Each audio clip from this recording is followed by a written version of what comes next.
Hello, fellow aviators. Me, Rev Simmer here. Welcome to today's flight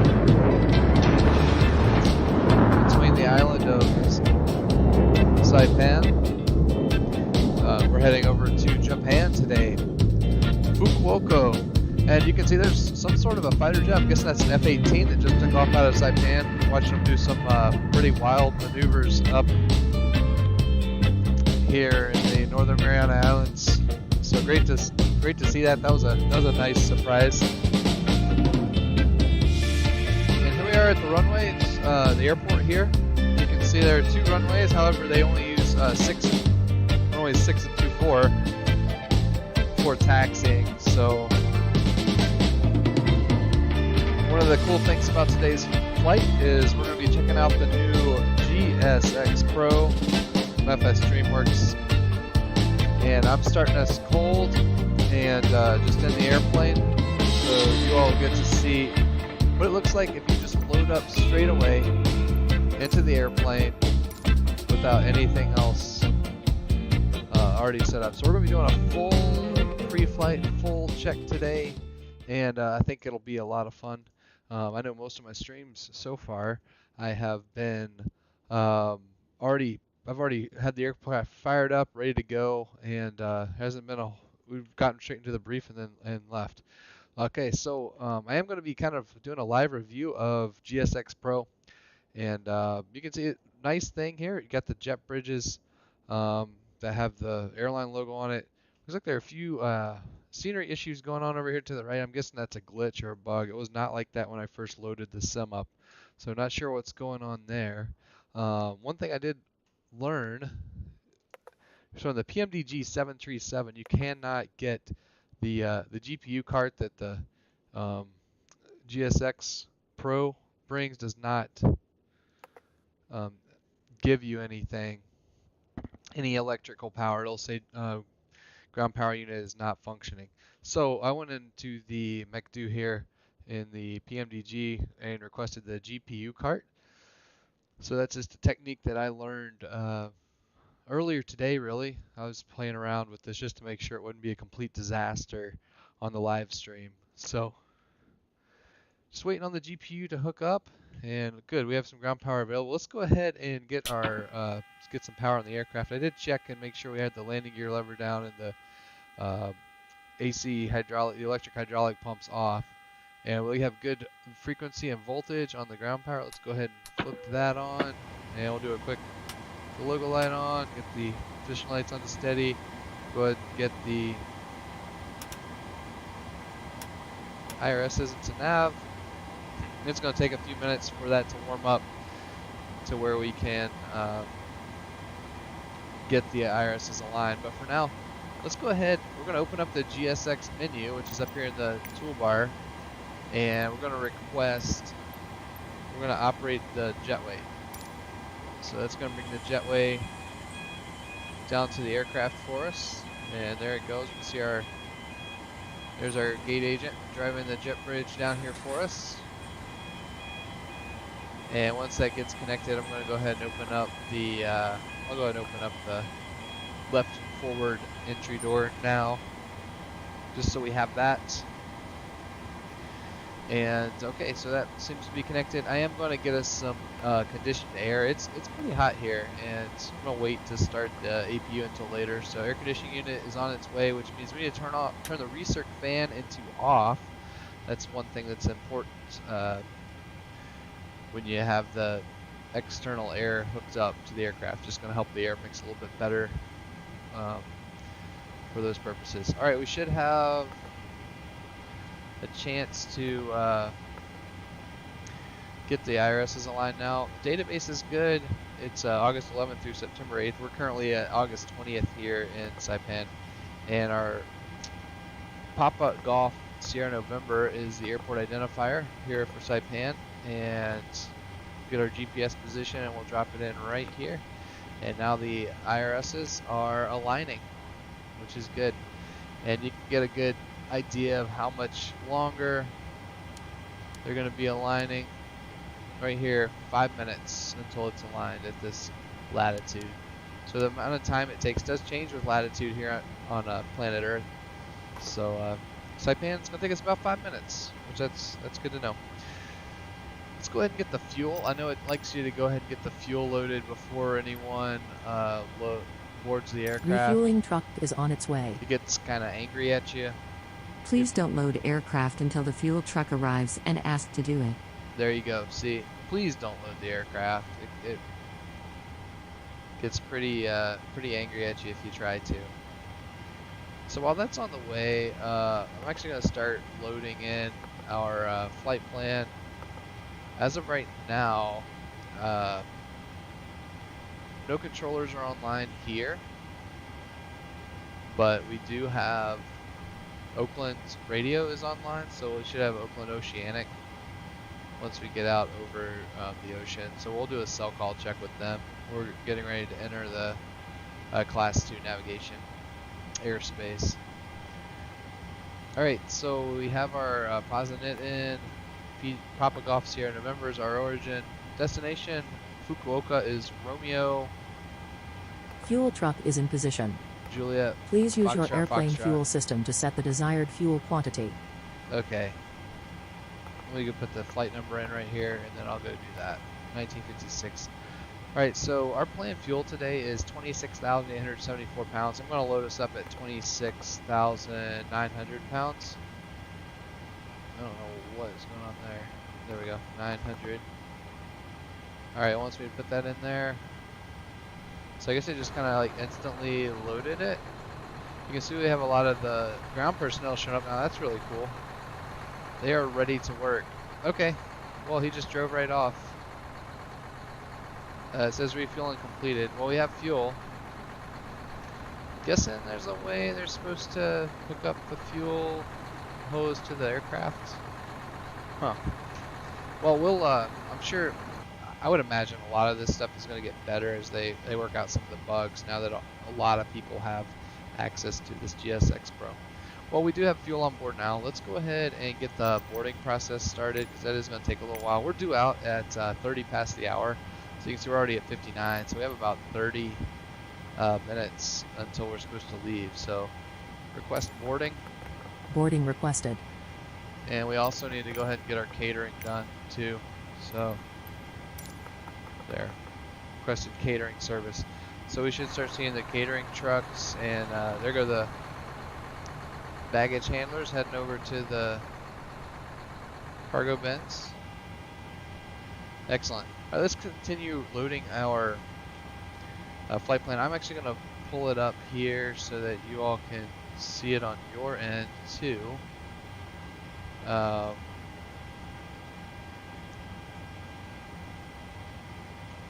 me see here. Pilot's boarding starting. Going to change the window, and it should show you the, there we go. Now you can see the flight release. And I'm going to change the size so it's a little easier for everyone to see. There we go, perfect. Alright, so we're looking at, and I highlighted a lot of things that are important here. Current weather actually right now. Let's see what the current weather is in Saipan here. What aviation weather? Crew boarding starting. Good. So it has the crew coming on board, even though I'm already on board, right? PGSN. This should give us a. All right. So here's our current weather here at Saipan. It's winds of 180 at 7 knots, 10 miles visibility, scattered at 025 and broken at 10,000. Temperatures 29, dew points 24, and altimeters 29 or 81. So I think they've been taking off on runway 25 today. So we're just gonna plan on that. It looks like some rain showers could come in the area any minute now, really. So I know it was raining earlier when I loaded in here, and obviously it's pretty nice now. Partly cloudy skies. Alright, so like I said, 2981's the altimeter. We'll go ahead and get that set here in the PFD in the barrel window. Your crew 2981 has set. boarded. Alright, Passengers excellent. boarding starting. Alright, I'm going to start PAC-X up right now that the boarding's actually starting, so that hopefully it will load also appropriately. So this is all stuff I usually do before I start the stream. I just wanted to show some of the GSX stuff that happens from a cold, dark aircraft. So we'll get the full experience today. My next stream I'll probably go ahead and already have stuff loaded up, just because it does save a lot of time on the stream to get moving, get out, and go. And we're going up to 38,000 feet today. I got to put that in PAC-X, and our flight time is going to be 3 hours and 55 minutes, gate to gate. See if I can make up a little bit of that. 45 minutes until takeoff. And we are planning a load of 126 passengers today, so a very full aircraft. We have an in-flight entertainment system, which I might get to use and show you all some in-flight entertainment once we get going, depending on how the conversation's going. Don't be shy to say hello if you are on board. And go ahead and start that. There we go. Perfect. Alright, so for our departure, like we said, we're going to be planning a runway 25 departure. And our route is... Let me change this back over to... Route is direct Willie.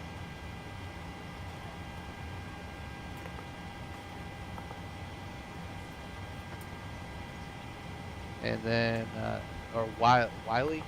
I don't know how to pronounce it.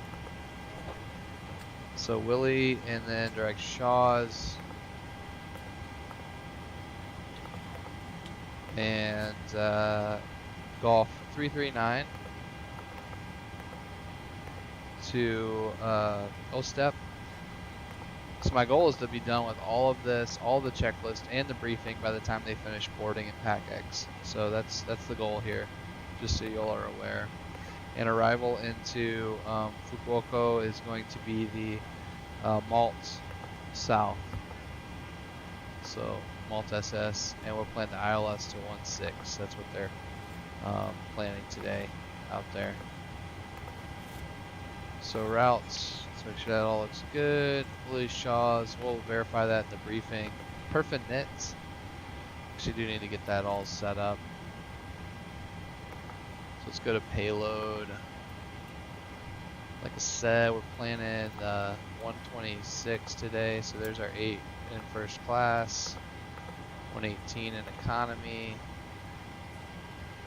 Zero fuel's got to be at 109,649. Let me scroll to that so y'all can see all the weights. 109,649 is there. I wonder if it will let me just enter it right here. Yes, it will. Look at that. That's cool. But I do want to put the full number of passengers in, so I'll change that. 8 to 118. I'd heard someone mention that you could just punch in the zero fuel weight, so that's cool that you can. So I actually now need to go down 7,000 pounds. Which means there's not going to be very much in the. I'm just going to take all the cargo out here. So we're looking at, actually need to go up by 800 pounds. So that's not a lot of cargo. I guess everybody's brought their bags on board. Okay, so we're showing a zero fuel weight of 109.6 now in there, and takeoff fuel, or takeoff weight, I'm sorry, gross weight is 136.5, so minus the 500 pounds of taxi fuel. It's what, 136 for our takeoff weight. That matches landing weight plan 117,212, so that's well below our max landing weight in this variant of 129,000.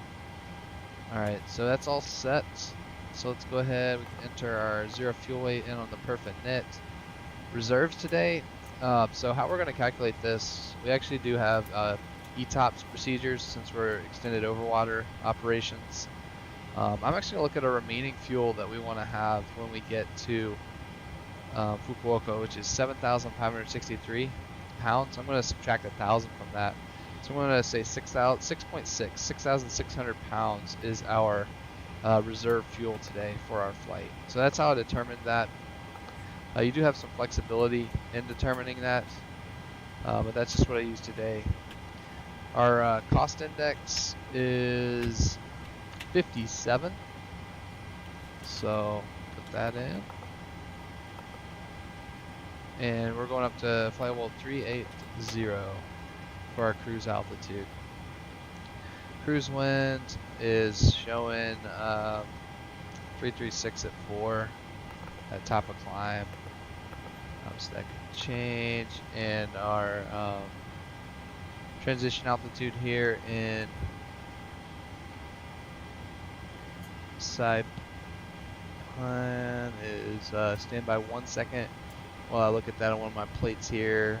I believe it's still flight level 180. Yes, it is flight level 180. So that can stay the same. I'll execute this.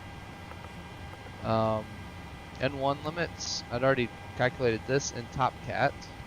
So we are going to be DTO1, and 32 Celsius is our selected temperature. And we need at least... Catering vehicles are on their way. Okay, great. There's going to be a flaps 1 takeoff. We'll go ahead. CG is already calculated, so that's 5.58 on the trim for this departure today. Speeds are calculated at 138, and 141. I'm going to go ahead and set that here in the V2 number, 141 in the speed bucket. There we go. And engine acceleration height, this is going to be the NAD noise abatement, where we will do 1,000 feet AGL for our flap retraction, acceleration, and reduction. So set that in 1,000 AGL.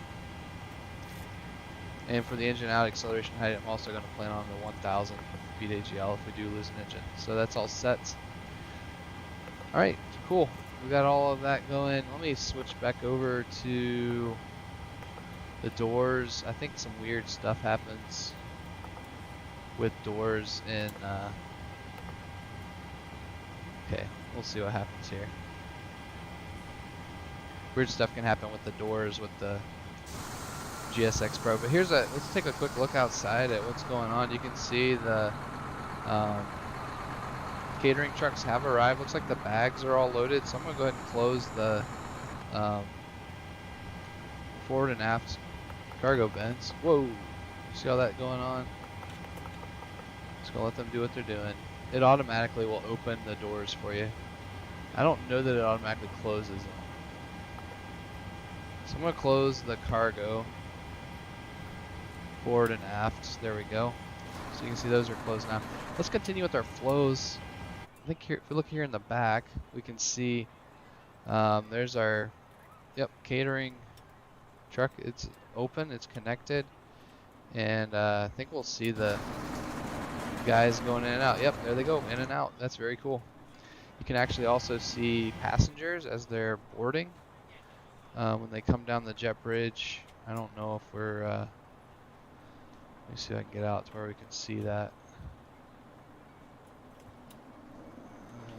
I gotta try to move over so y'all can see. Well, looks like maybe everybody's boarded. Let's keep moving here. We're gonna do our overhead flows.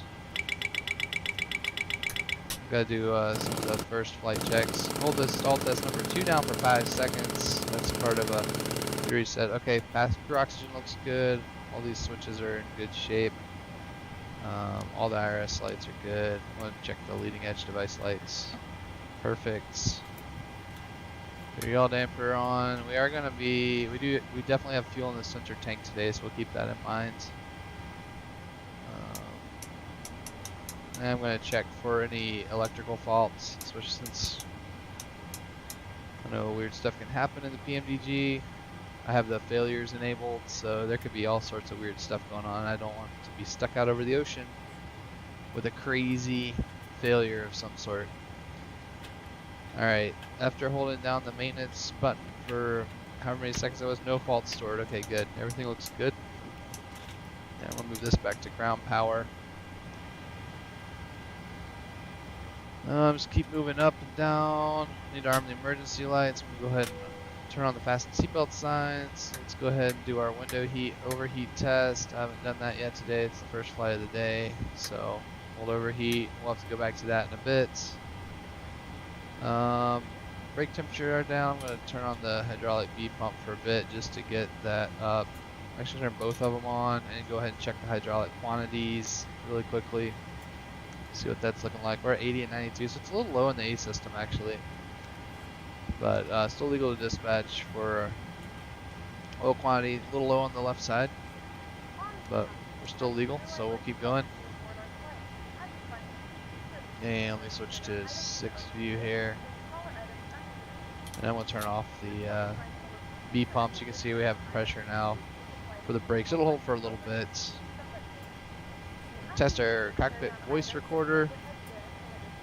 Alright, we got a good indication there. Landing altitude is at, in Fukuoka is 30 feet, so I'll set 50 in there. We're going up to flight level 380, so I'll set that in for our cruise altitude. And we have everything set over here in our bleed air panel. So back in the captain's seat here, lights, ignition. We're going to be using the left ignition for our start today. And I'll set up the remote control panel. Need traffic, terrain, airport position. Turn on the one flight director first since I'm flying today. Set the course initially to our runway course, which is 066. I'm going to take down the release really quickly so y'all can see what I'm doing here. If any of those windows are ever in the way, please let me know in chat. That way I'll get it out of the way so it'll be easier for everyone to see. Just let me know if there's a window I've forgotten to take down. Alright, so I put runway heading in, and I'm actually going to set flight level 380 for our initial altitude, since there's nothing that should prevent us from going all the way up. Got that set. I'll go over to the FO side, get his or get their stuff set up also. Alright, that's good. Move down here. I'm going to test my oxygen mask, check our lights, switches are normal there. Test all of our cockpit lights. Everything looks good. Reset the fuel flow, and we already checked the hydraulic and oil quantities. Brake pressure is good for right now. We still have chocks though to help with that. To our GPWIS test, ground proximity warning system. Glide slope. I'm gonna check up. Wind off. shear. We're going to Wind shear. 5.58 on the trim. Make sure the Pull cutout up. works. Airspeed low. Airspeed low. And it's going to take a little while to get our trim to 5.58. While that's going on, we'll go ahead and test some of the fire warning stuff.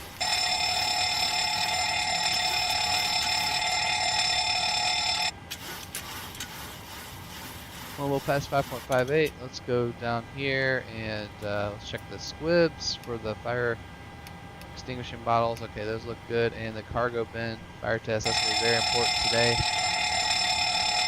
Alright, that all looks good. We got good indications. 122.8 is going to be our common traffic advisory frequency, since there's no there are no controllers online. We'll put 21.5 over here and 2, and it'll be 1, 2, 3, 4, 5 when we're out over the Pacific. Have that standing by over here. 1, 2, 3, 4, 5, 0. All right, cool. And we'll listen on 1 and 2, transmitting on 1 for the heads up display. Runway length here is 8,699. I'll get that set. Runway elevation is at 209 feet. 209 feet. All right, cool. We squawk in 2,000. Technically, I guess it'd be 2,100 when you're within 250 nautical miles of Guam, but in VATSIM, it's just going to be 2,000 until we get another code. All right, so that's all set. Let's go ahead and brief up our flight really quickly. I'm going to pull up the release as we do this. All right, excellent. So this is United 1956, Saipan to Fukuoka. We are doing the Bravo 343 fuel reserves. So I have us, that's what we needed to have for this flight, going to an international flag destination, and with the ETOPS also being used. Fuel plan, we planned a gate of 26,874, and we are showing that we have 27,000 pounds of fuel on board right now, so that's good. Our planned zero fuel weight is 109,649, and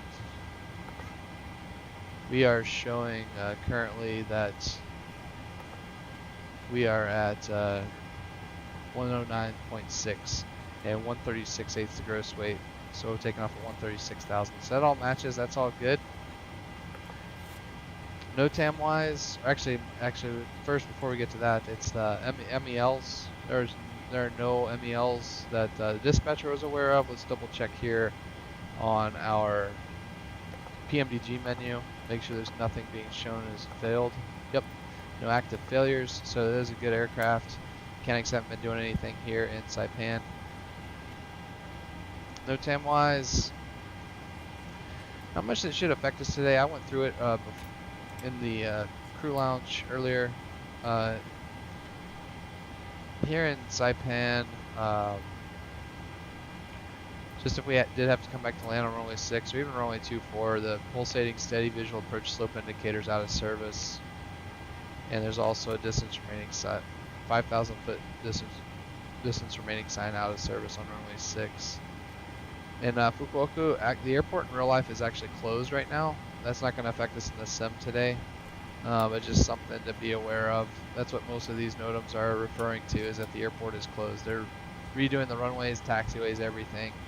And then our alternate airport of Romeo Kilo, Papa Kilo, the only NOTAM was aircraft stand numbers 32 and 34 closed. So that's all we had there. Weather-wise, we already looked at the current weather here in Saipan. It's beautiful VMC condition, visual meteorological conditions.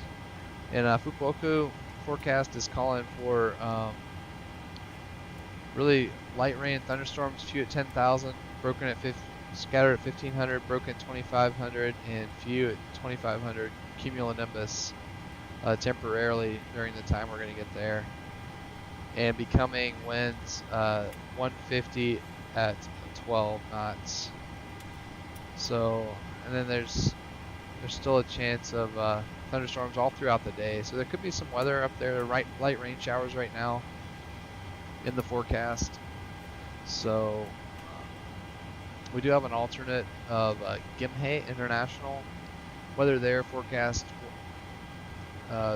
clouds are at broken at 3,000, that's where the ceiling is, and good visibility, light rains and mist, 4,800 meters. So it's a good alternate. For our ETOPS plan, so the extended overwater, here's kind of the weather en route. You can see there's some isolated embedded thunderstorms just to the east, to the east of our course, and also to the southwest. And there's also a volcano going off, Suwanosejima. just to the west of our course. So we'll need to be aware of volcanic ash, that potential. Good news, we're flying during the day, so we should hopefully be able to see it as long as we're not in clouds. And it looks like we'll have pretty much a right to left crosswind for most of the flight. So our first en route ETOPS point is right back here to Saipan. We know the weather here. And then at the ETP 1 point there, we switch over to Romeo Oscar Delta November, Cadena. All right, thanks. Flight attendants are ready in the back. And weather there at Cadena is showing winds 210 at 7, scattered 3,000, scattered 5,000, and plenty of visibility. So it's a good ETOPS alternate. For our taxi plan out of Saipan today, let's pull up our Navigraph charts really quickly. Get that. Come here, Navigraph.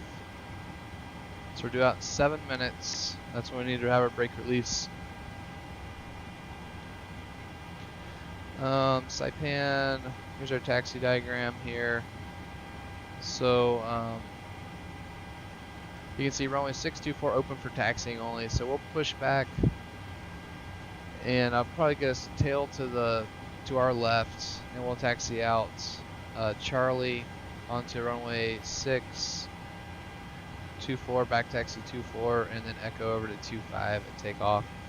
It'll be standard abort criteria, which means below 80 knots will reject the takeoff for a variety of reasons. Above 80 only for an engine fire, severe engine damage, or inability of the aircraft to get or stay airborne.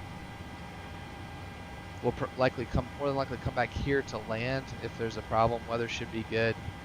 And if we need a lot more runway, Guam, just down to our south, is along our route and has plenty of runway available. For our departure clearance and routing, stand by. Let me get our release up again so we can see that. And switch us over to plan mode. We're going to check this out in the navigation display. So first things first, we should actually have runway 25, perfect. So it's runway 25, then Willie. We'll check each of the legs here.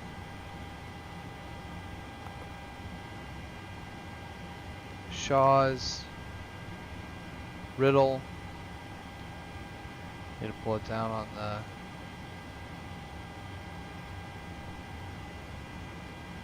see here, a lot of legs later on. So Shaw's, there's Riddle, and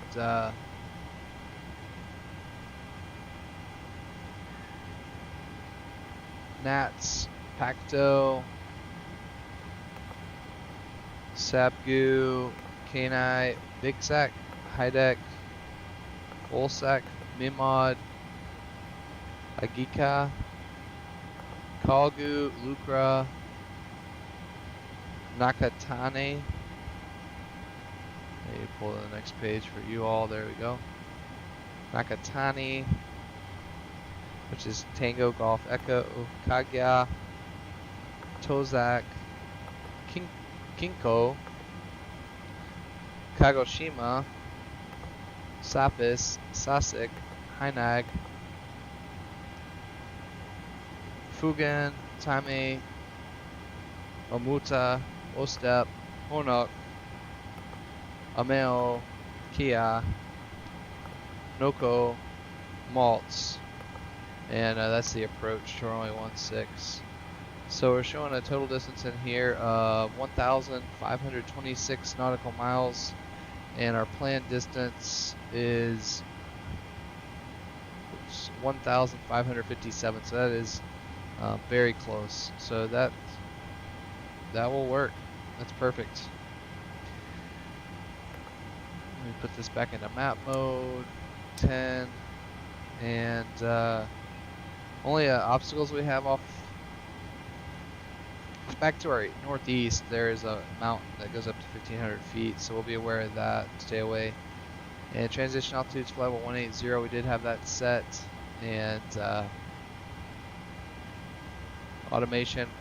I'm just going to hand fly it up to probably close to 10,000 feet. Let's go for heading mode at probably flap retraction and VNAV at 1,000 feet. And we'll go back, we'll go on course with the LNAV at that point down to Willie.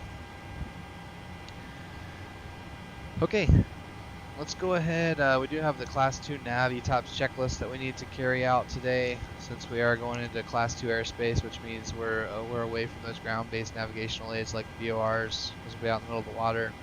So pre-flight planning, dispatch, redispatch, release, we did check it. Master flight plan, we confirmed and agreed. We don't have any messages from Pacific Tracks. Fuel, we checked. Weather NOTAMs checked, and plotting chart is available. We looked at that also in our with the weather and other things. Flight deck preparation, logbook, MEL, ETOPS status. We checked that. Mechanics checked the ETOPS status earlier. Fuel temperature profile forecast, we did check that. Our minimum fuel's down to -25. That'll be perfectly fine. That's only an issue usually if you're up at the poles. FMC route, we loaded and verified. Navigation charts for route and alternates, we checked. Correct NADP profile on FMC, we loaded that and verified it at 1,000 feet. And FMC pre-departure accuracy check, that's all good. You can see we have an actual there of 0.07, and on our position here, everything is looking really good with the IRSs and the GPSs. So looking good. All right, let's do the pre-flight check. Interior and exterior inspection complete. Circuit breakers check. Nav and display switches are norm and auto. Passenger signs on. Window heat, gotta turn that back on because I turned it off with the overheat test. And I'll just wait on the green lights to verify that it's on. Yep, window heat's on. Engine bleed air switches on. Pressurization panel set. Pressurization mode selector auto. Oxygen mask checked. Altimeter is 29 or 81. Cross checked. Flight nav instruments are checked. Warning and annunciator lights check. Speed brake down. Takeoff warning checked and closed. Engine start lever is cut off. Stab trim cutout switch is normal. Fire warning checked. Radios and transponders set. Radar off. Rudder and aileron trim 0 or free and 0. Parking brake set. Windows closed and locked. Flight attendant briefing complete. Departure briefing complete. Logbook secure H is on board. Fuel required is what did my I want to make sure I look at the actual number here. Fuel required 26.4 and 27,000 on board. Actually, it's 26.9 and 27,000 on board. Pre-flight check complete. Let's go ahead and get the pushback check and all of that done. First, we need to get the APU started. Should have done that a little sooner. We'll go ahead and look outside at some of the equipment. It looks like equipment will go and work on some of the AI aircraft that are around also. But clouds are definitely becoming a factor again.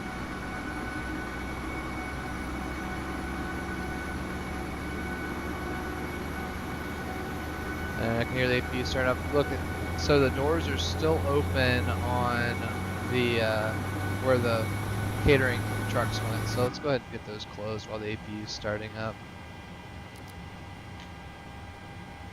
So it takes a minute for the APU to start, then we have to wait a minute to let the APU stabilize before we load it with power. And then at the 2 minutes for the bleeds. So just gonna wait till this gets to 2 minutes, and then we'll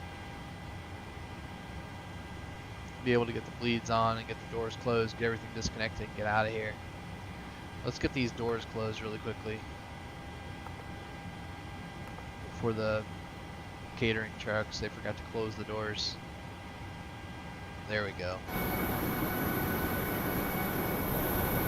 But it is nice. I like the it's really cool. You have You see the equipment that's airline specific. That's awesome. Just some issues with the scenery here, with the jet bridges. I'm not sure what that is exactly, but we'll see. Okay, here comes 1 minute. Let's go ahead and load the, get the electric over to the APU. 115 and 400 hertz, that's good. I'm gonna get the ground power off. That's gonna get the jet bridge disconnected. Let's go ahead and release the ground power.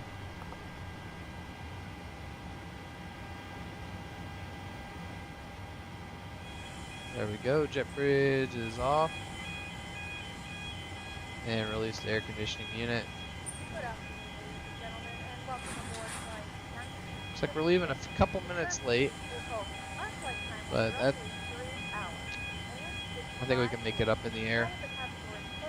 Want to make sure we did things right, especially since we have a lot of extra stuff today with the extended overwater and the Class 2 nav, getting those checklists done too.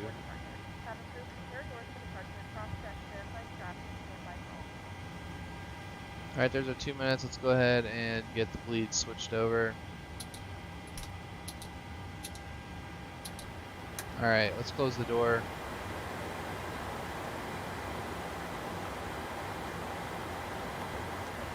Alright, door's closed. Let's get the, go to GSX and we're going to call them for prepare for pushback and departure. There we go. It takes them a little while to get over here. And while we're waiting on that, let's go ahead and do the pushback checklist, please.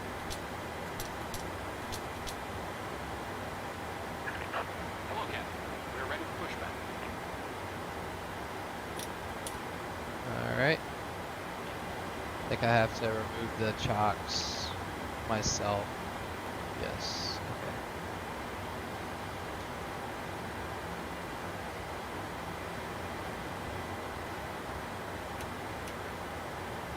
Alright. Departure check completed.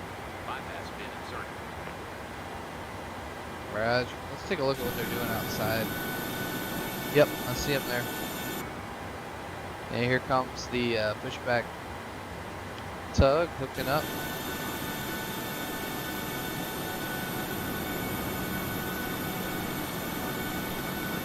That's cool.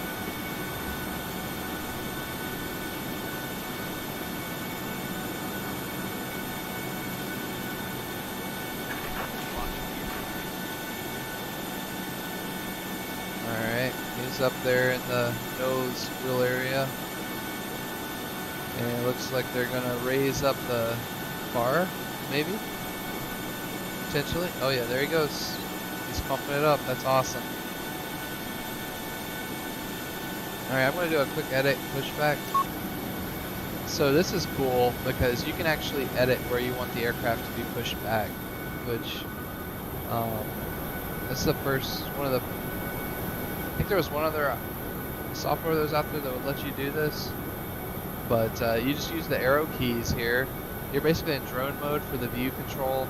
If you hold down left shift, it will move the aircraft more rapidly. And I wanted to do tail to the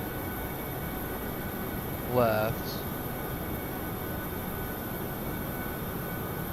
Well, then you go straight back. Let's see. Wonder how I could spin it around. Well, let me. I'm not sure. Oh, there we go. So you use like the numpad and you can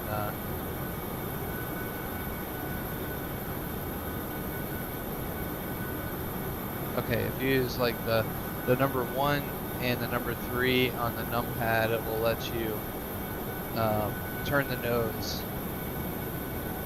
So let's get us right out there onto the perfect. That's where we want to go. So I'm gonna hit enter. Exiting from editing mode. Please wait. Alright, they said please release parking brakes. Let's go ahead, stand by 1 second. Gonna make our call on common traffic advisory frequency. I'm actually not on V-Pilot yet, so we need to be on V-Pilot. There we go. Release parking brakes. And Saipan International Traffic, United 1956, Boeing 737, push and start, gate 4, Release parking Saipan. brakes. Alright, brakes release, go to push. All engines clear. Start at will. Thank you. Let's do that pushback check really quickly. Doors are closed.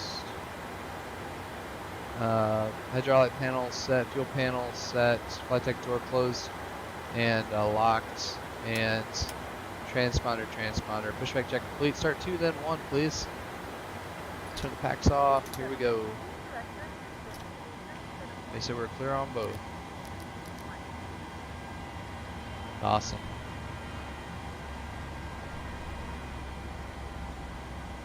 LATAM Airlines. I'm not even sure where that is.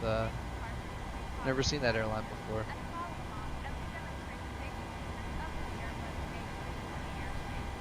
Awesome.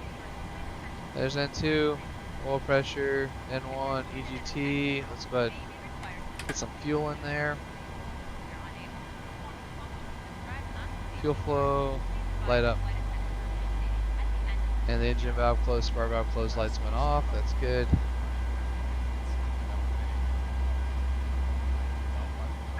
Set parking brakes. Oh, look at that push. They did such a good job. We have a good engine start. You can disconnect. And 56% N2, we should get that start valve closed. There it goes. The switch flipped and starter cut out. And let's start, alright, let's start 1.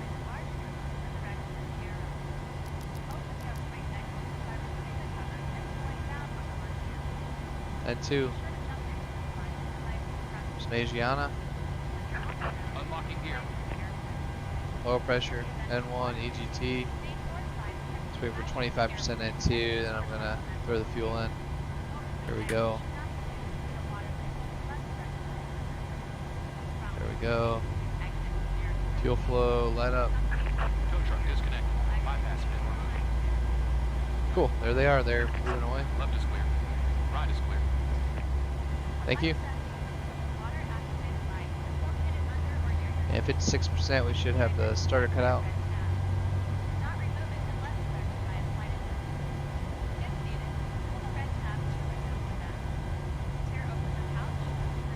Waiting on this salute before we get moving here. There's our marshaller there. Let's see what he's doing here. Okay, excellent. He's holding up the pen. It's removed. Give him the salute. He should get out of the way here. All right, after start check, just don't. We're gonna wait on the flaps until we know that our friend here is cleared.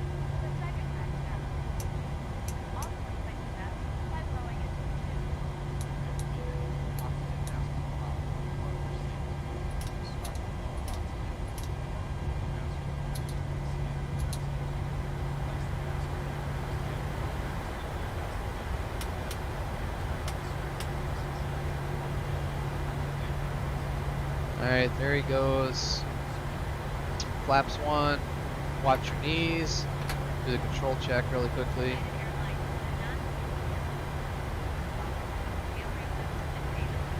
There's our rudder check. Alright, that's good. And after start check.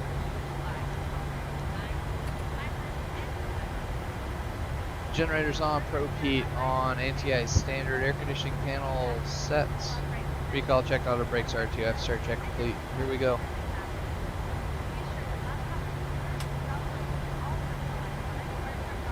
And Saipan International Traffic, United 1956, Boeing 737, taxi runway 25 via Charlie, back taxi 24 Echo. Saipan.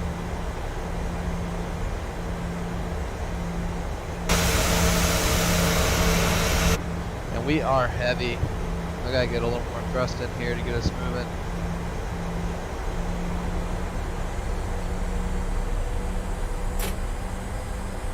There we go. Maybe it was that my parking brakes were still set. I thought I turned them off. I was like, man, I'm having to put a lot of extra thrust in. Alright, so we're going to taxi down, like I said, to Charlie. And once we're back taxiing there on 2-4, I'll go ahead and brief up the rest of the, that give us a navigation briefing. We do need to do the taxi check actually. Let's do that really quickly. So flaps are, stand by, this has got to be perf.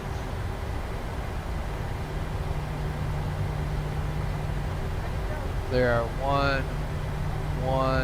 1 green. Takeoff speeds are 138, 138, 141 set. Thrust is DT01 plus 32. Stab trim is 5.6 or 5.0. And flight controls checked. Taxi check complete. Alright, clear left, clear right. Let me get some lights on here. So we're going on to our runway. So they use it primarily for taxiing. Saipan International Traffic Line 1956, back taxiing runway 24 to runway 25, yeah, go. Saipan. Okay. So for our navigation briefing, we'll be taking off out of Saipan International runway 25, which we do have there on the navigation display. I believe actually, why do I have runways? I have all the runway 6 headings in, so they should all be 264. Set that in.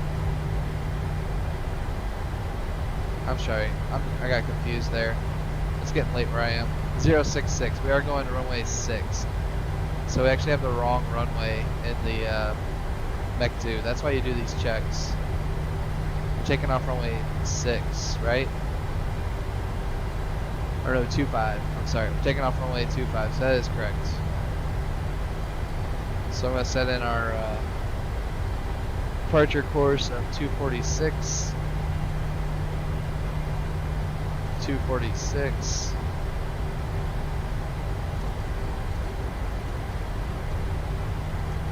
And 246.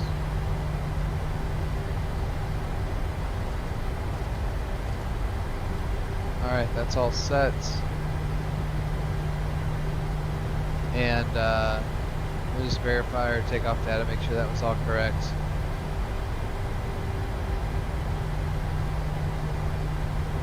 Yes, that was all for runway 25, so that's all good. Alright, so yeah, we're taking off runway 25 out of Saipan International. Flaps 1, speeds are 38, 38, 141, and the bucket is set. Will be runway heading initially, and it's going to be a slight turn out to the right once we get above 400 feet to intercept our course out to Willie.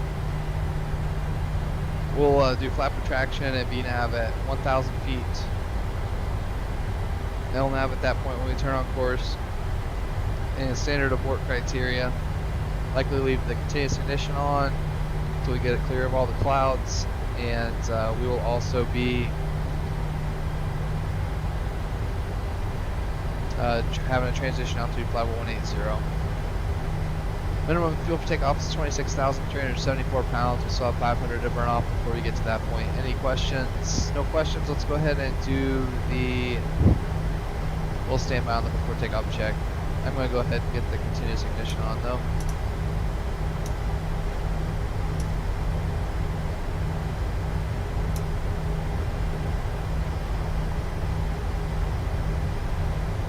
Alright, let's take a look outside really quickly.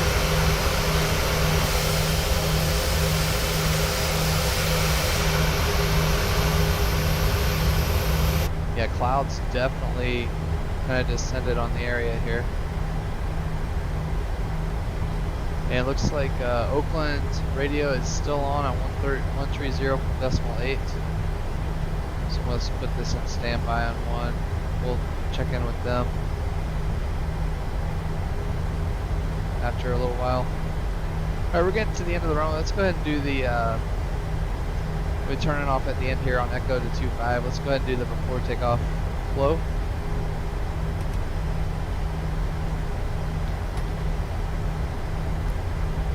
Get that brightness down just a bit. Gets a little fuzzy on my screen.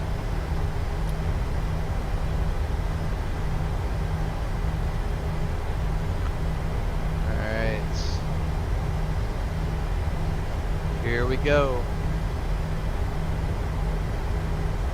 So finals clear, other end of the runway is clear, the landing lights on, we're clear for takeoff. Saipan traffic 1956.737, clear runway 24, and taking off runway 25, we'll be departing the pattern to the west, Saipan. Alright, 25 is verified. Before takeoff check, runway position is 2525, it's verified. Flaps 1 green. Navigation briefing complete, takeoff warning. Checked. Auto throttle arm. Engine start switches continuous. Transponder TRA flight attendants notified acknowledge. Ready for departure. Takeoff check complete, and we're showing 26.7 on our release fuel for takeoff. Got that noted, and I have controls. Here we go.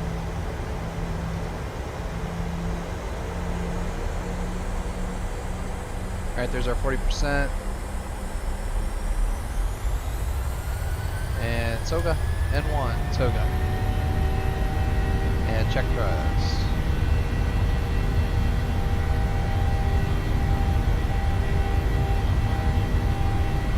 knots. Check, throttle hold, thrust normal.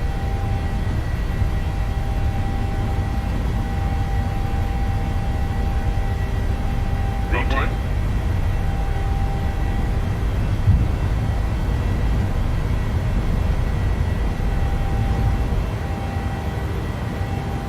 Positive rate of climb. You're up.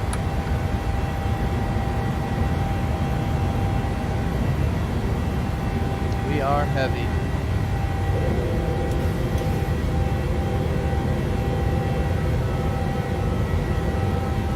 Right, there's 1,000 feet. Switch to heading mode. And LNAV, VNAV.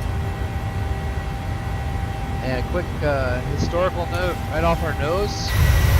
This is where the Enola Gay took off from in World War II on the mission where they dropped the atomic bomb. So that's down here right off of Saipan. You can see the old abandoned runway before we get into the clouds, right there.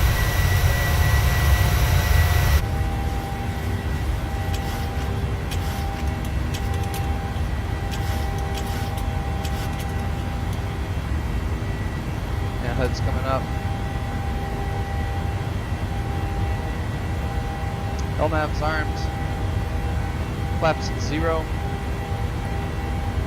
Or flaps up. After takeoff check. And we'll leave continuous ignition on.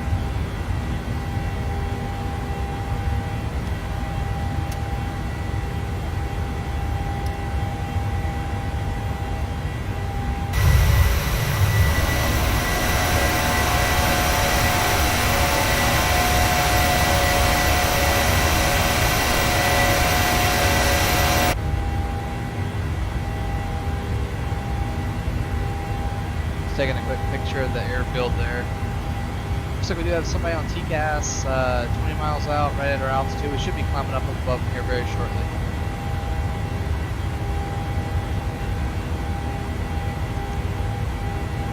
Not too windy out there. You can see it's pretty glassy on the ocean. You can see the reflection of the clouds.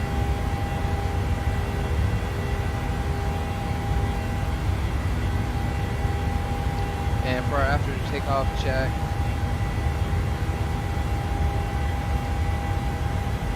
flaps up, landing gear up off, packs auto, engine bleeds on, pressurization panel checked, engine start switches continuous, and APU off.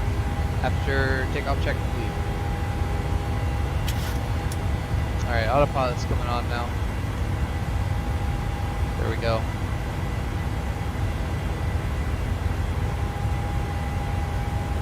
Alright. Beautiful, beautiful day out here. There's 10,000 feet. Go ahead and give lieutenants the bells.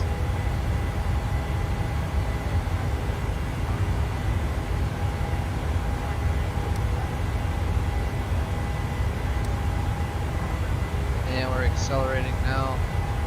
I'm actually going to keep us climbing at 250 just to get us up above all these clouds. Gotta keep an eye on our total air temperature. It's still at plus 23, so it's still a ways off from that plus 10 where we would start having to consider icing conditions. I'll take a look out at the back here in the passenger cabin.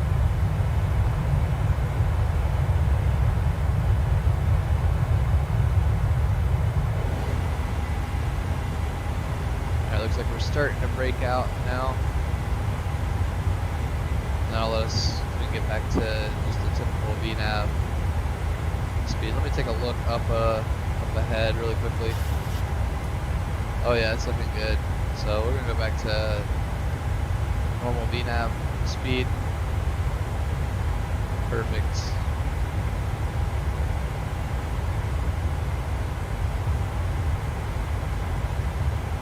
Alright, we're coming up on our first fix of Willie. Pull that up really quickly. And we're showing our fuel is at 24.9, so I'm gonna pencil that in on our release here. So Willie, we're at 24.9. I want it to be black ink. I want blue ink. Black ink, there we go. 24.9. There we go. And at brake release we said we had 26.7, so I'm going to go ahead and pencil that in up here too, just so we have it noted. 26.7. Alright, cool.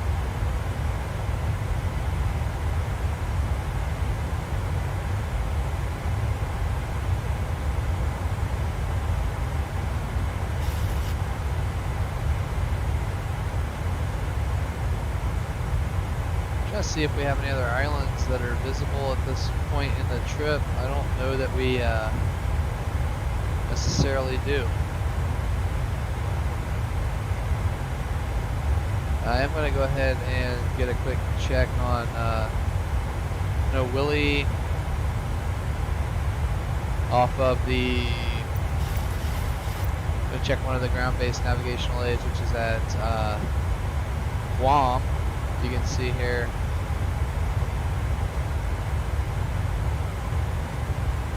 Nimitz VOR 115.8. Let's go ahead and tune that in. Let's just verify that that matches up with what our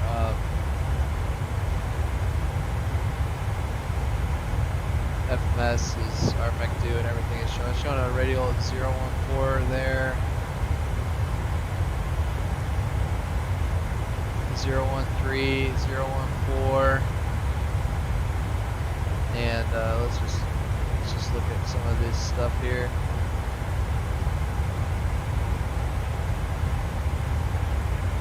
Nav status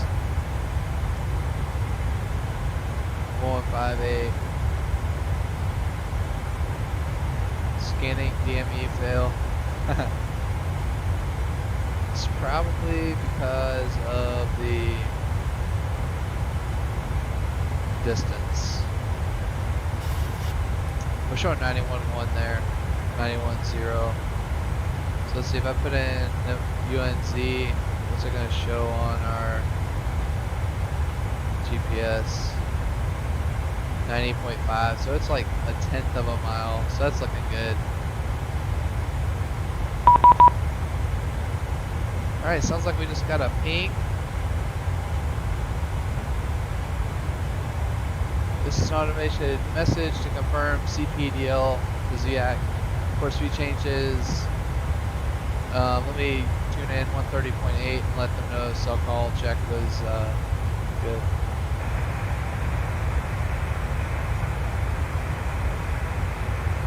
Oakland Oceanic, United 1956, United 1956.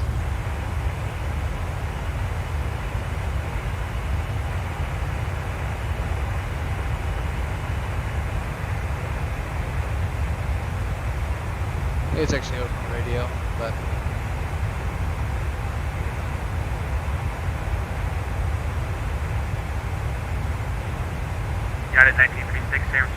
go ahead.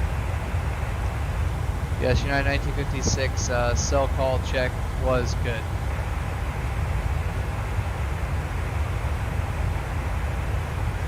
Yeah, 1956, that was a CPDLC message sent through your private message there. You don't have a cell cal attached to your call plan at the moment, so the sensor was done. Roger, thank you. Alright, sounds good. So we're all in, yep, that's that CPDLC. Alright, we're all in contact. That's perfect. Alright, let me switch this back over to 228 here. And 215, and we're good.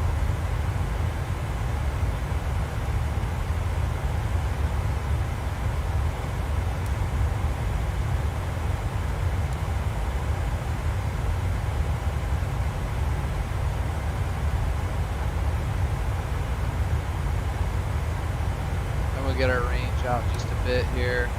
So we're above our flight 180. Let's turn off all the lights that are not necessary. We can go back to off on the ignitions. And let's do a climb check. Altimeter standard cross checks. Climb check complete.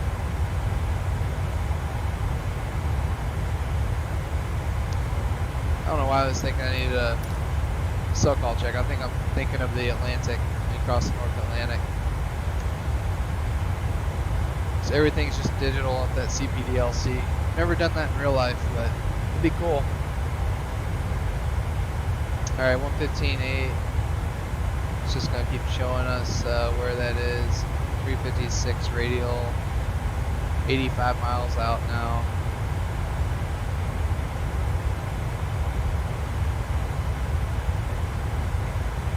Three 5-1-8-5.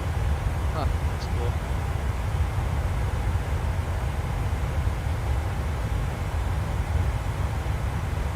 RMP at 2.0, actual is 0.7. I think it's fascinating to look at some of the stuff that they have simulated here in the PMDG 737.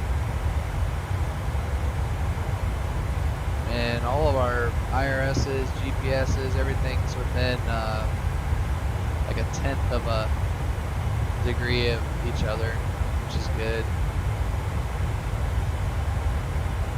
So just trying to monitor this stuff a little bit. Alright. Actually, hold up, I wasn't done with that yet. Let me go back.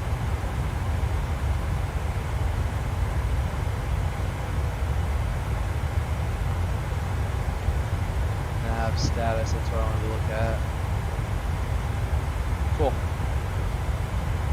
That all looks good.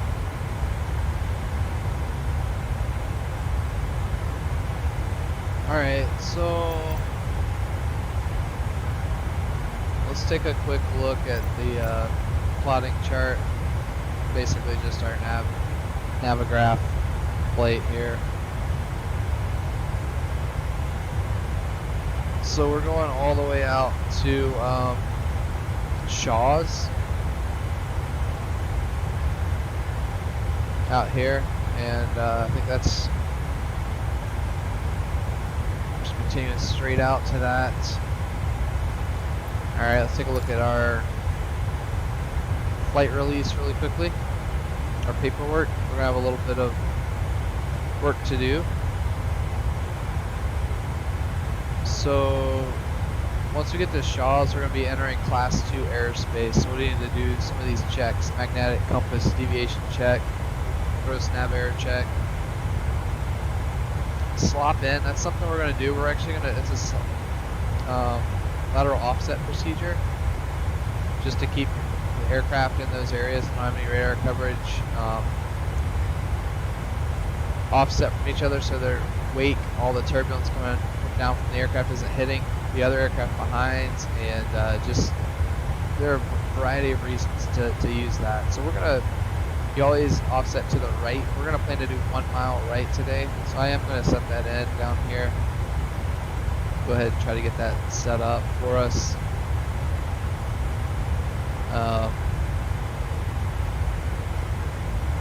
see, offset 1.0 right. And that's going to start at Shaw's.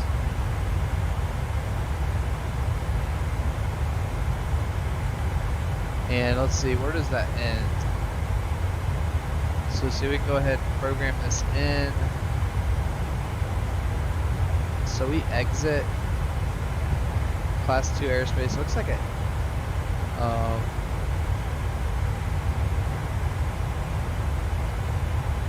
Hold up 1 second. I'm looking at one thing on my tablet. Yeah, it looks like at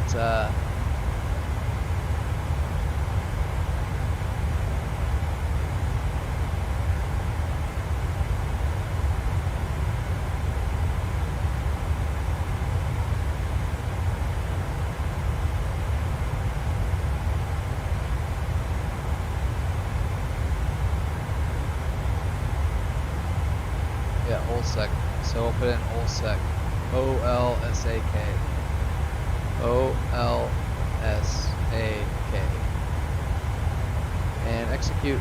Cool. So you can see it's going to offset us 1 mile to the right once we get to Shaw's. That should get us right back on track when we get to Olsek.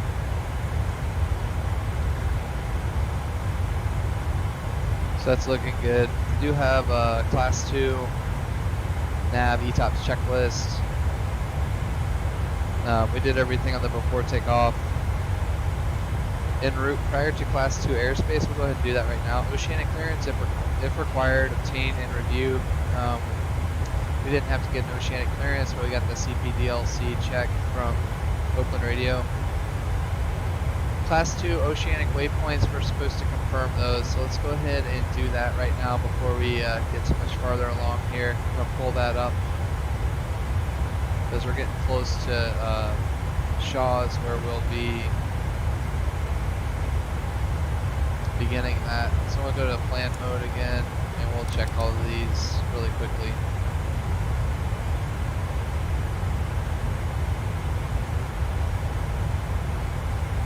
So we're looking at first fix Shaw's. Hold up 1 sec, get the loosen there. Okay, here we go. So Shaw's, that's where we enter. Then it's Riddle, Nats, Pacto, Sabgu, Kenai, Bike Sack, High Deck, and then Olsek when we're out. So that all looks good. Perfect. It's nothing but ocean out here. It's crazy. Alright, what's next on our ETOPS checklist? Climb descent clearance, coordinate is required. We don't need to do that. FMC step, adjust as required. It's done. Coast out check, accomplish. So we'll go ahead and do that right now.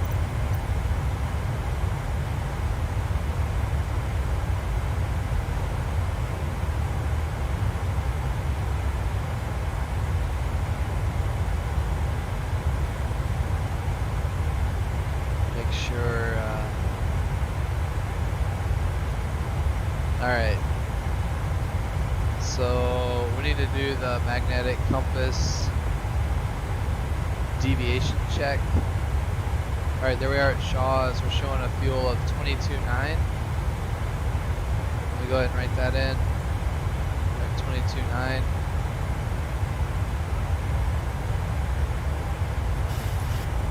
It is on black. So we're 700 above what we were planned. Actually about 600. 22.9. Alright, perfect. And at compass deviation check. Let's wait till we roll out level, wings level here.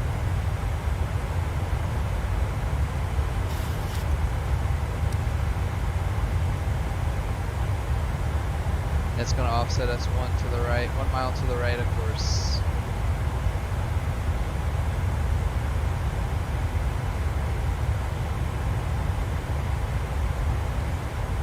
go ahead and get some music started in the background while we're finishing some of this.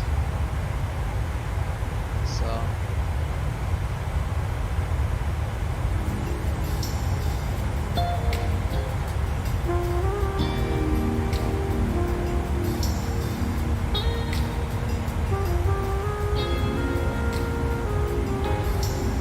Okay, so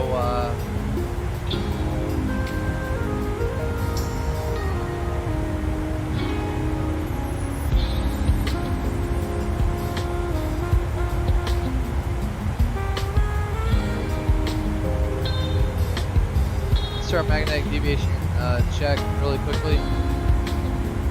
So we're showing on the magnetic compass 325. And then we're showing 321 and on the NDs. And down here on the standby, it's at 325. So they're all good, the plus, -4. Write that down really quickly.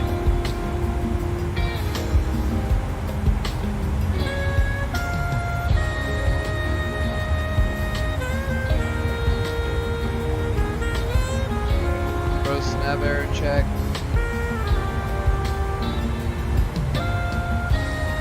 So RMP was 2, actuals at 0.05.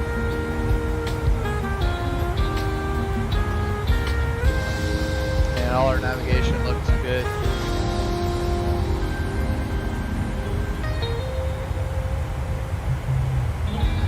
This, I don't want to mess around with that. I don't want to cause a lockup.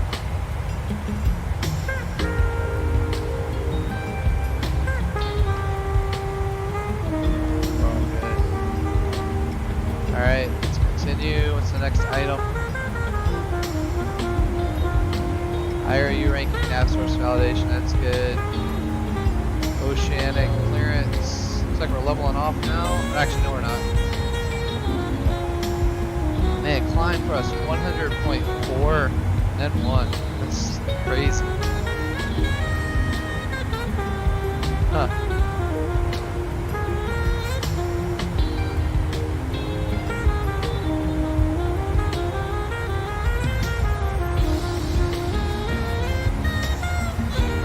Check these as we do them.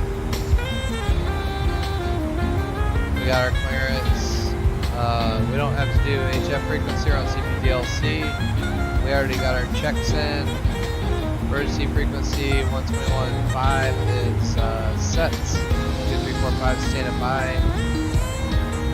And we swapped in transponders at 2000. So that's all set. Alright, excellent. So obviously our climb took a little longer than was planned since we've already passed Shaw's and we're still climbing. So next fix is Riddle, and we're playing 21.8 there. And there's flywheel 370 for 380.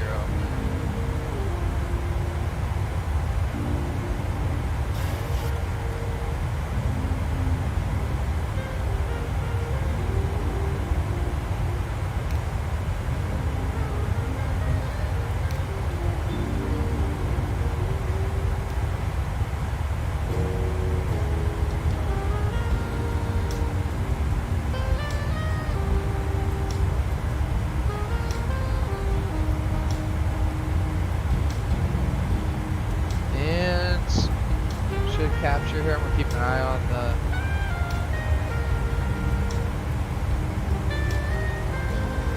alright, FMC speed VNAV path. We have captured level 380.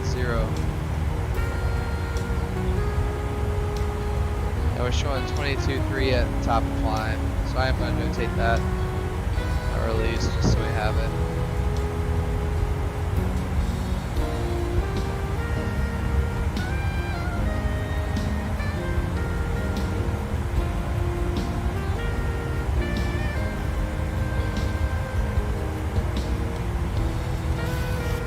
Now we're showing winds of 004 and 28 knots here at top of climb.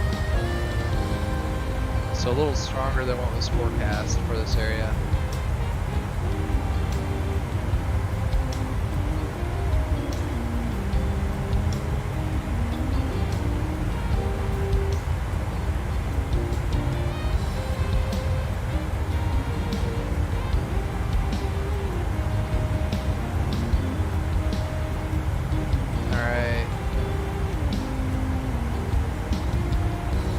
Like the thrust is rolling back now. That's good,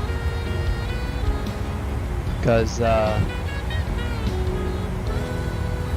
don't know, I haven't seen the N1 go to over 100% very often, but I guess that's normal.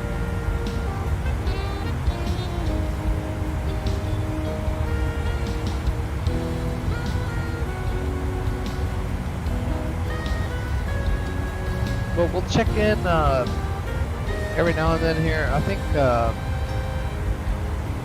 gonna begin some of the in-flight entertainment soon. We're showing maybe after we get past Nats, we'll begin some of the. Might do a little bit of the in-flight entertainment to start here. We're what 113 miles from Riddle, so 15 minutes out. We'll watch a quick clip of something, and then we'll head back up to the flight deck in just a minute.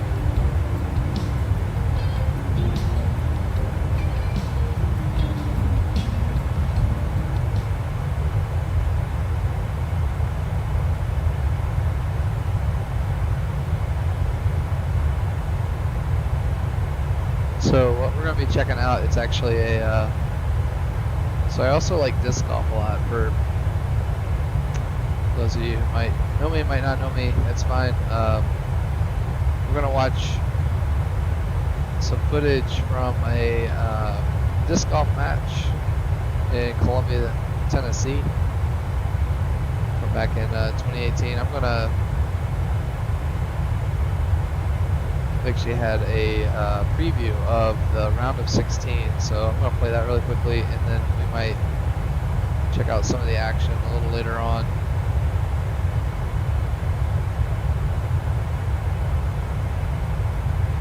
Let's see if I can get this pulled up on the screen here in the seat back.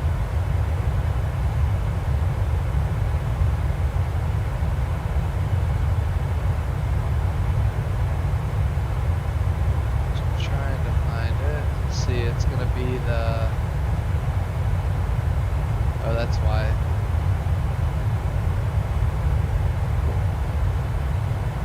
Here's the #1 issue, adding strokes to your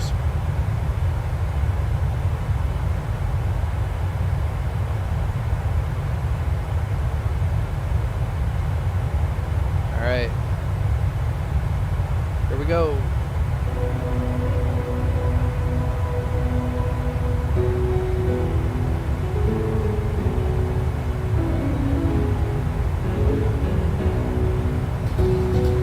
I just wanted to test this out and see if it'll work.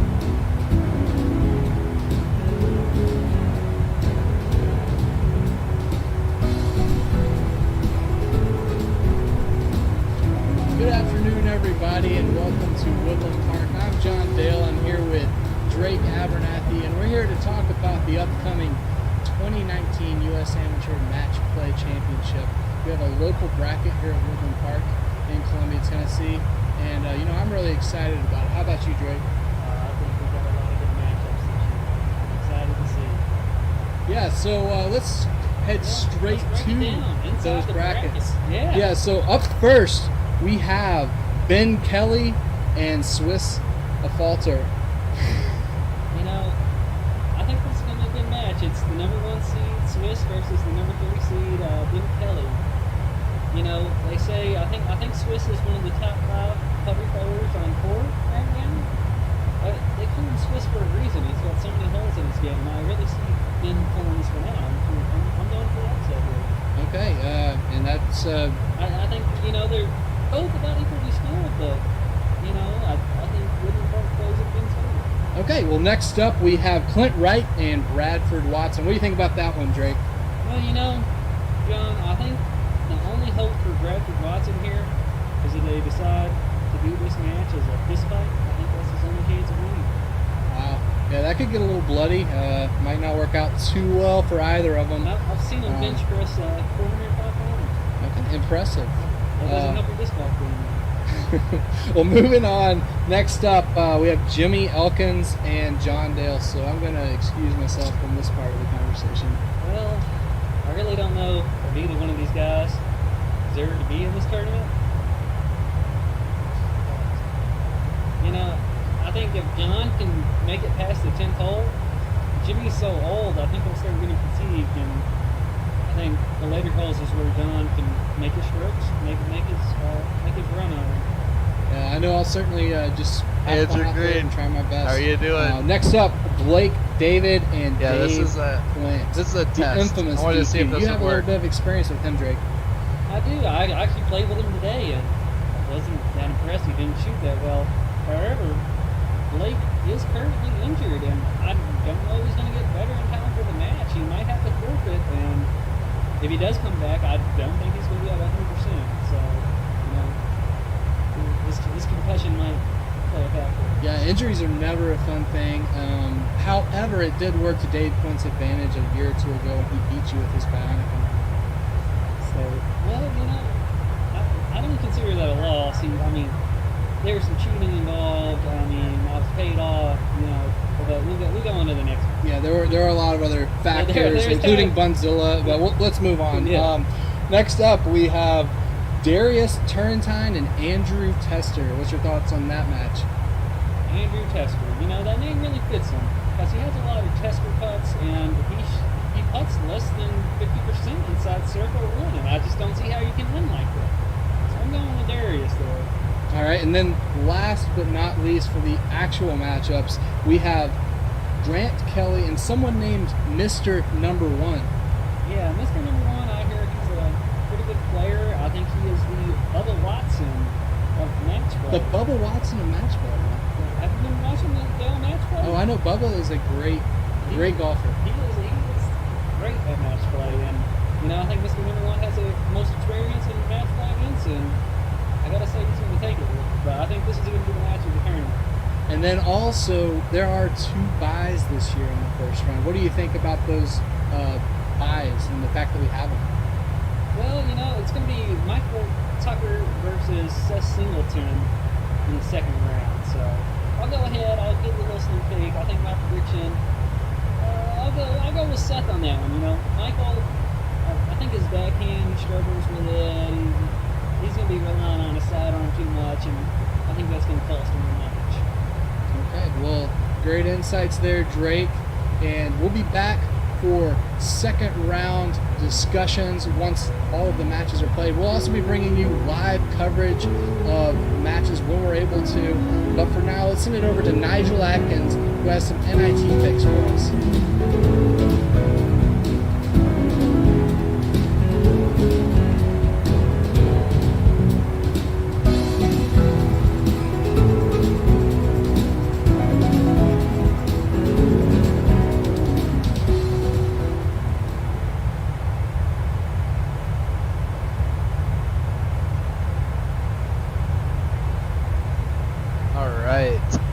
Well, hope y'all enjoyed that brief entertainment. Looks like we are just now passing Riddle. Looked like we were making a pretty dramatic turn there. Not sure what's going on here with the flight management computer. Looks like it got off track just a little bit. Trying to get back to that 1 nautical mile right of course. As far as I can tell. Let's check our fuel. We have 21,600 pounds. Honestly, if we start having a lot of trouble with this aircraft being able to stay 1 mile right of course, I might just get us right back on track. I don't see anybody on the traffic collision advisory system, the TCAS. Alright, so 21.6 we said was our fuel there. Let's put that in on the flight release. We'll pencil that in.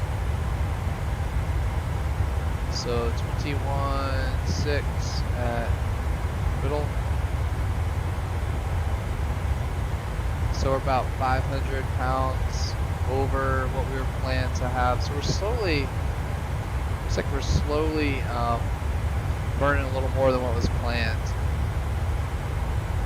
As we were, what, 900 pounds above at Willie, and then 600 at Shaw's. Now we're at 500, so we'll see what it's showing at Nats here in just a little bit. And we are actually going to be entering our ETOPS entry when we're 1,058 miles out from Fukuoka. So that's coming up here soon. Pretty much looks like 200 miles past Nats. Because Nats, we still have 1,261 miles to Fukuoka. Alright, cool.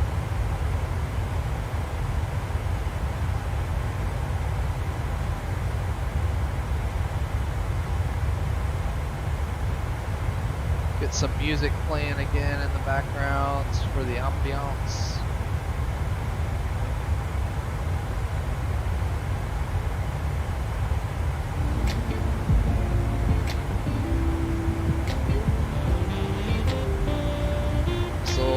Jazz, I guess. It's kind of reminds me of Weather Channel music from back in the 90s and early 2000s. They used to always play this kind of like jazzy music.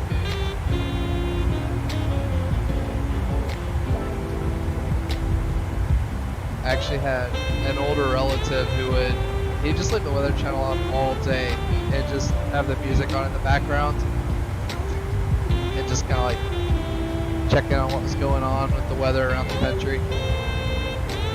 I think that was a thing for some people back when the Weather Channel was weather all the time.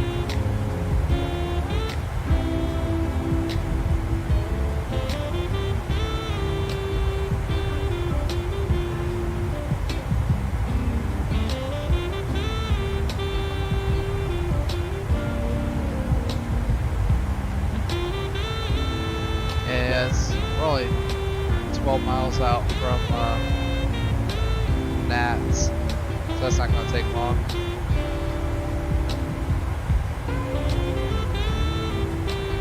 Let's check our pressurization really quickly, make sure that's still looking good.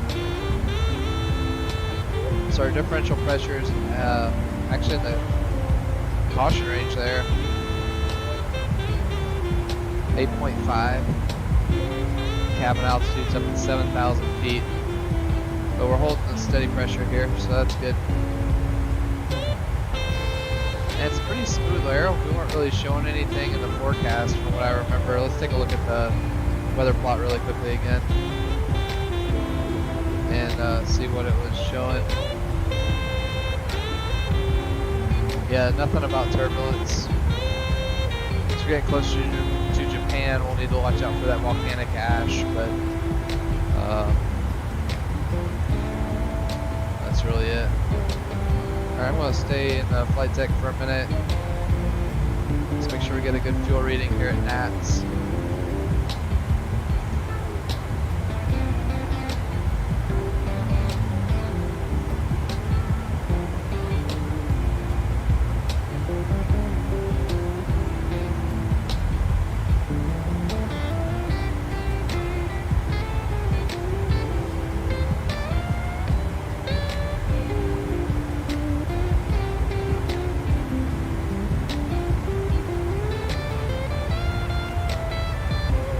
Alright, here we go.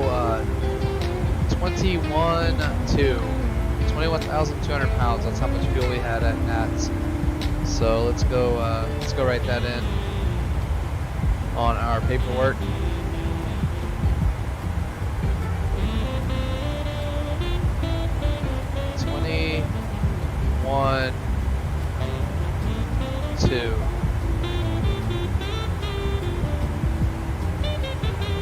So that's what, like 600 pounds?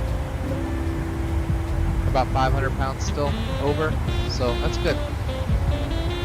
Right, next thing of note is our ETOPS entry at 1,058 miles out. So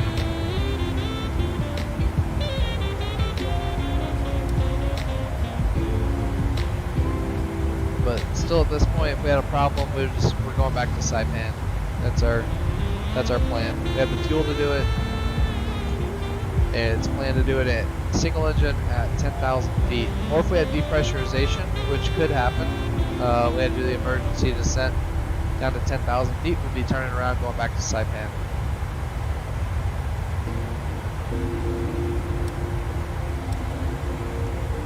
Alright, so next fix is Pacto, 342 nautical miles out.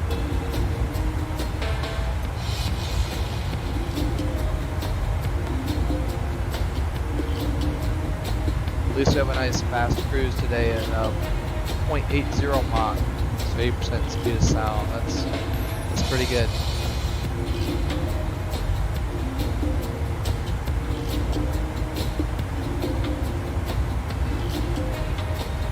Alright, I'm going to go outside the aircraft really quickly. Here we go.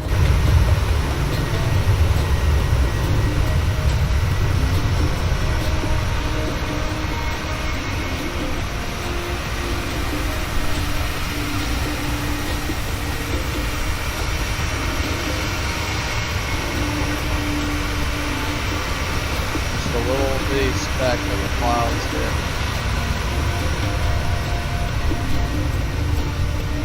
That's cool. Look at the contrails coming off the plane.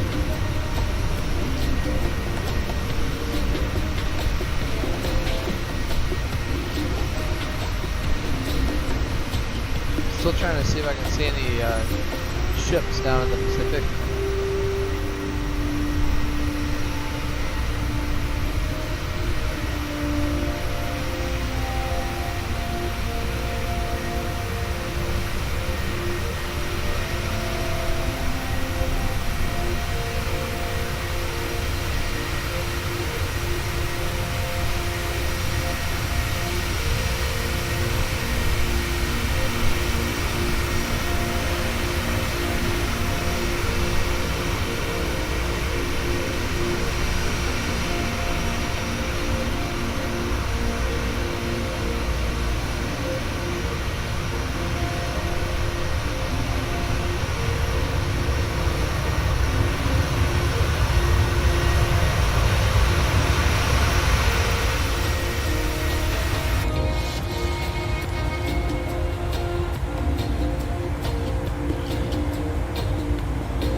Alright. I request a drink from the flight attendants.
looks like there's an airport.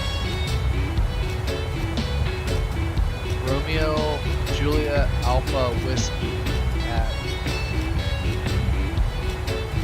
about 400 some odd miles out up to the north.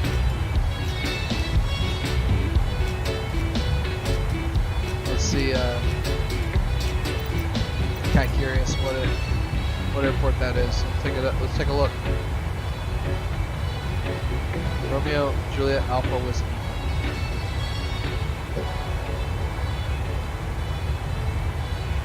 That is Iwoto, Japan. Iwoto. It's a military airport, 8,600 foot runway.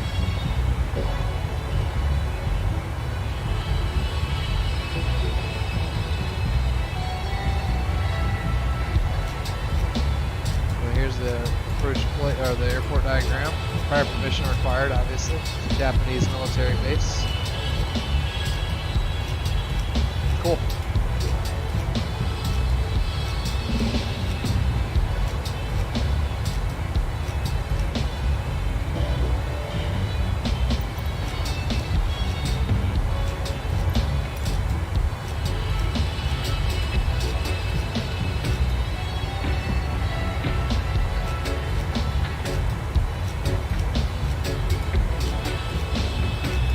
Still really light winds here in the back. Take a quick look at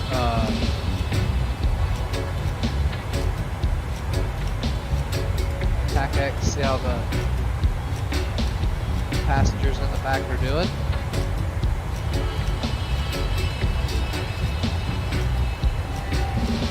Doing relatively well. Looks like they're a little bit thirsty, hungry. I think they just had some water and stuff. I'm gonna turn off the seatbelt sign, turn the music down for a bit, and make an announcement here really quickly. Get the seatbelt sign off. I think. Well, before we do that, let's take a quick look at the weather service website. Just make sure everything's still looking pretty good. So, just go to aviationweather.gov and let's see what it's showing here.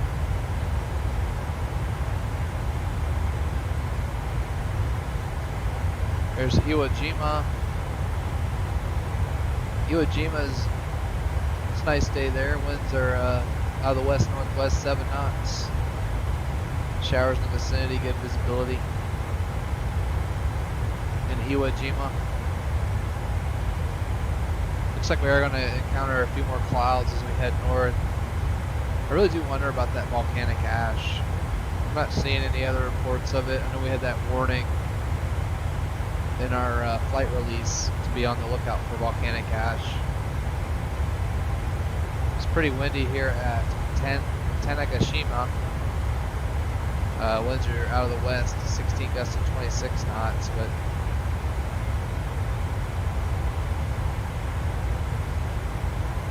yeah, it's pretty foggy once you get up into South Korea today.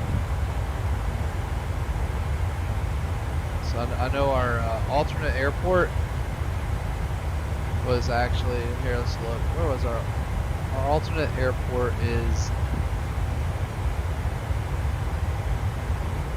Romeo Kilo Papa Kilo.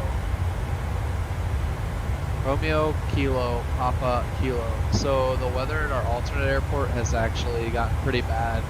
Look at that. It's like one of the worst airports in the entire area here. Low IFR flight category, so really low visibility, heavy rain, mist, scattered clouds at 500, scattered at 1500. So like if we did need to go to an alternate, probably, I don't know that we're going to necessarily be going to the Busan Gimpei International Airport, but we'll see. We still have a little bit of time before we get to our destination of Fukuoka. Right now in Fukuoka, winds are 250 knots, 7 gusts and 17. and winds are variable between 190 degrees and 280 degrees. And good visibility. And they're still forecasting thunderstorms a little later on today, this evening in Fukuoka. I really do. Let's see what the radar looks like out this way. I don't know if they're going to show radar on this. Yeah, I think SimBrief will show it. So let's see what the latest radar is showing. I think it'll actually play a loop for us. Yeah, you can see that's that rain that's moving through our alternate right now. And it's going to be making its way towards Fukuoka. Or Fukuoka. So we definitely want to keep our speed up, try to get there before the storms hit. Looks like there are fuel isolated showers kind of popping up in these southern Japanese islands. But overall, not too shabby out here.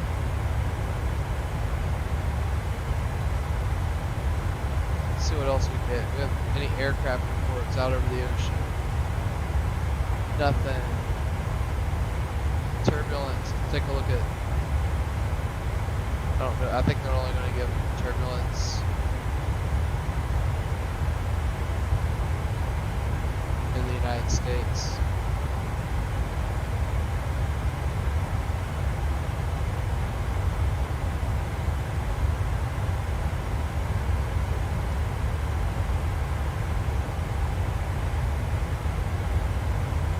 And here's the high-level significant weather chart.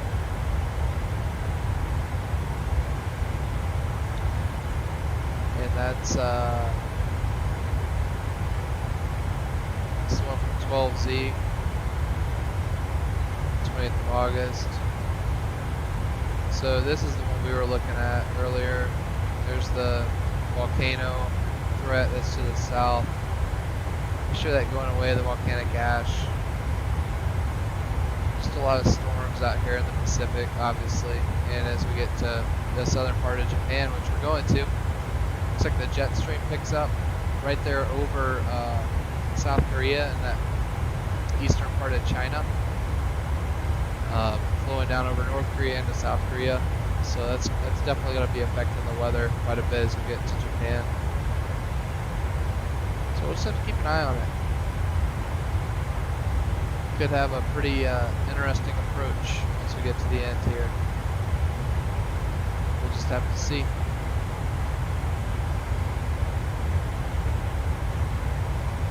Alright, so next fix, like we said, is Pacto. We need to keep an eye on when we enter our VTOPS entry point, so I'll try to keep an eye on that for us.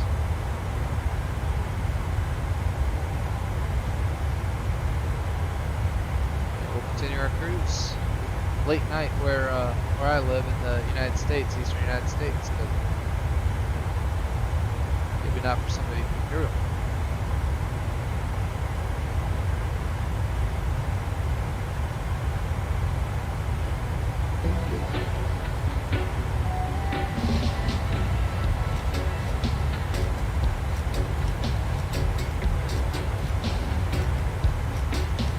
Our fuel temperature really quickly. Looks like it's at about 11 degrees Celsius right now, so still plenty warm. It's usually not going to be an issue unless you get up to the polar regions, or down to the polar regions, I guess. Also, to make your way to Antarctica.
delete that Nimitz out of there.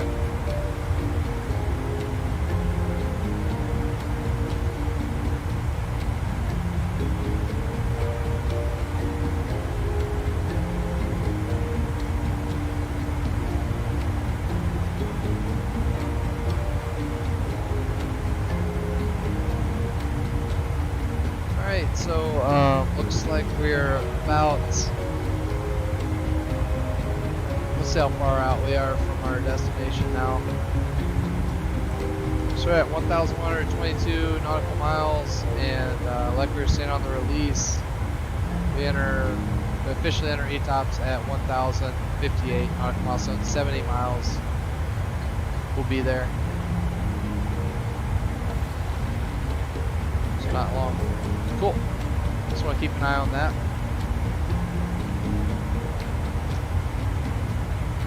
But in reality, for ETOPS planning, basically we're going back, like we said, to Saipan right now until we get,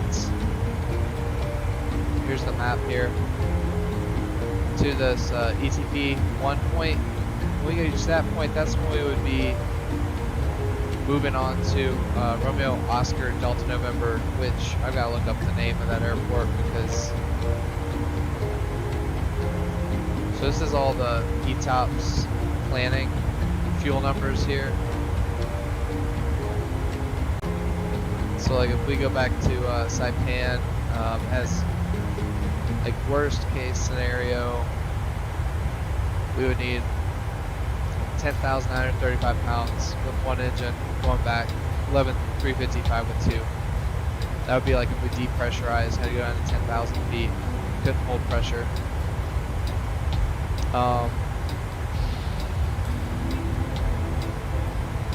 One thing to look at, these winds as we keep continuing towards Japan, they actually hold pretty steady. You can see the direction changes from the northeast to the northwest, but the speed's just around 30 to 40 knots the whole time. And it looks like the air is slowly getting warmer too, so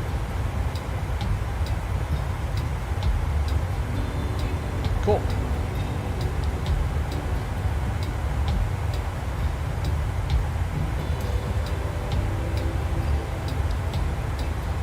Well, I don't know if y'all are wondering what happened in that round of 16, but I think we'll go and check out a recap of what happened in that tournament back in 2019.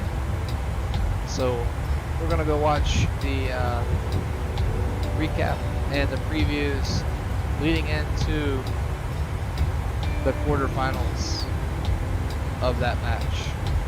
So take us to the back now. Here we go.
Good afternoon, everyone. Welcome out here to Woodland Park. I'm John Dale, joined by Drake Abernathy, and we're here with a round of 16 recap. Last week we had the U.S. Amateur Match Play Championship local round of 16 here in Columbia, Tennessee. Drake, it was a really exciting round. What did you think about the matches overall? Two of the matches went to a playoff. You can't ask for a much better play than that. Yeah, it was a really exciting time. With that being said, let's get straight to those matchups. First up, we had Ben Kelly and Swiss Falter. What'd you think about that match, Drake? Both these players have so much talent, and I don't think either one of the players played up to their level. But Swiss ended up winning it in a playoff. He won on the first hole. Ben Kelly accidentally threw into the woods, and he recovered. He saved par, but Swiss is so far down the fairway, he had an easy birdie. Yeah, and congratulations to Swiss winning that match 1-up. He advances to the quarterfinals this week out here at Woodland Park. But next up, we had a great matchup between Clint Wright and Bradford Watson. And let me tell you, Drake, Bradford Watson really kept this match close. Yeah, I expected Clint to kind of run away with this one, but from what I heard, Clint was up by 3. Bradford came back and was eventually up by 1 on hole 9 is what I heard. Yeah, that's what happened. I was there filming the match, and one of the highlights of the match was when Clint Wright went for the 2 on hole 4 by throwing from the long tee over the tree line, but he hit a tree in the middle of the woods and dropped straight down. But they still ended up pushing the hole. But what do you think about that strategy, Drake? Going over the top is risky, but I mean, you can definitely do it with the right wind. You can easily get over there and have at least an easy 3, if not a 2-putt. Yeah, but Clint Wright, like you said, he came out with the wind on hole 15. He won 4 and 3. Next up, we had Jimmy Elkins and myself, John Dale. What did you think about that match, Drake? Well, Jimmy is a really phenomenal putter. He can definitely make putts from 50, 60 feet. And what was your take on it? Yeah, it was a great match. Jimmy got up early. He was 3 up through 4, and then I was able to tie it up by birdieing all the holes on birdie row. But in the end, Jimmy won holes 10 and 11, and we pushed all the way to 17, where he parked it close to the basket and ended up losing there. So congratulations to Jimmy Elkins, winning 3 and 1, and he'll have his quarterfinal matchup coming up this week against the winner of this next match, Blake David and Dave Quint. Wow, what a match, Drake. Man, this one was back and forth all day. You know, Blake has more experience than Dave, but Blake's mental game might not just be there to hang with Dave, you know? But Blake did pull it off at the end, so. And it was back and forth in that matchup, but there's a 50-year age difference, so you know maybe fatigue at the end of the match. Yeah, but great match, guys, and congratulations, Blake David, for winning that match 2-up. And next up on the bracket in the first round, we had Darius Turrentine and Andrew Tester. And this one ended up being more of a tester for Darius in the end, Drake. Oh, John. I was on the way to my match while they were playing. I saw him on hole 8, and let me just say, Darius was in a rage. He was not happy with how he was playing. Yeah, so I think Darius got down pretty early in that match, right? That's what I hear. Darius told me he beat himself. And what happened on hole 4? I heard he had an interesting strategy there. Just like Clint, Darius tried to go over the top and ended up with an 11. All right, well, congratulations in the end to Andrew Tester. He advances 4 and 2 to the quarterfinal this week against the winner of this matchup, Mr. Number 1, Drake Abernathy, and Grant Kelly. And Drake, you were in that match, and I was there watching the whole thing. Let me tell you, it was an exciting match. What were your thoughts on it? Yeah, I was playing well, and somehow Grant hung with me. Stroke-wise, I actually beat Grant, but it's a different animal playing match play. You both shot great rounds. I believe you said you shot 10 down from the longs. I shot 10 down. Grant shot 8 under with his bogeys. So when you look at that, I believe that's 1,000 rated round right there. Yeah, it was a great round. You were both playing lights out, just going out into the brush on hole 1 when you're setting that playoff hole. I took a lesson from Ben on our playoff hole on hole 1 too. There was a slight headwind. I flipped my disc over right in the woods. I recovered, saved par, but Grant took advantage, got his birdie. Yeah, congratulations to Grant Kelly for putting together 3 outstanding shots on that sudden death playoff hole and winning the match 1-up. And then we had the two buys this past week, Michael Tucker and Seth Singleton. Those are some close matches, John. Yeah, they'll be facing each other this next week, or this week actually, in the quarterfinals. Let's get to those matchups, Drake.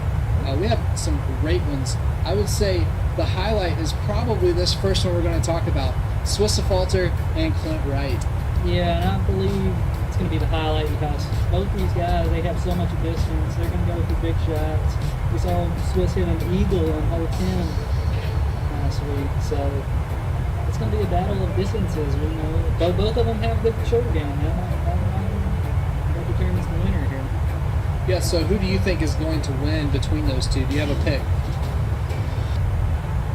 Well, Swiss is so consistent. He plays so often. Clint, you know, I've seen him shoot really well, and I've seen him shoot not so well. You know, Bradford was beating him, so I can't pick Clint. I gotta go with Swiss here. All right, so you heard it there, Drake Abernathy with his pick in that matchup.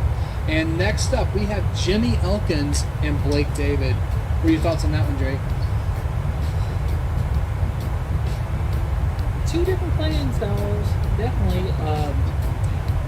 Like I said, Blake struggled against Dave Clint. You know, he didn't play up to his level. I think match play might make him kind of nervous. So I'm gonna pick Jimmy in this one because Jimmy's been around the game for 20 plus years. Got so much experience. I think he's gonna do what it takes to get it done. And I'll say I played against him in the first round, and his putting was not up to the level it usually was, and he's stolen. So if he gets his putting on this week against Blake David, Blake better watch out. So great insights there, Drake. Next up, we have Andrew Tester and Grant Kelly. What do you think about this one? My vote's got to be for Grant. I mean, to beat somebody playing so well like I was, I don't see anybody stopping him. Grant's got to win. He's a very consistent player. This should also be a great match this week. And then we have the two gentlemen who had buys in the first round. They are finally getting to play human opponents, Michael Tucker and Seth Singleton. I believe you gave us a little preview of this match last week, but go ahead and recap it for those that didn't catch the first video. Yeah, my vote was for Seth for Richmond. I was thinking he was going to take the match out. But I've seen Michael throwing some Latitude 64 disc, and I feel like it might be a little bit closer than I originally thought. All right. Well, we're looking forward to these matches. And with that being said, we do have some results in. Drake, you put together a bracket challenge for this tournament this year. What are the results looking like on that so far? How many brackets have been busted? Well, actually, it looks like nobody's going to get my big prize for the perfect bracket because all the brackets were busted within, I think, the first 3 matches. Okay, wow. Yeah, so, but there's like a 4-way tie in points right now. And what does the winner get at this point? The top point grabber, what do they win? What do they win? Well, we have multiple discs from several different companies.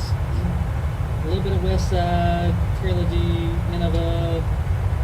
Got several discs in there, surely whoever wins will like some of the discs in there. That's why I mixed the discs together.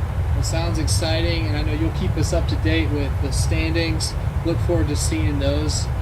But stay tuned. We'll be back next week with a semifinal preview for everyone and recaps for this quarterfinals. And we'll bring you live coverage when we're able to. But for now, let's take it over to Nigel Atkins, who has some updates on the U.S. Dart Championships for us.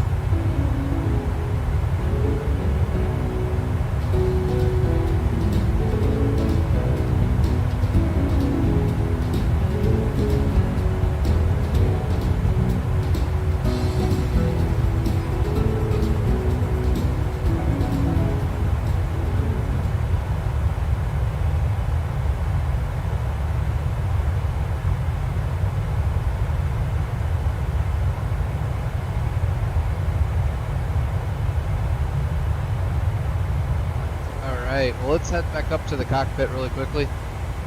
And looks like made some good progress toward Pacto while we took our little break there.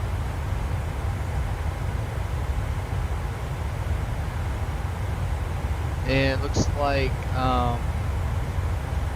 just got a message from Oakland Radio, and I think we are leaving their airspace now. So perfect. Let's take a look at that really quickly. I'll pull up. Sure, looks like.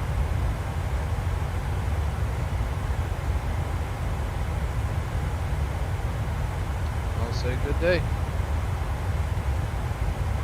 Okay. Yep. So here I'll show you what I'll show you all what the current coverage looks like in VATSIM. Wow. So honestly, a lot of the West Indies, those islands, they're all pretty well covered with air traffic control. Looks like South Korea, they have some controllers on. So I'm hoping we'll get some people coming on in Japan, but I don't know. I don't know how active they are typically in Japan with VATSIM. I know I'll see controllers on pretty regularly in China. Australia seems to be fairly active. Yep, there's some people on in Australia right now in the big cities like Brisbane and Sydney, Melbourne, Perth. So, Bujong Handang Center is on. So I don't know. Maybe I should have flown down to somewhere down there tonight. I don't know.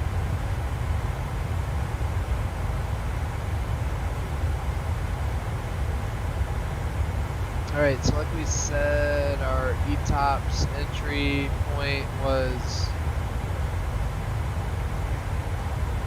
1,058 nautical miles, and we're currently sitting at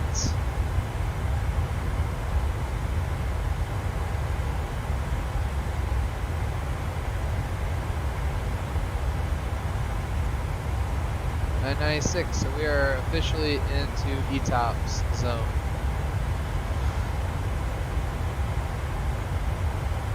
So that's good to know. The big thing we gotta figure out is when we get to that switchover point where we would not be going back to Saipan anymore. That's what we really need to figure out and make sure that we track.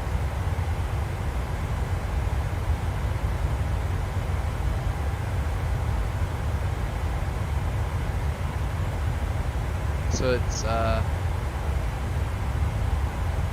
looks like it's over 608 miles from GSN, 606 from Romeo Oscar Delta November. So I'm actually going to put those. I'm actually going to put that in the fixed page. Put those airports in the fixed page because it'll tell us how far we are from them. So Papa Golf Sierra November, and we're currently 480 miles from Saipan, and Romeo Oscar Delta November. I believe that's correct. Let me double check here. Romeo Oscar Delta November. Yep. So we're 608 miles from Saipan and 606 from Oscar Delta November. That's when we switch over. And that's going to be after we pass Pacto.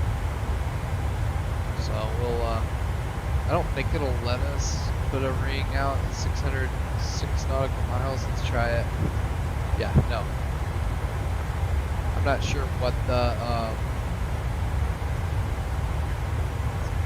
I'm not really sure what the limit is in the 737-700, but obviously it's somewhere before 606 nautical miles.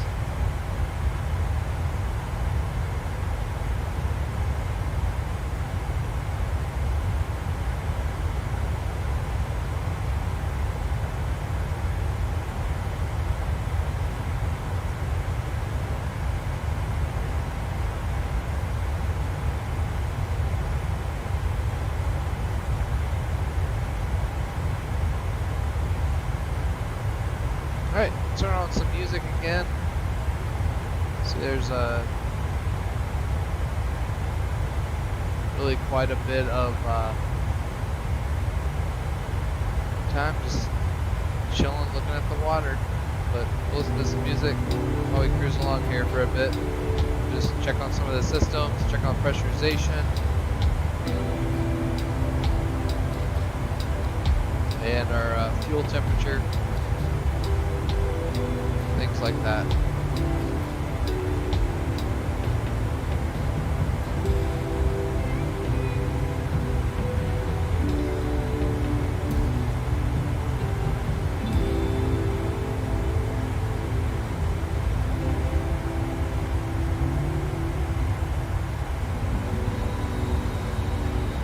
And pretty soon we're going to be having to turn off our center fuel pumps as that center fuel tank quantity is beginning to decrease.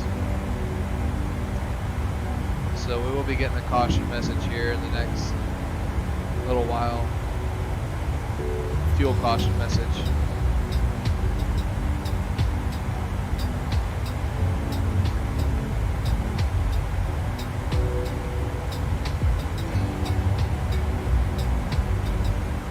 Yeah, pressurization's holding pretty steady. That's good. Let's check our cabin temperatures. It's 70 degrees. So, yeah, looking good. Let's leave it alone. I think I did say we were gonna turn off the fasten seatbelt sign, so I should probably go ahead and do that. We'll go ahead and make an announcement back there.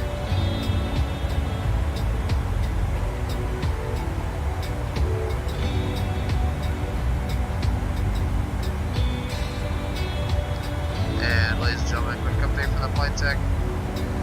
They're cruising altitude final tray 80. Expecting smooth air for the next hour or so. Go ahead and turn off the fasten seatbelt sign. However, we do ask that if you're seated, that you keep your seatbelt fastened in case we encounter some rough air. Plan on about 2 hours en route. Sit back, relax, enjoy the flight. Let us know if there's anything else we can do to make your flight more enjoyable.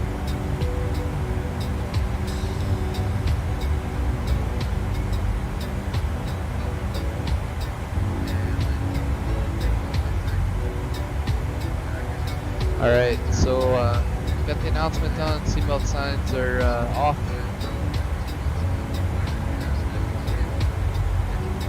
Yeah, we're making good time.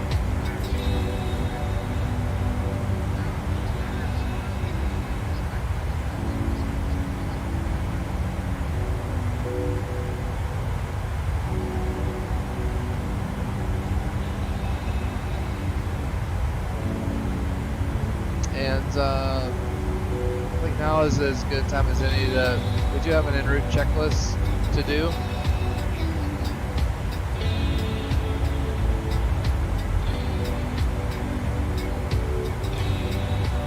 For class 2 nav and ETOPS.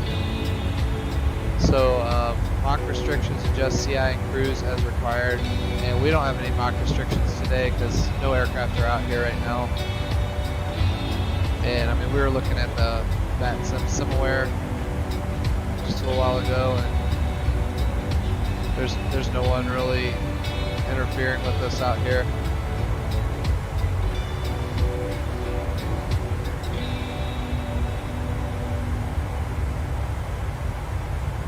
Looks like Shanghai control is on now. LNAV, VNAV, confirm and monitor, they are staying on. Just want to make sure you don't start drifting off on some random heading. We did implement slop. We're 1 mile. Are we still 1 mile? Yeah, see, we're still 1 mile right of course. Perfect. That's our slop procedure. Transponder set to 2000. Yep. Weather for en route alternates, we definitely need to monitor it. Let's check on the weather again in Korea, where our alternate airport was. So there's the current view of all the aircraft on VATSIM. This is our aircraft right here. Let me refresh it really quickly because I think we've actually moved a little further along. So Europe's just now starting to wake up. So most of the controllers aren't online, but you can see there's still quite a few people out flying. A few people crossing the Atlantic. United States is going to sleep, but it's busy out on the West Coast right now. Los Angeles, San Diego. Just a few people flying to Hawaii. And Asia is definitely starting to really get moving. Just out there in the afternoon hours. Really hoping Japan's going to kick into gear here soon. So there's Fukuoka, where we're flying to. Definitely still some weather in the area, and quite a bit of weather about to move across the sea toward Fukuoka.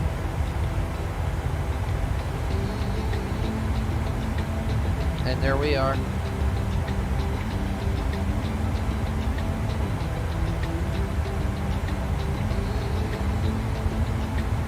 Alright, let's look at our weather report again. Looks like the weather has improved slightly at our alternate. So now it's just instrument flight rules. So visibility's risen up to 3,200 meters. Heavy rain, mist, few at 500, scattered at 1,500, broken at 3,000. So the ceiling's up at 3,000 feet.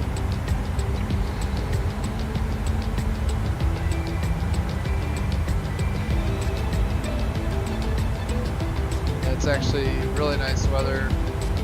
Pretty nice weather in Fukuoka. Rain showers now, light rain showers. And temporarily thunderstorms. So the storms are starting to move through a little bit. It's going to get quite a bit worse, it looks like, as the evening progresses.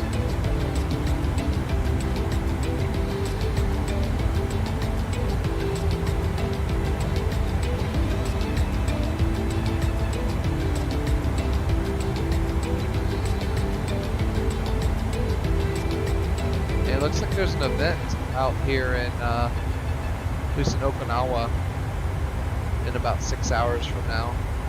The Naha Kawahatsun City Link. So, well, maybe some controllers are going early. I don't know. I feel like usually when there's an event, controllers wait until right when that event's going to start, and then they get off ASAP when it's over. But it depends. Depends on where you are. Some controllers stay on for a while, but I feel like a lot of them won't. Which I don't blame them. Usually they get slammed with hundreds, if not thousands, of aircraft over the course of an event. And get a little taste for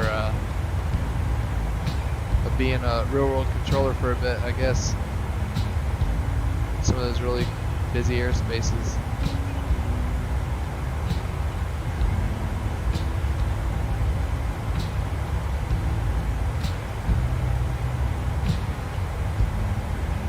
Alright, so we're only 19 miles from Pakuto now, so we're almost there. That's good.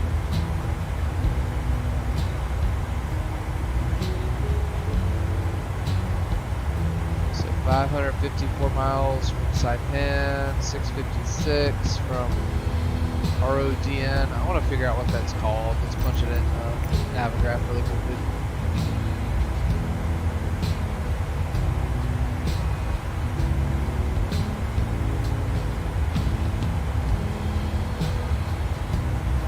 Oh, that's Okinawa. So there we go. Okinawa. Kadena Air Base.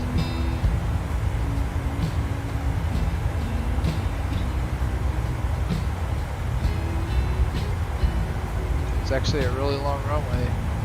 12,101 feet. Two runways that are 12,101 feet, so it's actually a pretty good place to have as an ETOPS alternate if needed. Cool.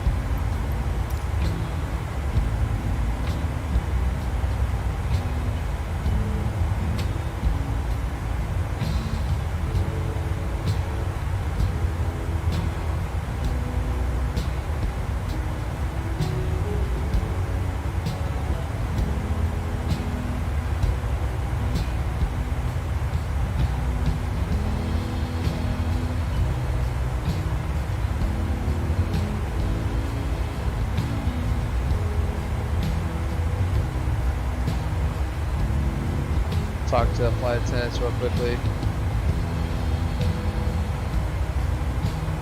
Get another drink.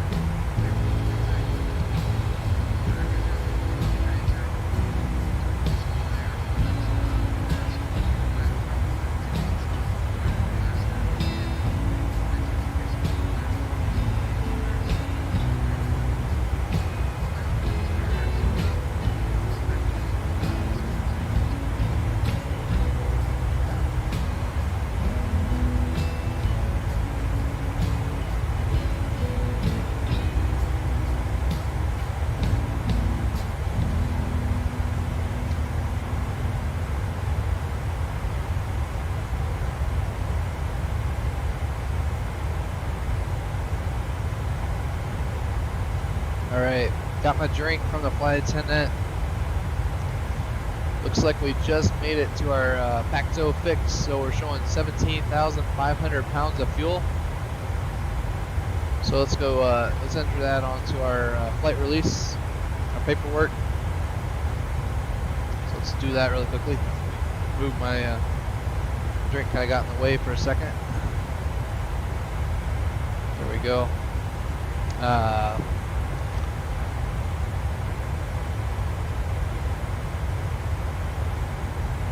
Switch this over really quickly. Web browser, there we go.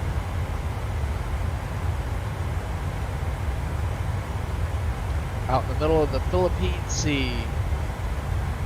Looks like we might pass somebody that's flying from Seoul down to Guam.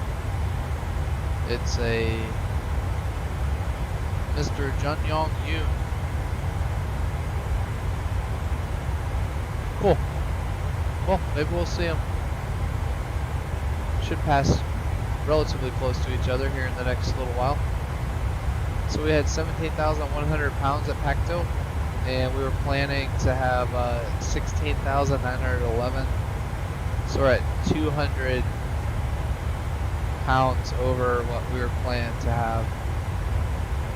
So we're slowly burning that extra fuel, which is good, you know. Looks like next up we'll be entering the Fukuoka FAR, so that's coming up soon. We're officially in Japanese airspace, oceanic airspace at least, I guess. Not technically, they're like where they'll shoot you down airspace probably.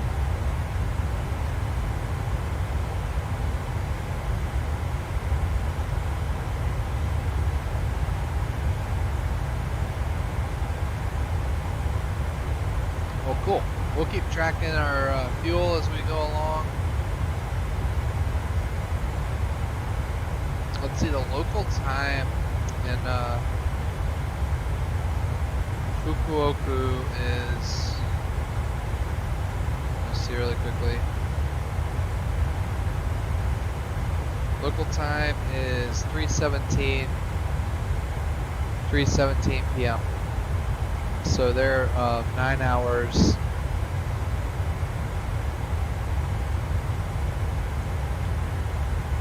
I guess 9 hours ahead of, behind, ahead, or whatever you want to say. They're on the next day from England, or ahead of England. Yeah. So the 6:17 we have on our clock down here, just add 9. That's what Fukuoka is.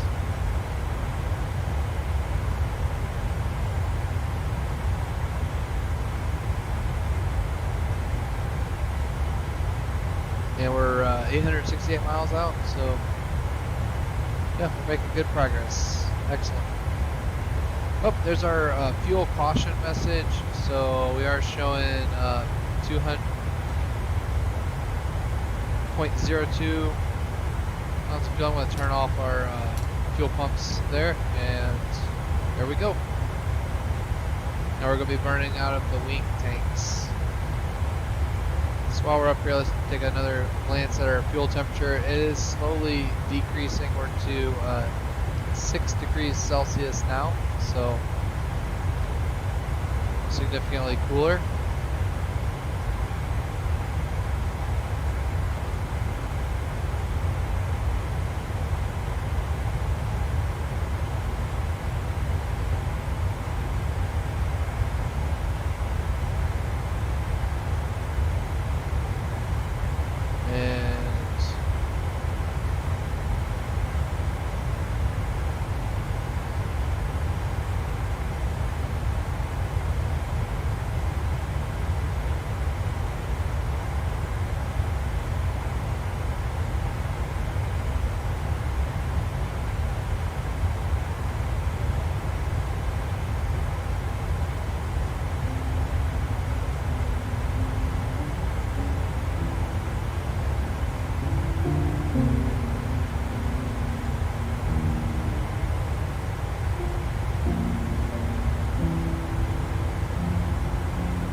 That was a nice calming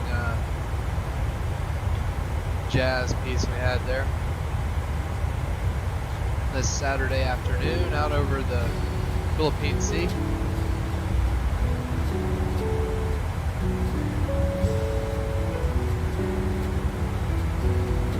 Looks like pretty calm waters out there right now. 38,000 feet below.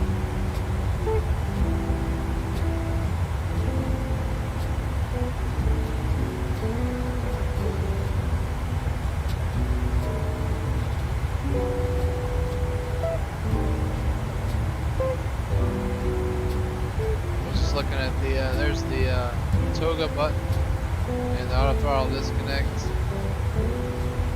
It's always hard to see the toga button from the normal vantage point, but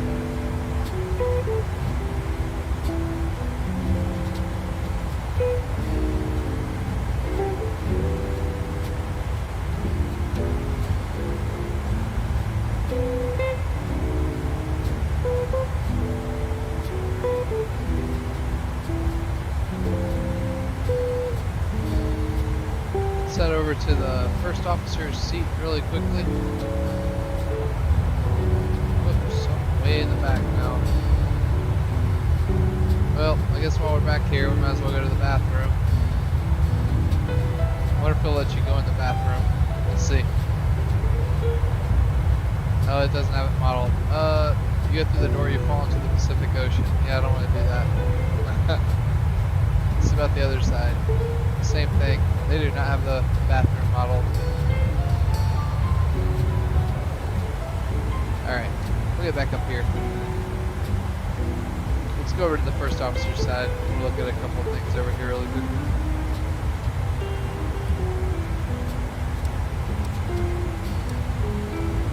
There we go. Yeah, we're definitely getting closer to Japan now.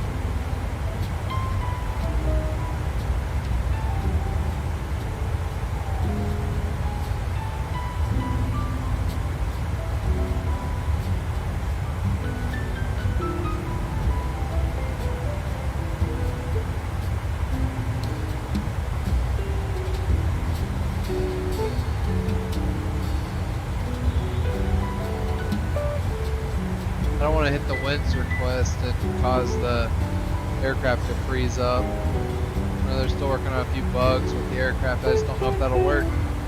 It's not really necessary either. We're doing pretty well with our fuel calculations. Everything's been pretty much on point. Winds right now are out of the northeast, 15 knots. So pretty minimal impact on our flight at the moment.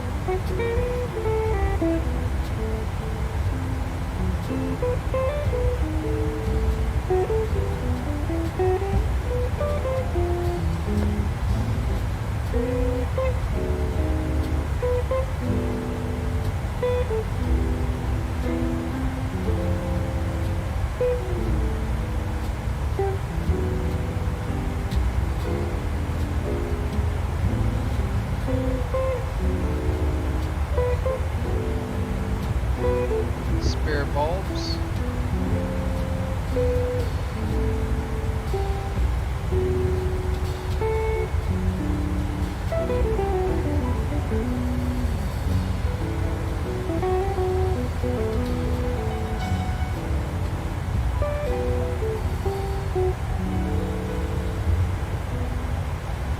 And here's the jump seat view. Let's get the jump seat out really quickly. I'm gonna sit in the jump seat for a minute. Just wanna check out what it looks like. There it goes.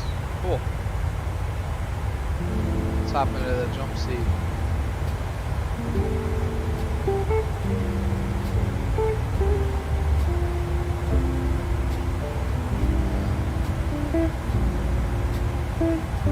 Looks like our thrust levers just decreased quite a bit. They're going back up. Probably some sort of wind shift or something.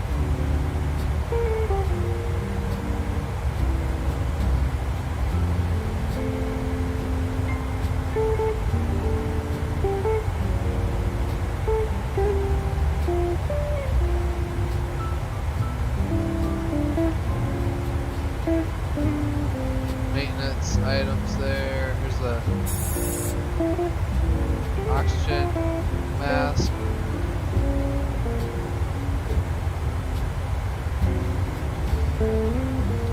Nice coat hangers.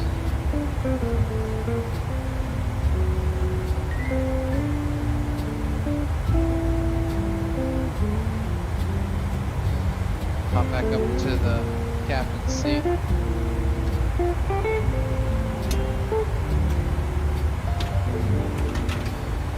Stow the jump seat. There it goes.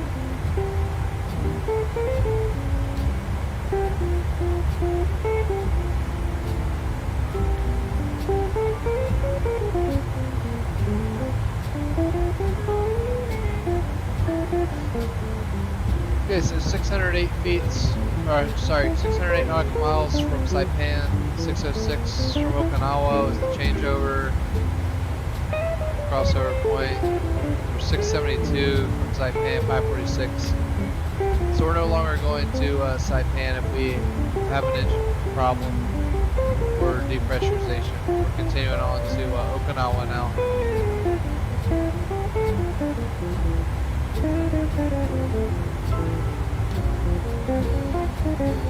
So that's good. That means we're getting closer to Japan.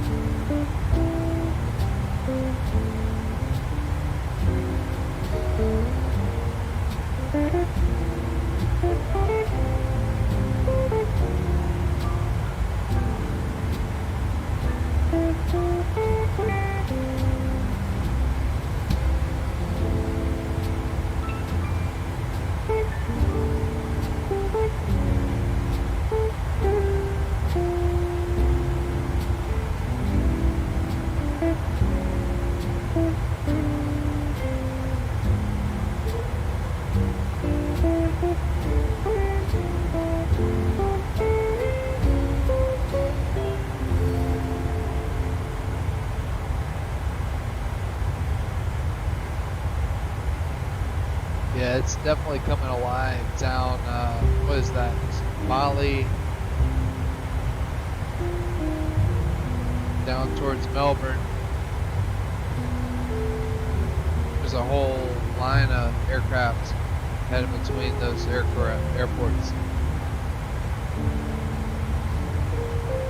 The Denpasar Perth Shuttle, that's the event going on right now. Cool.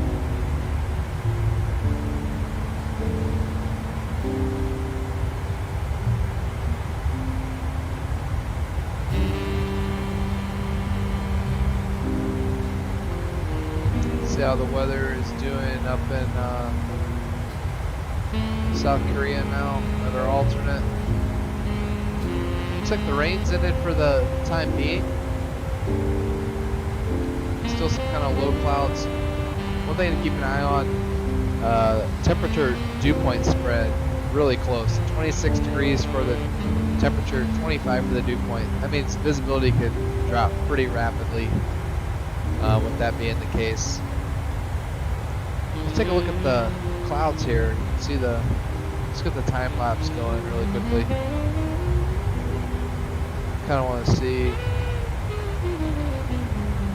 these clouds are.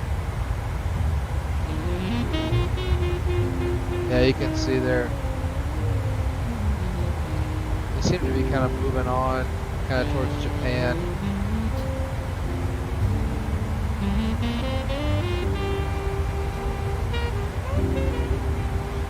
Definitely kind of moving towards Fukuoka.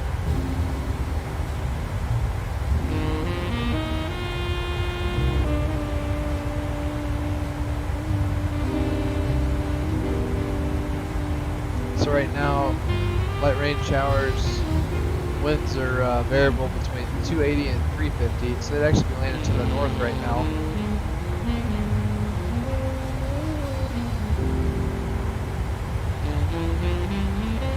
So we just have to wait and see. We might actually be landing to the north instead of to the south. So that's fine.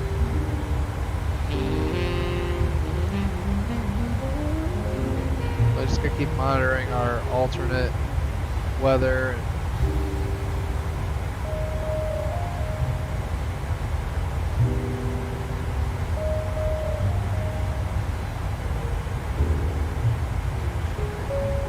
Andrew Green, how many miles do I have left? Let's see. Give me 1 second and I will check.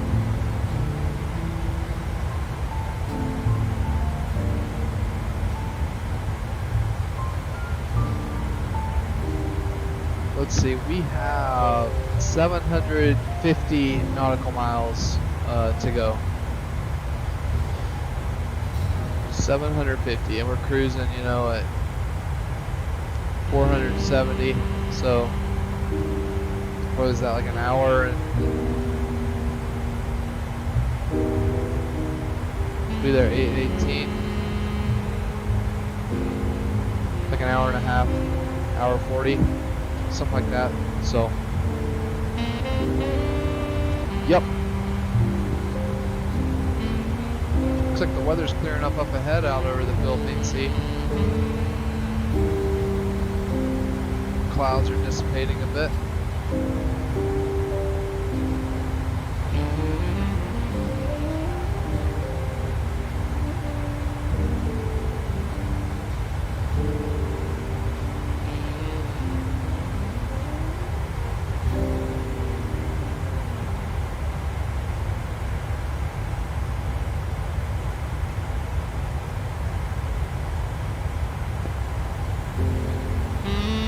And Andrew said GG. So it's good. Good. Yeah, it's a decent hop over the water. I mean, not as bad as crossing the whole Pacific, but it's like a 3.5 hour flight total, I think. It's not a super long hop, but not a really not as short as some of the other flights I've been doing over the last week or so.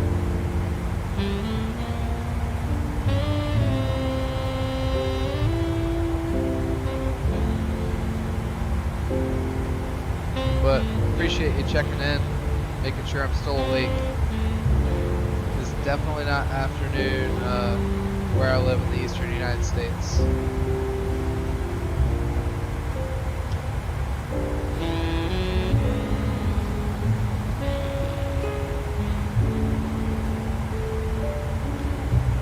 See if there's anything else I need to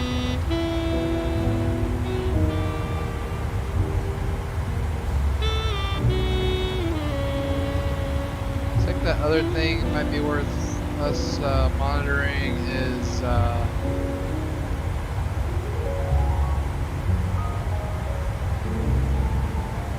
when we exit ETOPS. So we'll pull that up really quickly.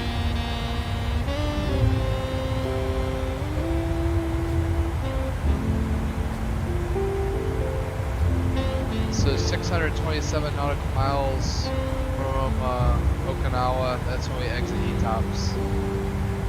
It's before we get to Sabu.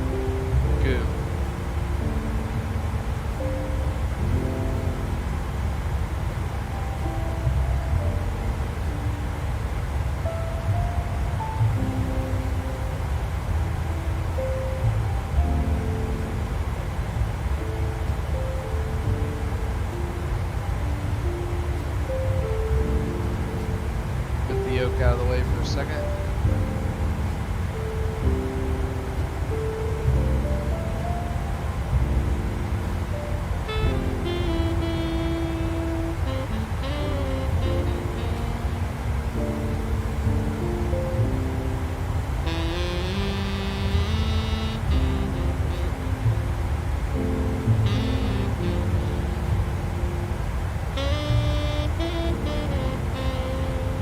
looks like the latitude and longitude for when we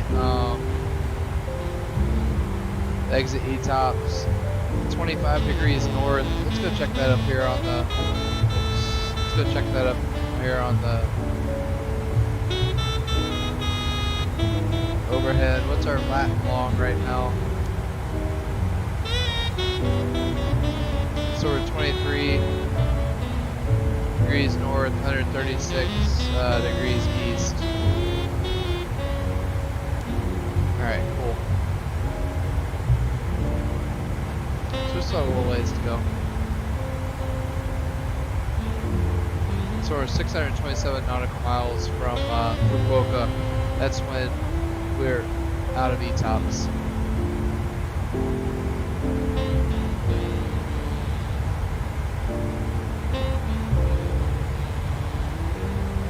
So in about, what, 90 miles or so?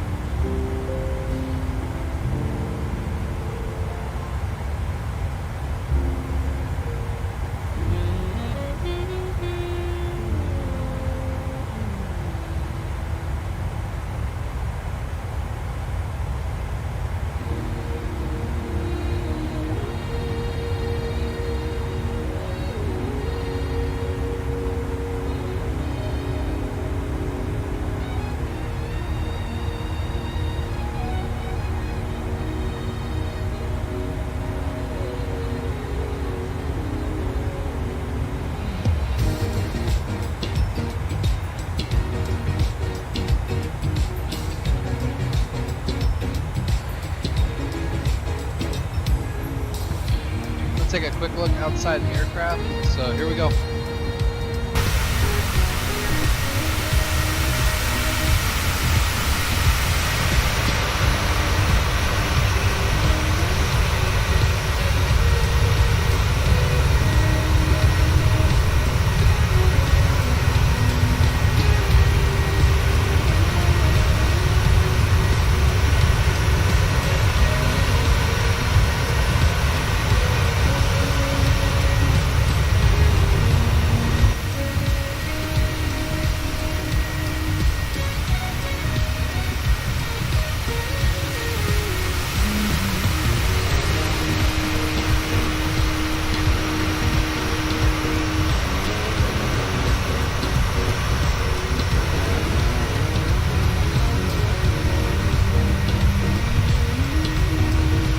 You can see some of the stars up there. We're high enough where some of the stars are starting to appear.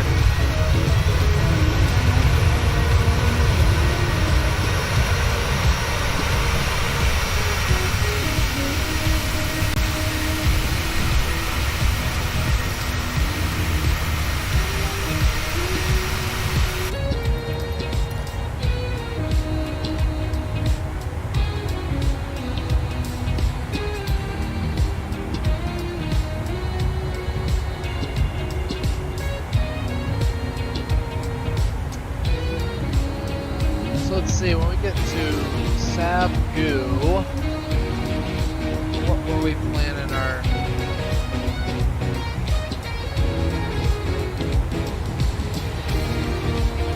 Planning 13,500 pounds of fuel. 13.5.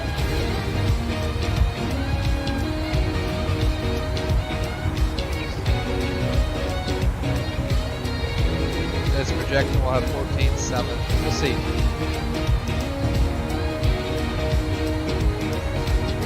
Man, weather is nice in this area.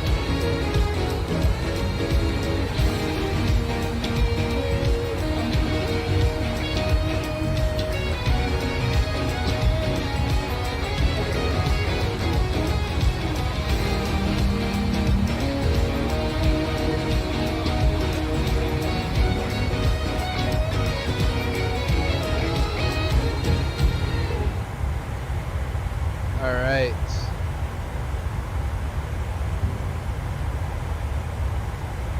I think we have about what was it, about 13 minutes till we get to Sabgu. So I'm gonna hop into the back again.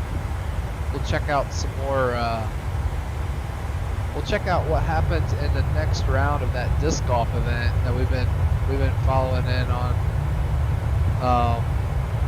So we just saw the quarterfinals. We're going to be moving on to the semifinals now. So we'll get a recap of the quarters and a preview of the semifinals. So I'll pull that up and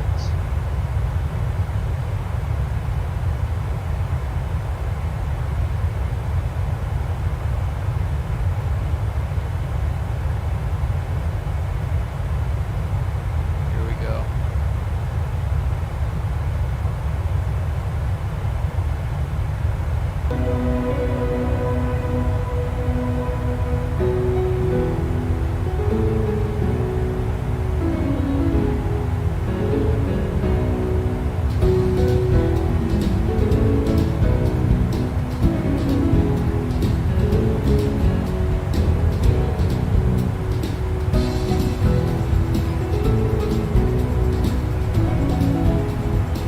Good evening, everyone. Welcome out here to Woodland Park in Columbia, Tennessee. My name's John Dale. I'm joined here by Drake Abernathy, and we're here to bring you U.S. Amateur Match Play Championship local semifinal previews. But first, let's review those quarterfinal matchups, Drake, and what a round that was. Yeah, it's shaping up to be a good bracket, is it not, John? Absolutely. First up, we had Swiss Athlotter and Clint Wright. Yeah, this was a match between two of the heavyweights in this match this year. Yeah, both guys have a lot of distance, but it was really windy that day. Yeah, we saw the temperature up in the 70s at noon. Beautiful day. It was Masters Sunday with Tiger Woods winning in Augusta. But by the time these gentlemen teed off, it was in the low 50s and gusty winds. Yeah, and Clint Wright had his victory red on, helped him get the win today. Swiss started off, he was 3 up on the first 3 holes. He right? was 3 up through 3, and then we saw Clint Wright come back to get the match all square. But then at hole 13, Clint Wright takes the lead 1 up, and he rides it all the way to a victory, winning 2 up on hole 18. So congratulations, Clint Wright, on punching your ticket to the semifinals.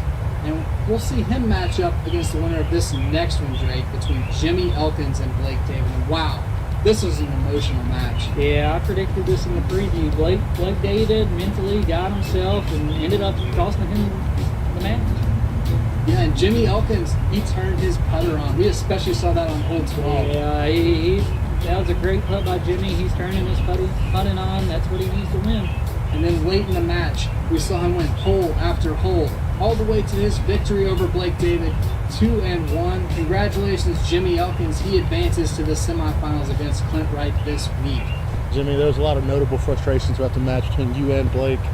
In the end, you seemed to pull it all together and really finish strong. What was going through your mind during the match, and how does it feel to be moving on to face the winner of Swiss and Clint? I can't wait for that match. It's going to be a fun one for sure. You know, both of them's got big arms. Be a challenge for both of them. But today, it was a battle of attrition. Really, it was. I had to get the putter going, and I knew once I got the putter going, I felt pretty confident for no matter where I threw it, as long as I was around the circle. And unfortunately, you know, Blake just this putter wasn't with him right at the end. Yeah, absolutely. You got your putter together, and we hope to see more of that in the match against whoever wins between Swiss and Clint. So we'll see you then. Hey, I appreciate it, guys. Thanks a lot. But then on the other side of the bracket, Drake, we have Grant Kelly and Andrew Tester. This was an exciting match on paper, wasn't it? It was. And we recently sat down with Grant to talk about his win over Andrew Tester, 3-1. It was a really fun round. Really enjoyed playing. Had great weather. You haven't played with Andrew Tester before, seen him play. He bombs forehand, so that was the challenge in my mind going into it. And it did. He played really well. Forehand on quite a few holes. Definitely pull it out. Well, congratulations to Grant Kelly.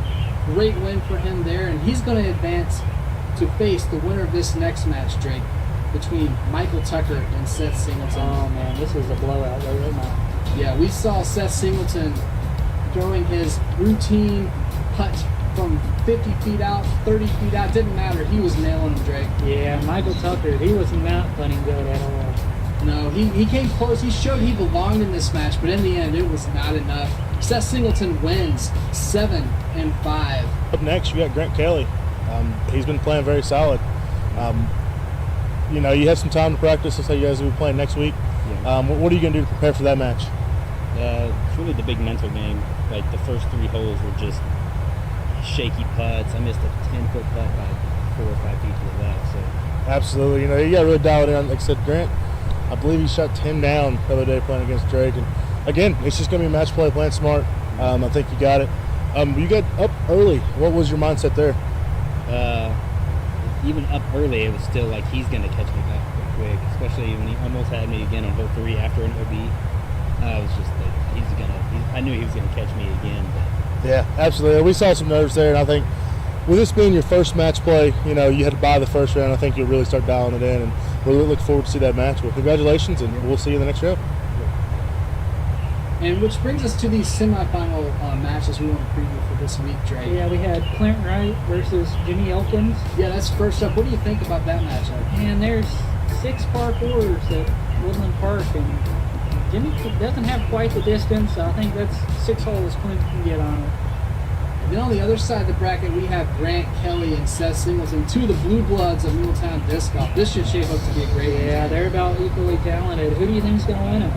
You know, I'd have to go with Grant Kelly here. He's been a very consistent player all tournament long, and he has been known to really be able to hit some long putts. So I think Grant Kelly's going to be my pick in the semifinals. See, I feel like the Kelly brothers have a curse on them. I feel like they can't make it past the semifinals. I think with his experience, Grant will start off, take the lead, but I think in the end, he's just going to beat him. Probably by 2 strokes. I'm going to say on hole 17. Okay, well, there you hear it. Drake Abernathy making his prediction. And the winners of these matches will advance to the local finals with a chance to go to the state bracket. And there will be a 3rd place match as well for the losers. But we're planning to bring you live coverage of every match that we can make it to. And we will bring you a finals preview next week. But for now, let's hand it off to Nigel Atkins, who has squash ball championship updates for us.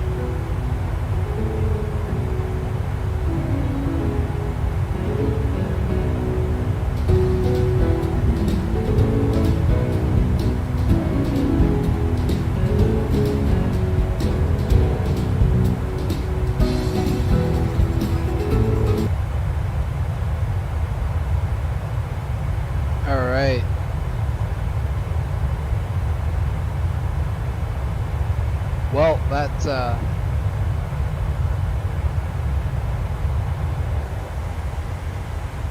was a little break from looking at the ocean. It is, wow, no clouds in sight out in this part of the Philippine Sea. Well, I take that back. There are a couple little puffs of cloud back there. They can definitely tell it's starting to get a little later in the afternoon now. In Fukuoka, it's 3:50 p.m. Alright, so now we're just about 32 nautical miles from Sapgu, 4 minutes from reaching this fix. Wind has now shifted from coming at, you know, it was at 050 degrees, so from the northeast, and now it being almost out of the east, right behind us. So we're getting a slight tailwind, getting a little boost. That's good. But winds overall have been really light on this trip. They've been light during the last week that we've been out here in the Pacific flying around. I'm starting to pick up a little terrain now on the navigation display. That's a good thing.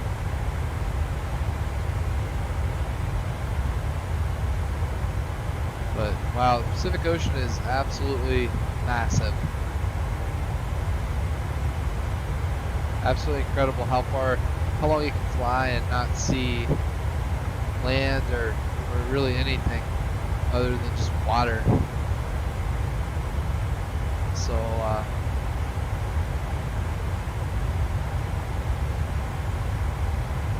alright, so we're 408 miles from Okinawa.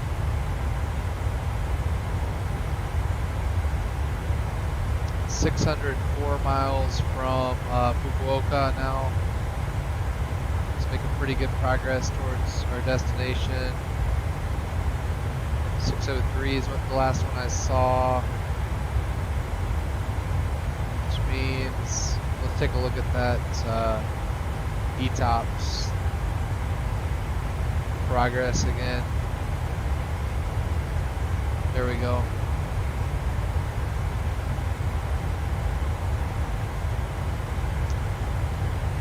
For the ETOPS progress, exits at 6:27. So we have now exited ETOPS airspace. So we're now out of that.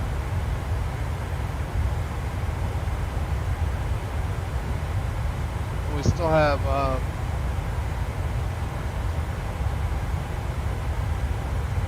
about 200 miles left in Class 2 airspace.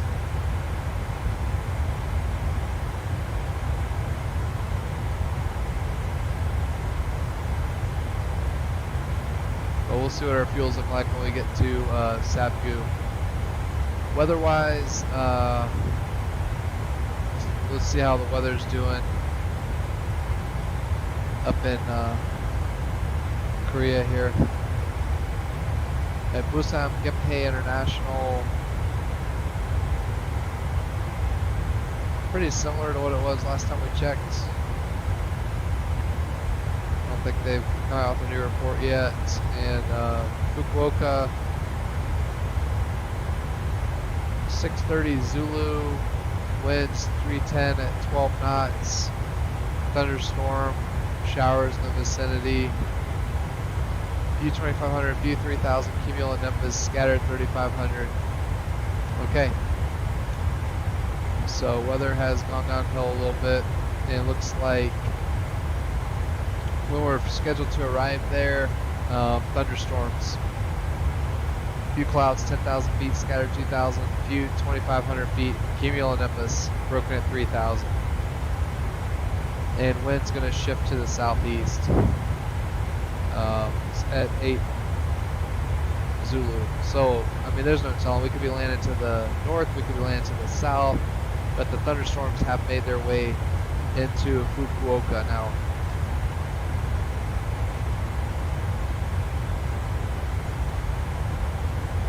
So, like we said, our alternate was up there at Busan Gyeonghae, which is just across the sea from Fukuoka. But we'll keep an eye on this.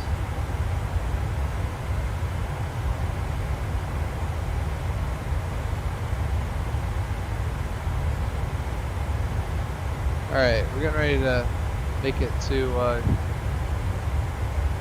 we just passed Sagbu at 14,400 pounds of fuel, so we'll go ahead and mark that on our 14.4. Mark that on our release here.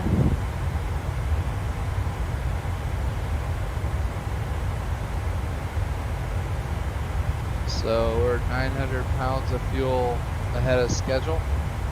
Not really sure how that happened. You know, we were within 200, and now all of a sudden we're at 900. But we'll take it. And if we have a problem now, we're more than likely just continuing on toward our toward Japan.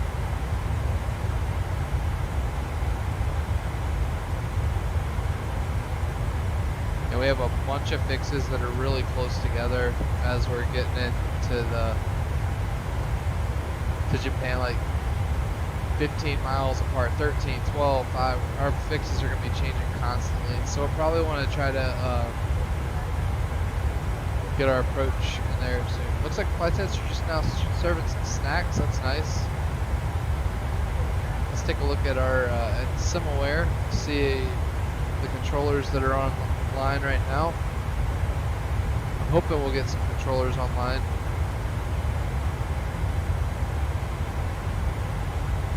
Oh, looks like we just passed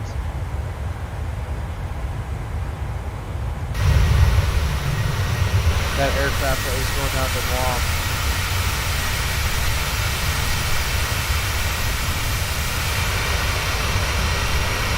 And we missed him. Bummer. See if I can pick him up. On 1, 2, 3, 4, 5.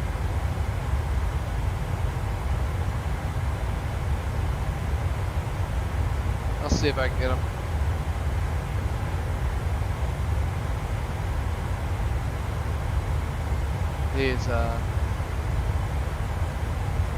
JNA 641. Wonder what airline JNA is. I have to look that up really quickly. Let's see.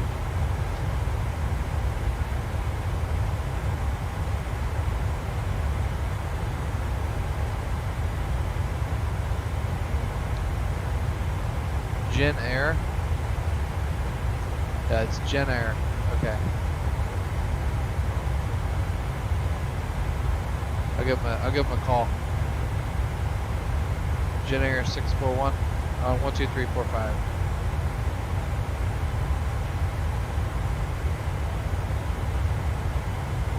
Let's switch over to radio 2.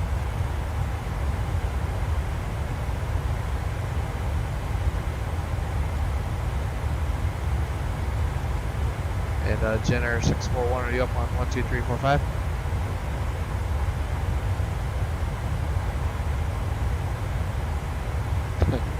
I'll give it a try.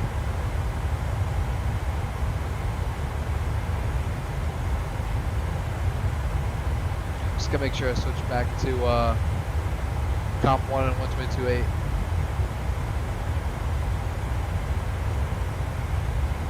Gen Air 641, do you copy on 123.45?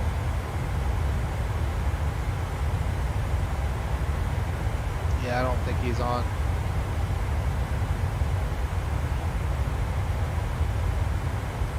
Alright, switch back to transmitting on radio 1. I'm going to switch to guard again, 120.5.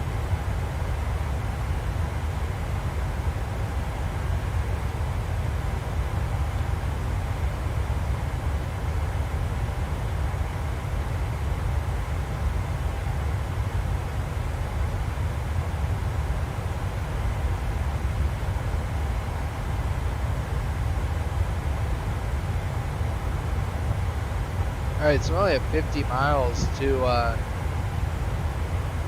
Kenai here.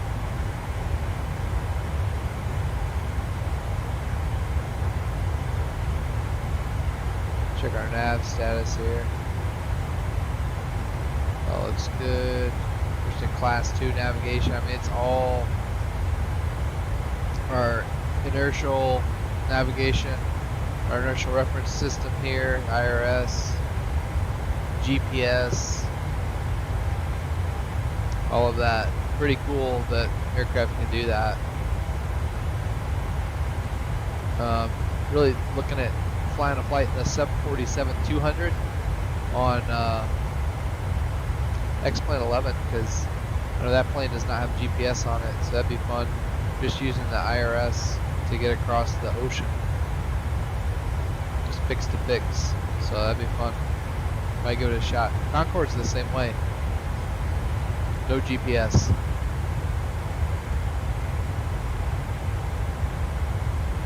But I hope everybody tuning in. I hope you're doing well this evening, morning, afternoon, whatever time it might be, wherever you're tuning in here on Earth. It's currently 2 in the morning where I live, so just really early morning flight, but out here in, well actually in Fukuoka where we're going, it just turned 4 p.m. on Saturday, August 20th.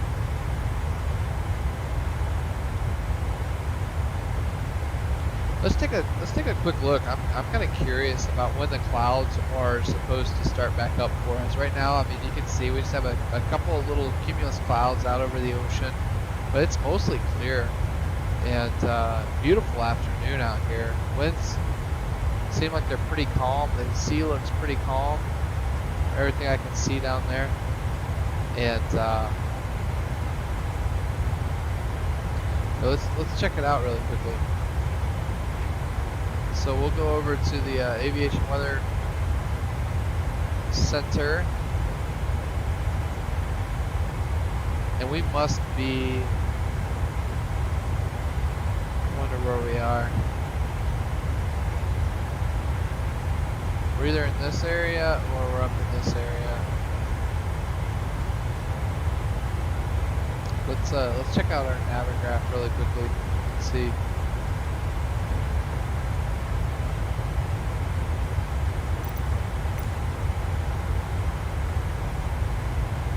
I'm just really curious about weather-wise where we are.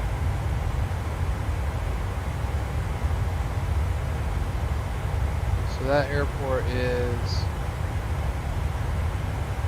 RORK, Kitado. Okay. We're definitely well over halfway now. Alright, let's go back and look at that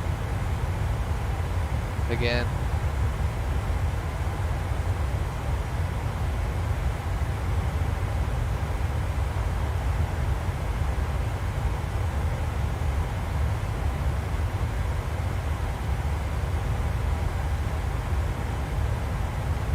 Show flight path.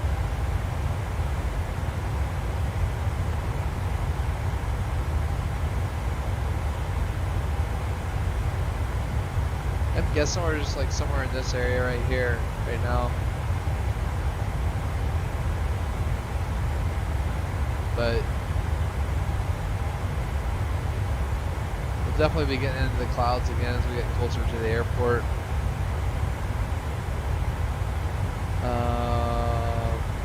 Current report there, still the thunderstorms.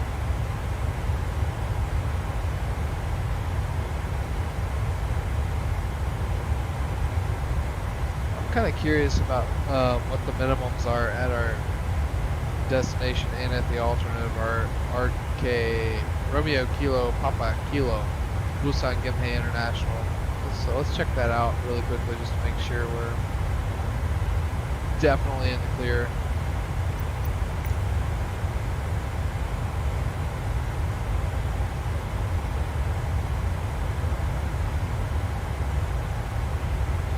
Alright, so I was looking at the ILS, the 1.6. I don't know that we'll be going to 1.6 actually, depending on what's going on with the winds. It sounds like they're shifting around right about the time we're planning to get there. Transition level is going to be 14,000. So let's go ahead and set that in.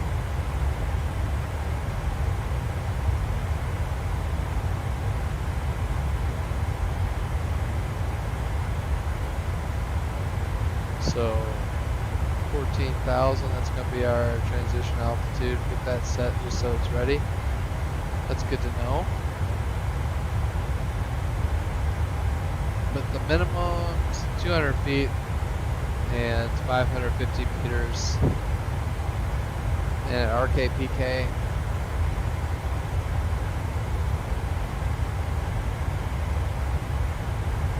Looks like they have ILS approaches, which is good.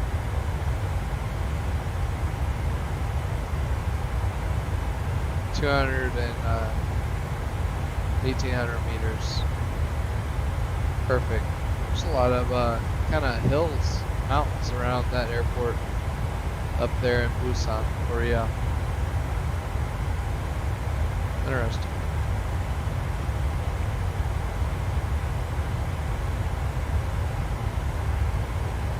Well, we will see. That's really low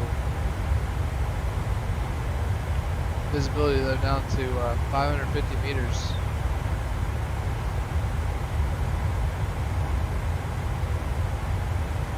Huh.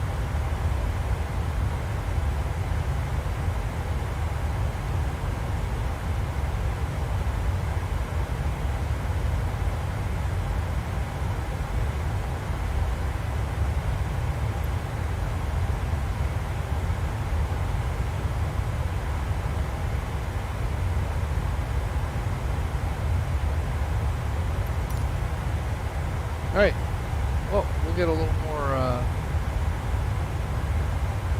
music going.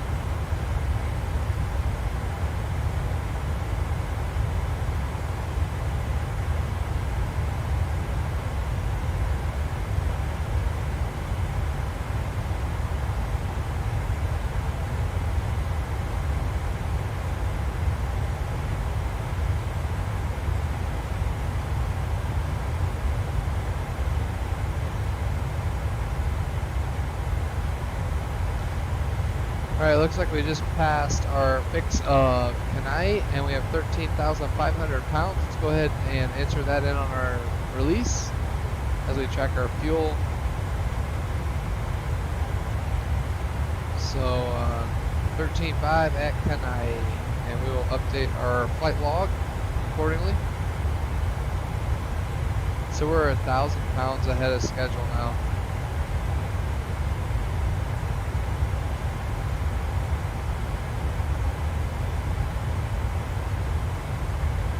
Or 900, I guess. Depending on, you can round that up to 12.6. Actually, what would that? Yeah. So still, we have plenty of fuel, which is good.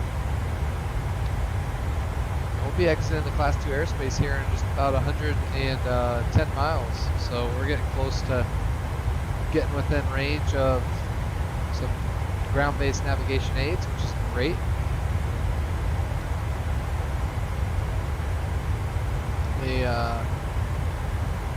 Like we said, we're out of ETOPS now. We're getting close to where that Suwanosejima. That was that volcano we were going to need to look out for. So I think it was a little more active earlier in the day, where there was maybe some volcanic ash associated with that aircraft would need to watch out for. And I'm not really sure what we would see in flight sim other than maybe just some reduced visibility. That would maybe be our indication of volcanic ash, but I don't know that it would even be simulated in here to destroy the engines. But in real life, that would be very serious. That could be a dual engine flame out, and yeah, very, very bad. It's happened before in I think it was a British Airways flight that had all the engines go out. Maybe a 747. Pretty bad occurrence. I mean, in this part of the world, there are a lot of volcanoes around.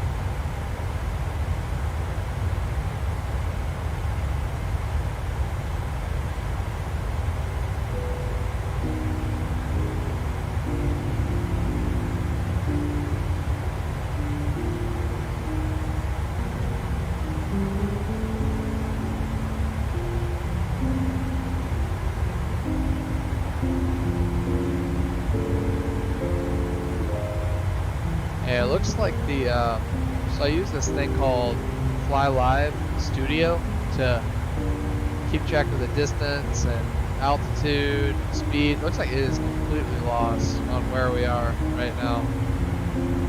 Because I'm looking at it on the stream and it's completely off. So I might just take it off for a bit and see if we can.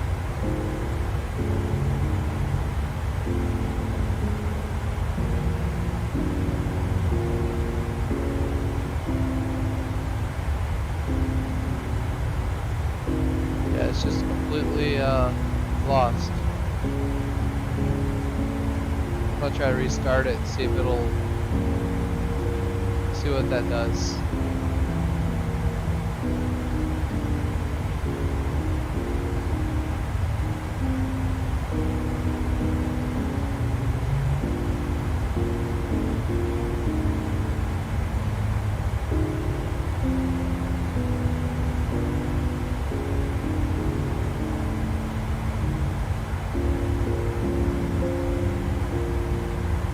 Never tried to do this mid-flight, so hopefully it doesn't destroy the whole thing, but we'll give it a shot. Okay, it looks like it's working. Nice. Alright, it's coming back online right now. There you go. That's accurate.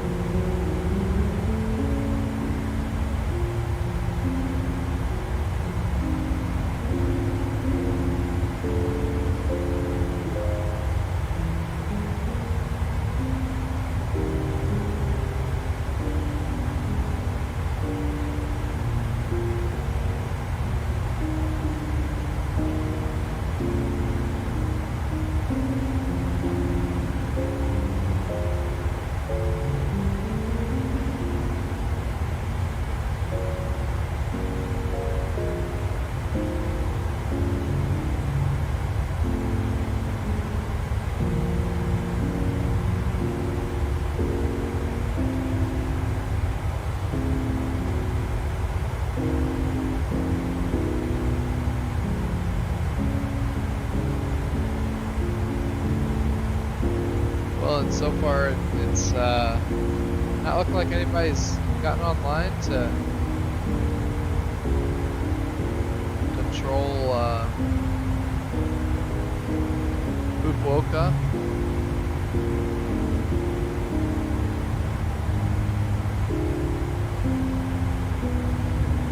But who knows? There's still some time.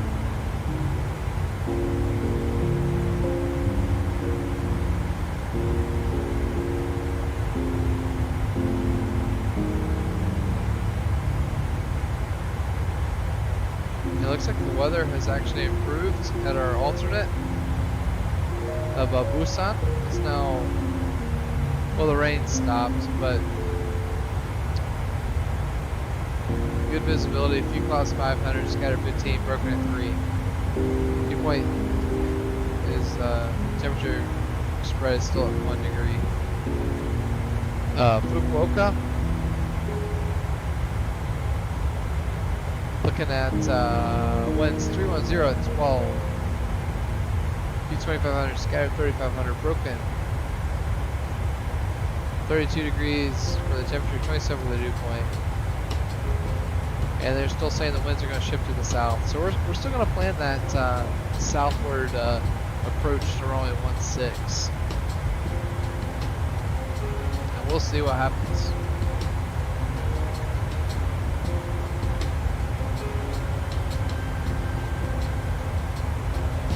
So big sack.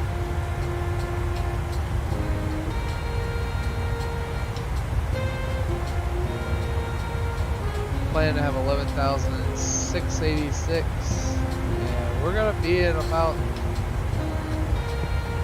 only 9 miles out, so we're gonna be over it by quite a bit.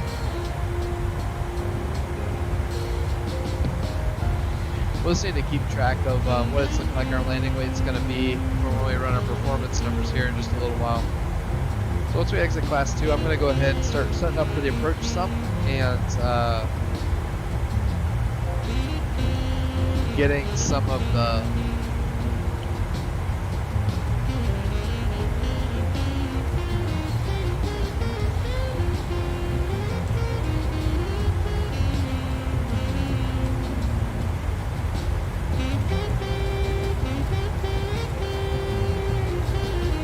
well, I'm glad the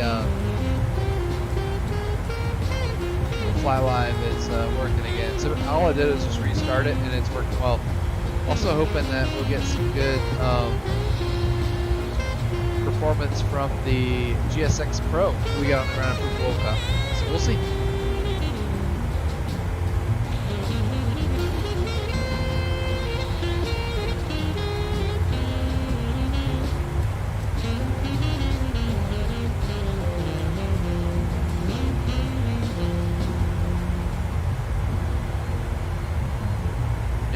There are no clouds being shown here. That's crazy.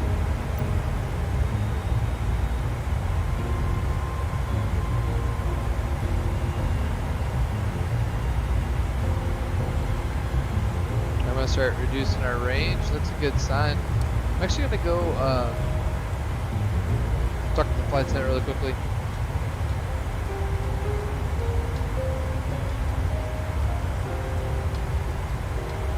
Go to the restroom.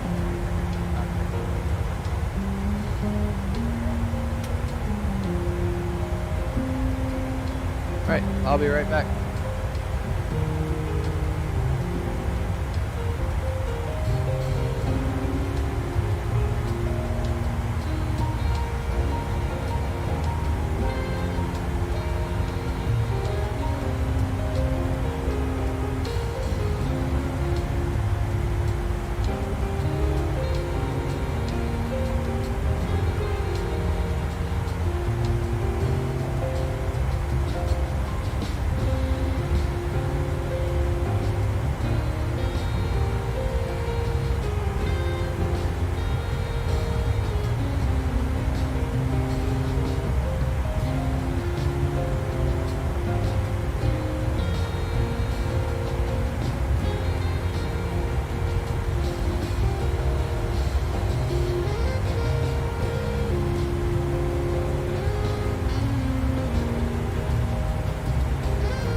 All right, I am back. Back from the walk of shame, as it's called in the airline industry. Turn the seatbelt sign back off here. Just give flight attendants, passengers know real quickly. Stand by. Then we'll check on a few things up here. And ladies and gentlemen, seatbelt sign's coming back off. However, if you're on your seat, we do ask that you have your seatbelt fastened in case we experience any unexpected rough fare. Thank you.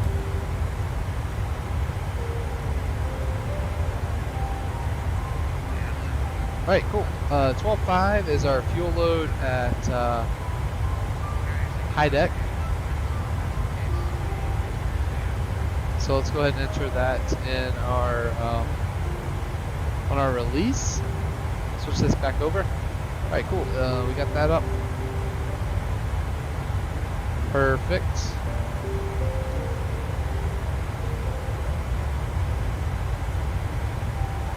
So 12.4, and we are exiting class 2 airspace now. So we're 1,100 pounds ahead of schedule.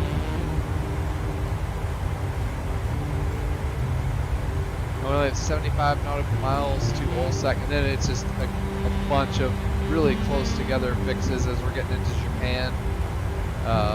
It's just gonna be boom, boom, boom, boom, boom. So I think now is as good a time as any to go ahead and start preparing for the approach and descent.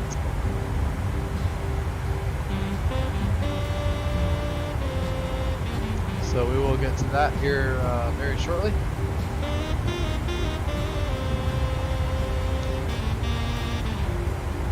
So let's see, we're at flight level 380, 30 miles out from Fukuoka. I want to be at 10,000 feet, 250 knots. That's kind of a general target. Now we likely are going to have some targets on the arrival in there, unless air traffic control gets on and gives us some other, gives us something else completely. But let's set that in really quickly. So for our fix, we don't need this anymore. We're out of the ETOP space. So let's go back to the first page.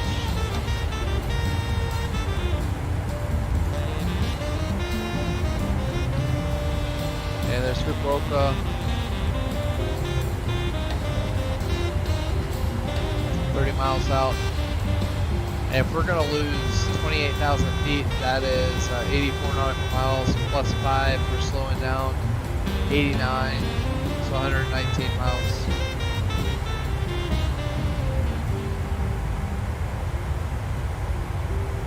So we are other green. So that's when we need to start our descent, if we haven't already started it.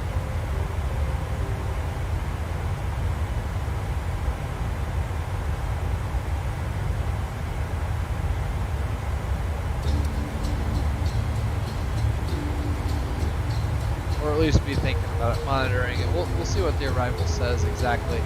It's my first time flying into this place, so I'm definitely unfamiliar with it. So that is going to be part of it.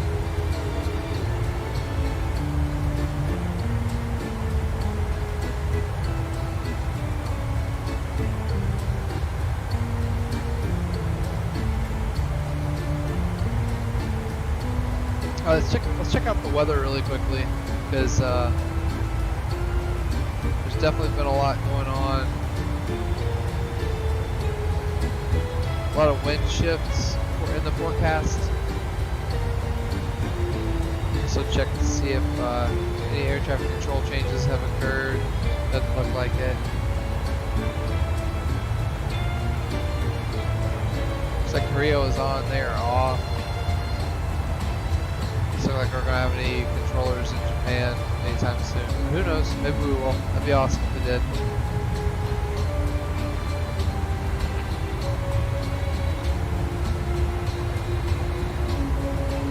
Alright, I'm gonna reload this page.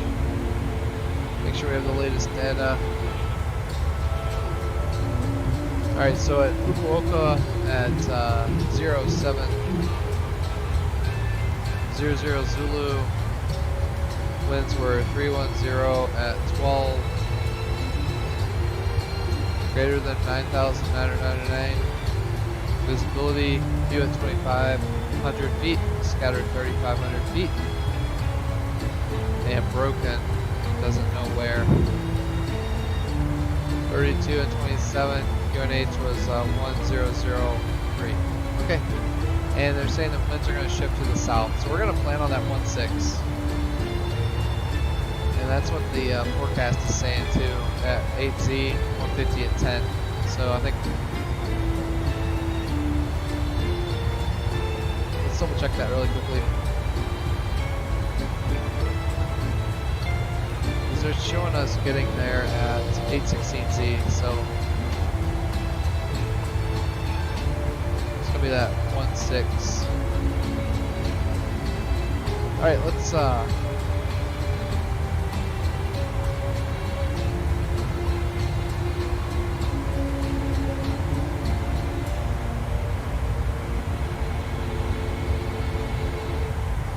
hey, I'm starting to make out some land off the nose. There's a mountain out there at 11:30 and 12 o'clock. Yep, there's Japan. So we have just about completed our transit of the Pacific. Very cool. All right. I believe we already have the ILS 16 in there. We do. I'm just going to get some stuff set up. We're looking at landing with 9,400 pounds of fuel. That is, let's check what that looks like. 9,400 compared with our planned fuel of 75. That's what? 1,900 pounds? 1,800 pounds, I'll say. So it's a significant difference in weight.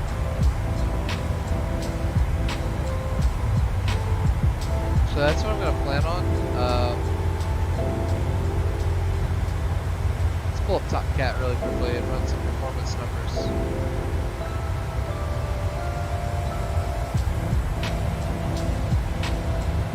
Alright. Landing. We're going to plan to land runway 16 at Fukuoka. And that's current weather. Looks good. I don't think you all can see that second screen.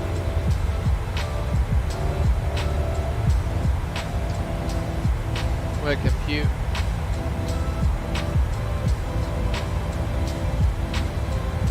Yeah, I gotta get a landing report on my screen. Let's see how much different it is. Yeah, VREF is gonna be 120. Actually, hold on. I gotta add 1,800 pounds to our landing weight. So we were planning a landing weight of 117,294. So if we add 1,800 pounds, that's gonna be 119.1, right?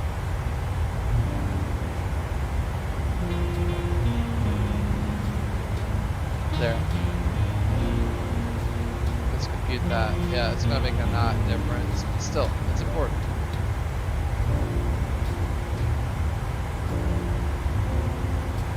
So VREF is gonna be 128. V approach, they're showing actually 133 and a flaps 30 landing. Speeds, let's see. Distance required.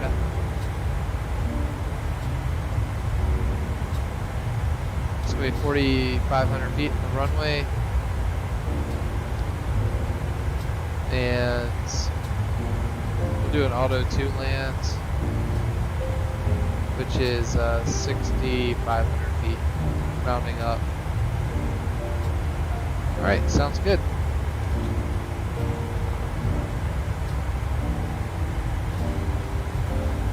So we'll take that off. We'll go ahead and get that set in the Mech 2.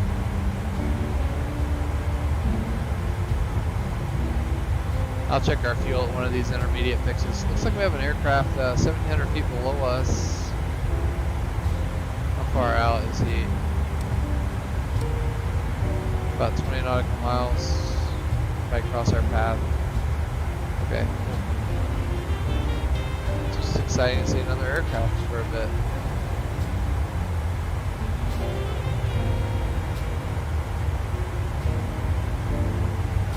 Alright, flaps 30, and 128 is our VREF. Get that set. Wind correction is going to be F5. Okay.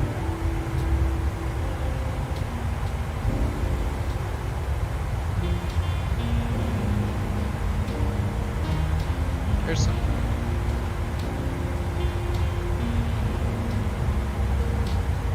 Hoping the weather engine isn't messed up. I think we should be getting some clouds here soon, but we'll see. Alright, let's get the approach plate up.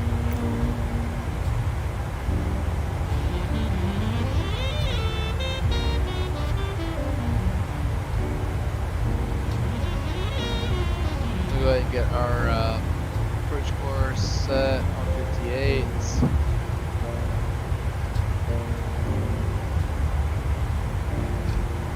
58, first officer's side.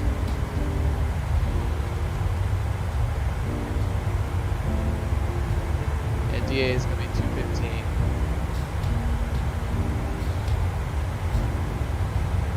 Alright. And we got to set that to QNH. And right now it's 1003. So got that standing by. Good. 14,000, we already set that in.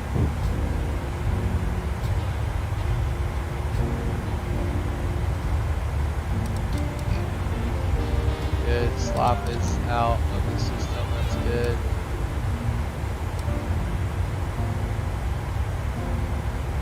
Alright, I'm going to do the exiting the coast and arrival slop if implemented, remove. It should be out. Let's double check and make sure it is. Yes, it is gone. Coast in check is, did we accomplish that yet? Let's do that. I don't think we did. Coast navigator check, exiting class 2 and slop out. So let's just check our navigation instruments. So our R&P, required navigation course 2 actuals at 0.05 nautical miles, that's good. And position wise, IRSs are all pretty close.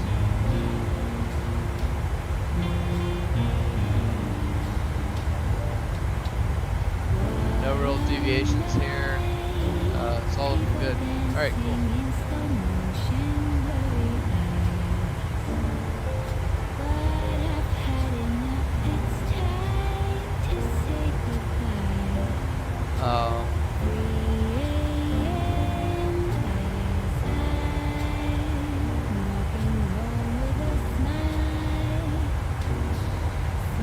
There's Japan.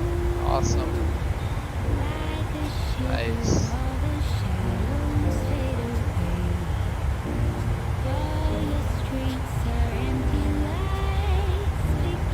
Alright, so coast and checks complete. Routing after class 2 airspace confirmed. Transition level for arrival is 140. We have that set. So we just need to confirm the routing now. So we're going to do that right now. It's going to be a part of our briefing. I'm going to turn the music down for a little bit so we can go ahead and brief.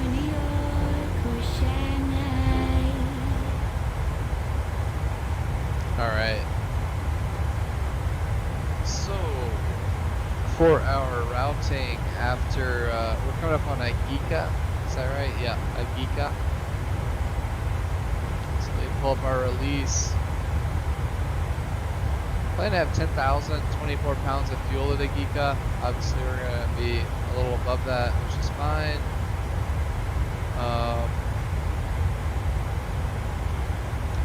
Here we go. So we have Agika. Then we have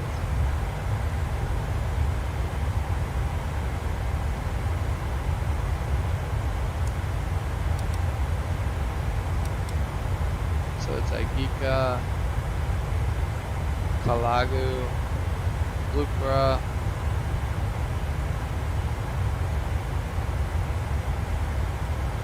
Nakatani,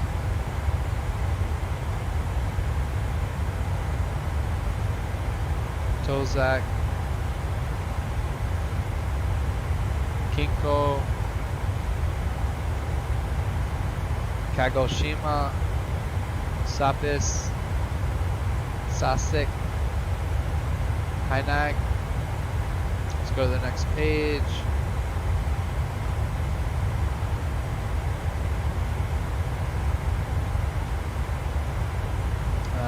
Mugen, Tami,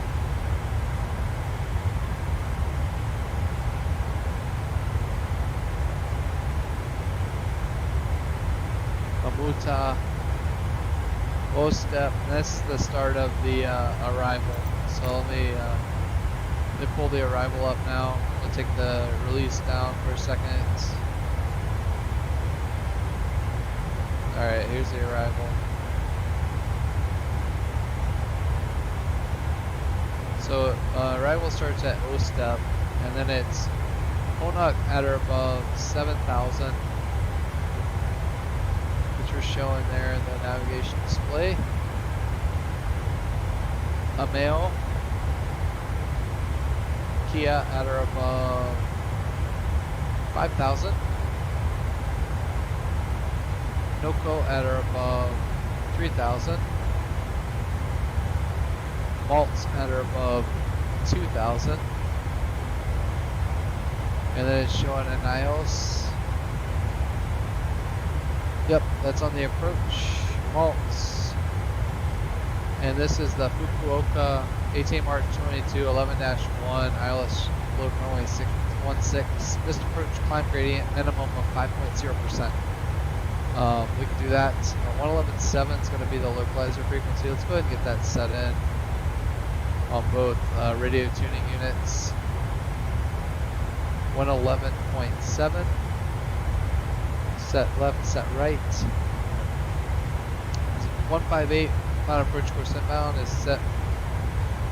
Minimum altitude, refer to profile. It has it all set right there. ILSTA is at 215. Barrow airport elevation is 30. Runway elevation is 15. And the pressurization set, and I'm going to set the heads-up display really quickly.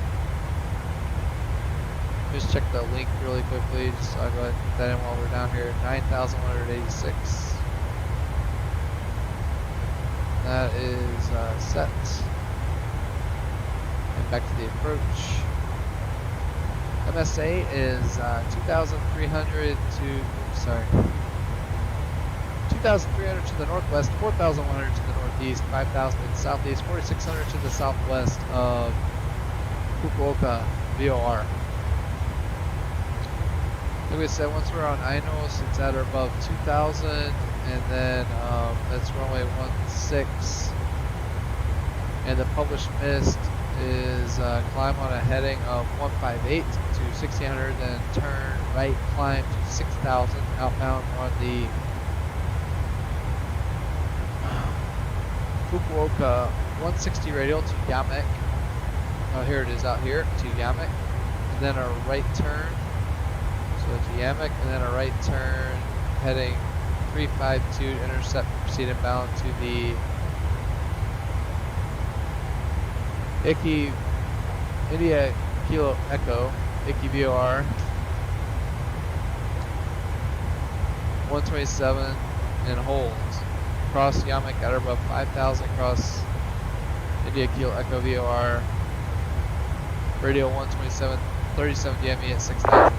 and contact Fukuoka approach. Wow, that's a mouthful. So let's see what that's showing in the whole page. I'm gonna put this back on map really quickly.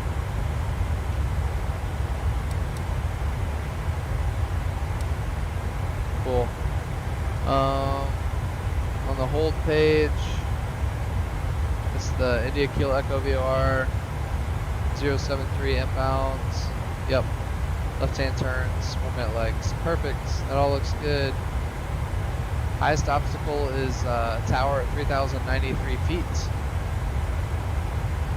to the east, southeast of the runway. Breakout, Pappy on the left, Alpha 1 lighting. With plenty of visibility, it's 9999. And if we land on 16,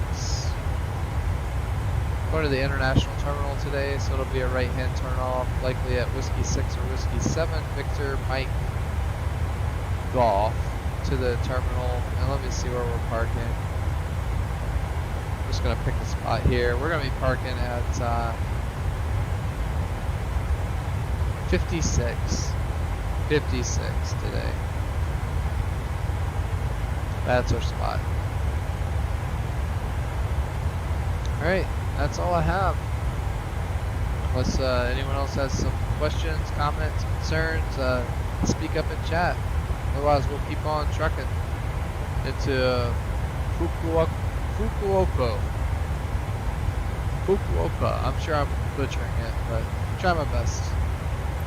Alright, let's take a look at some of the scenery outside. It's a beautiful looking place. So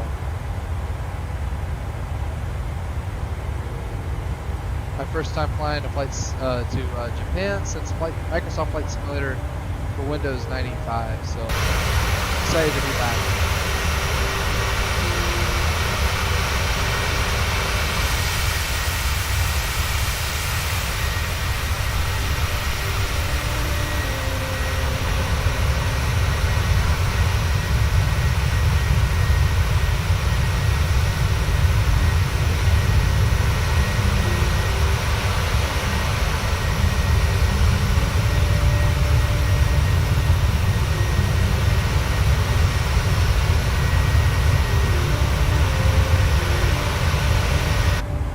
Definitely some volcanoes out there. Alright, so there we are at Kakya, 10,800 pounds of fuel. I want to write that in.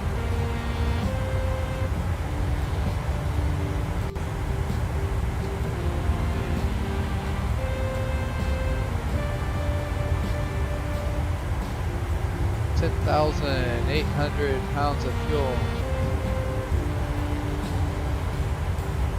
Andrew Green, how many passengers are on that plane? We have 126 passengers on board, so it's a pretty full flight on this aircraft today. We're going to be beginning our descent here pretty soon.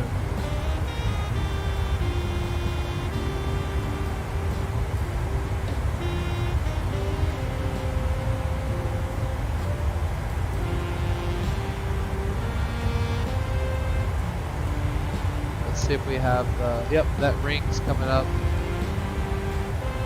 I have a target I had set. Yeah, this is a really cool looking volcano here off the left side of the aircraft. Nice little island down below. Never been to Japan really, so.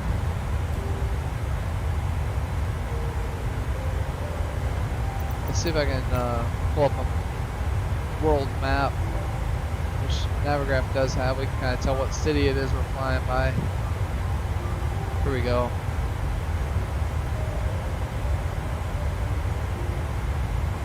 It is Mina Miyosumi. Mina Miyosumi. That's what we're flying by. And we go by Nagasaki, right over Nagasaki soon.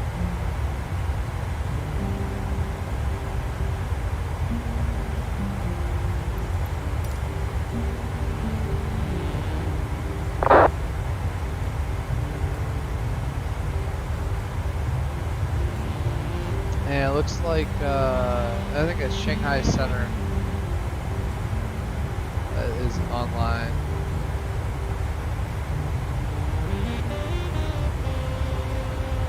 Well, it's always good to make landfall. They've been crossing the ocean for a while. Beautiful afternoon here in Japan. This is live time, and I have live weather on. I don't know that it's behaving as it should. Yeah, see, it's supposed to be live weather. So I'm just gonna leave it alone. We'll just keep flying.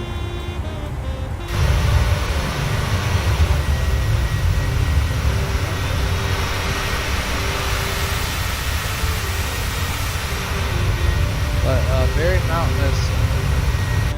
mountainous in this area of Japan. This is kind of a cool feature up ahead. This volcano. It's kind of just out in the, well, can't get it to work.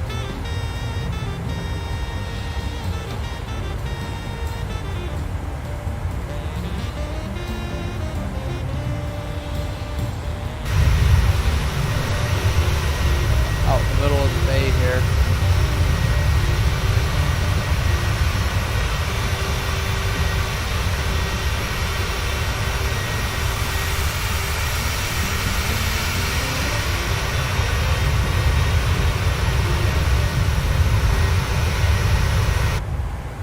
So it kind of makes you want to go fly out to Japan, check it out.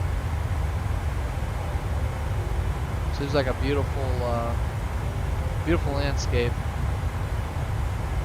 Or it's very crowded, but at least in parts of the country, it looks like a beautiful place.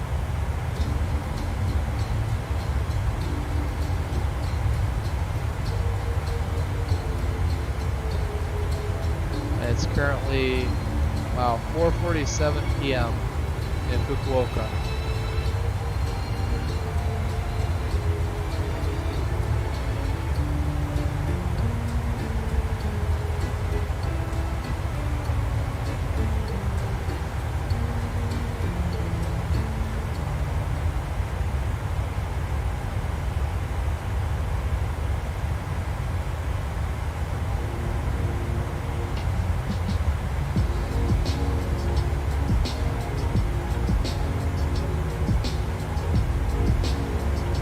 Alright, so on our descent, we'll go ahead and set our altitude in. Oh no, I was scared it was going to lock up on me.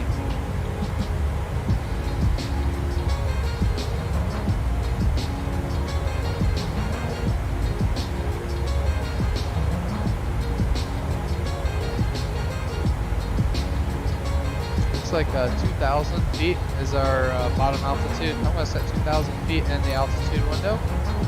This 2,000 feet at Maltz. That way the autopilot should begin descending when it's time and it's calculated. Let's see what it's saying, how far away our top of descent is. Top of descent 50 nautical miles, so it's waiting a little while, which is fine. I'm gonna just let the autopilot take us down, since it does have it's no discontinuities. It's gonna take us all the way basically to the runway, so I'm gonna leave it in. Sounds good. I just wanted to verify that by the time we got to this 119 nautical mile ring from the airport. So we're 119 nautical miles now from Fukuoka. Just gotta fly across the Japanese island here.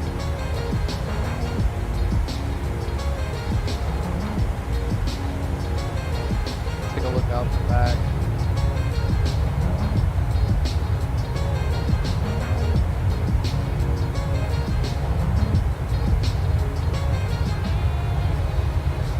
Wow, it is a beautiful country.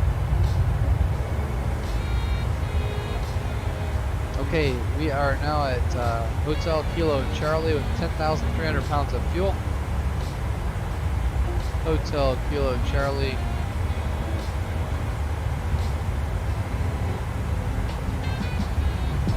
which is Kagoshima 10,300. So let's write that in. 10,300.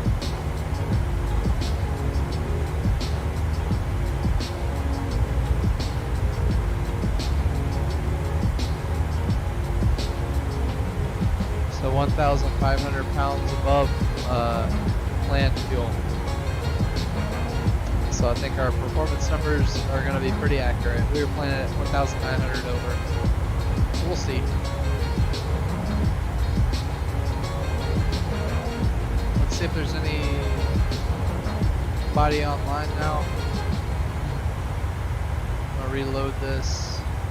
Europe's starting to come online now. United States is just Houston Center on, basically. Yep, nobody in Japan is on. There's our aircraft. Just flew past Kagoshima. And we're on our way up to Fukuoka with storms in the area up there. Let's look at the latest weather forecast, or weather report actually, in Fukuoka. So Fukuoka is looking pretty nice right now.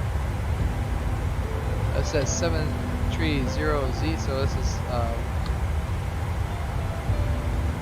different than the last forecast we had, or report we had. Visibility is 9999, light rain showers few 1500, few 3000, towering cumulus, scattered 3500, broken. And QNH is 1002. So I'm going to go ahead and put that in on standby in the altimeter window.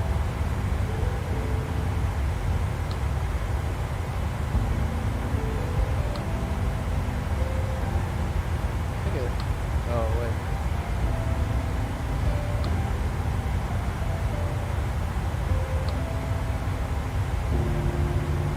Alright, there we go. 1002 is set.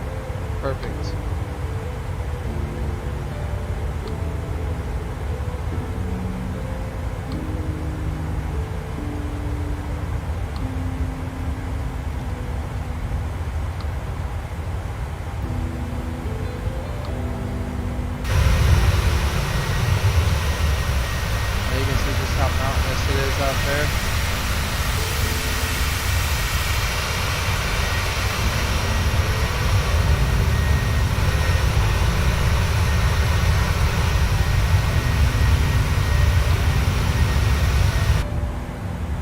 Starting to wonder if live weather is broken at the moment, because it should be cloudy in this area where we are.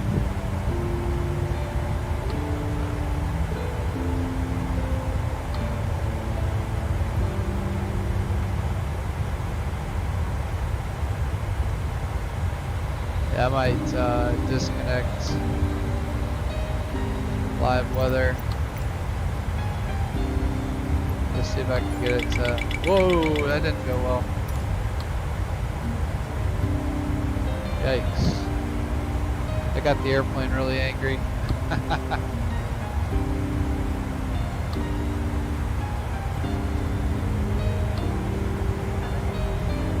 You can see the airplane's getting really laggy now. I've had this happen to me before. It's usually a live weather problem. So I might need to start up... yeah, I don't know.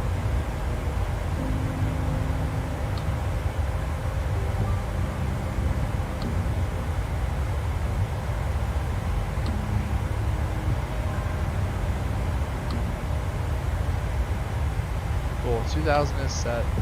Alright.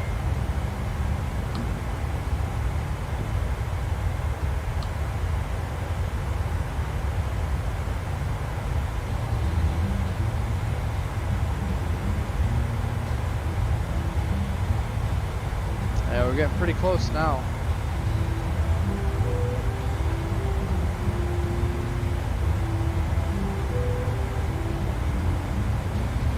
Look, it's just like fix after fix after fix.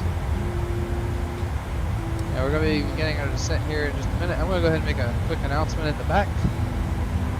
Get everybody seated, and we'll get ready for our descent and landing into Fukuoka, Japan.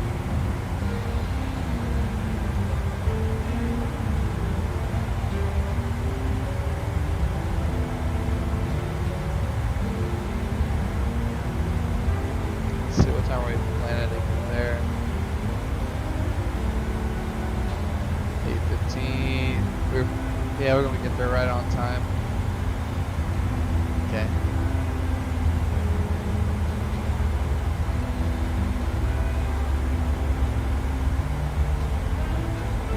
And ladies and gentlemen, quick update from the flight deck captain speaking. We have begun our descent into Fukuoka. Should have you on the ground in just about 20 minutes. Looking at an on-time arrival this afternoon. Seatbelt sign is coming back on.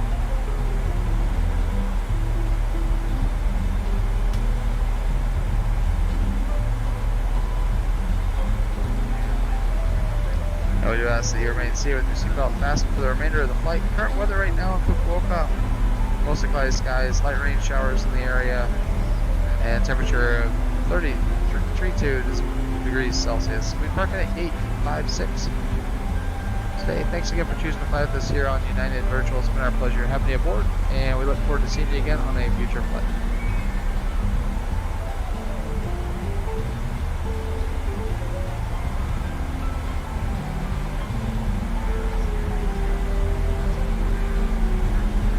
Alright, we have begun our descent.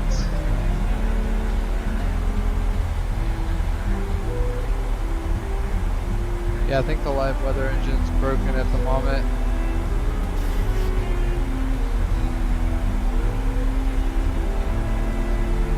So Fukuoka is it's somewhere out there.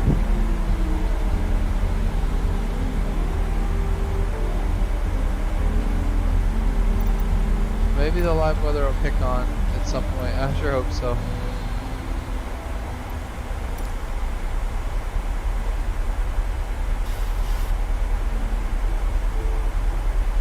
Definitely some pretty impressive mountains out this way.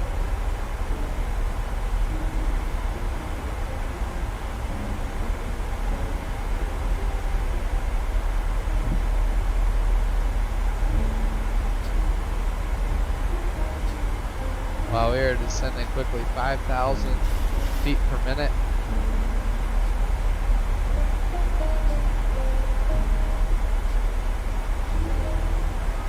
Let's see if we have an updated weather report from Fukuoka. Yep, still that same one. 28 minutes ago.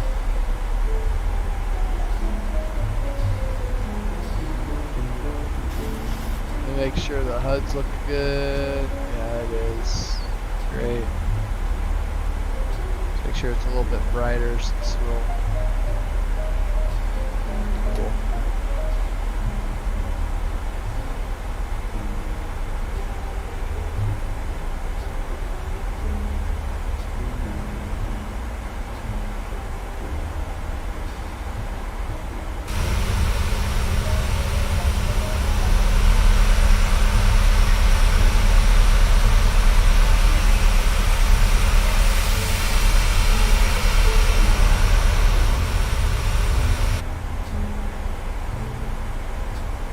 Yeah, frame rates are really going down right now.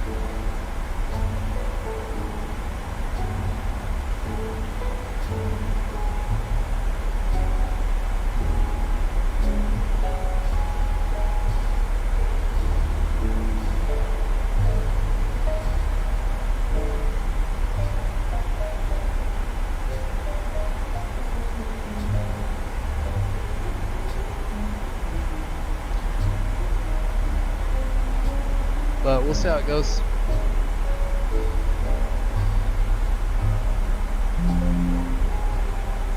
Alright, looks like PACX lost connection to a simulator. Alright, that's fine, whatever. PACX is done.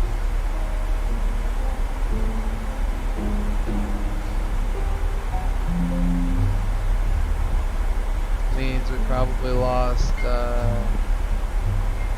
cars also. Yep. So I'll just need to keep a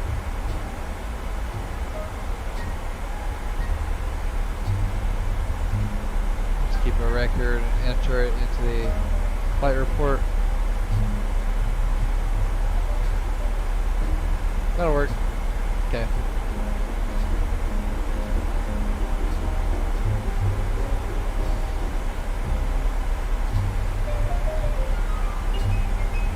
Well, it's Fukuoka out there.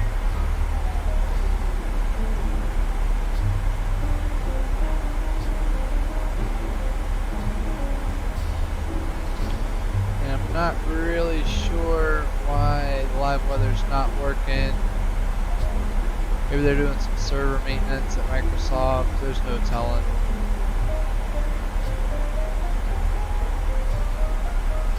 There's another airport down below us.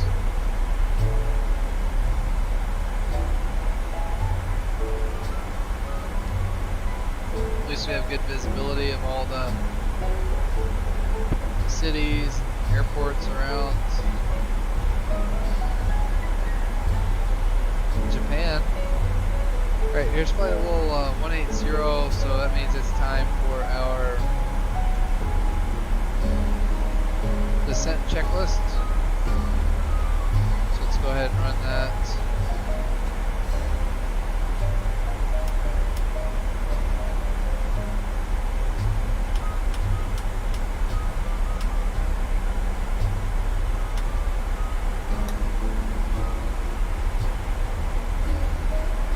Alright, descent checklist, altimeters, it's going to be at 14,000, 140, it'll be 1602. Minimums are Barrow 215, landing data is 30, 128. Approach briefing, complete auto brakes, 2, seatbelt signs, on, pressurization panel is set, good, recall checked, set check complete.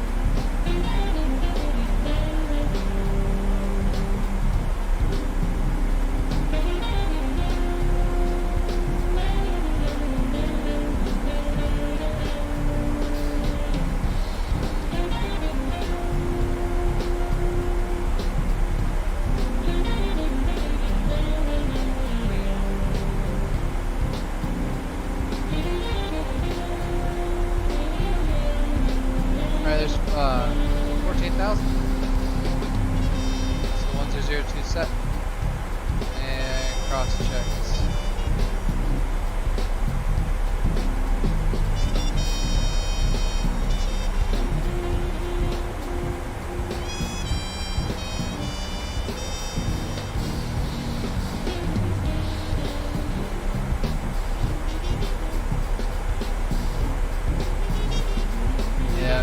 Rates are really going out now.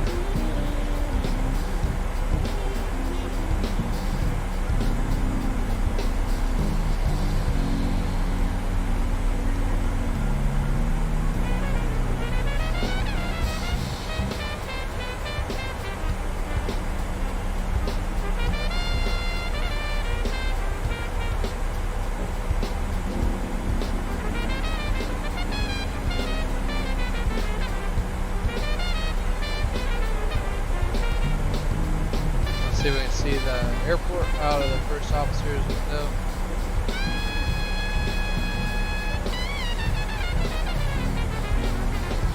Yep, there's the airport.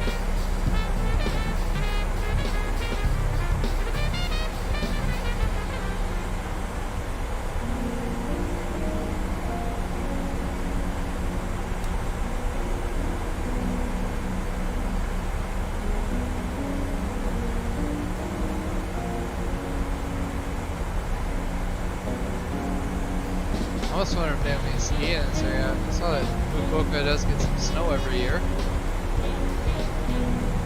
It's definitely mountainous.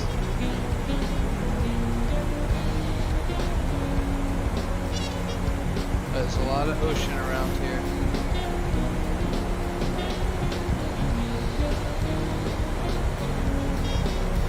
Alright, we're going to get the flight test bells.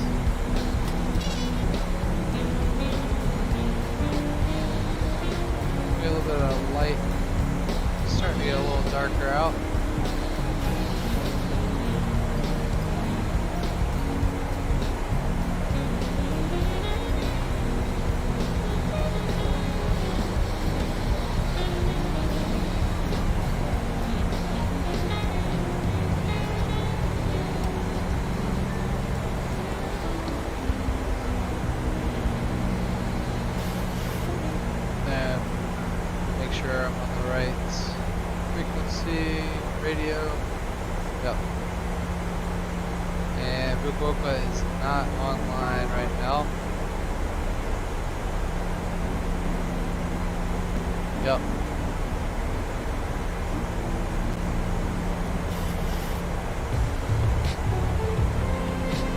And Fukuoka traffic United 1956.737, extended right downwind for the ILS runway 16 Fukuoka. Alright, music's coming down since we're on approach now, below 10,000 feet. Sterile flight deck below 10,000.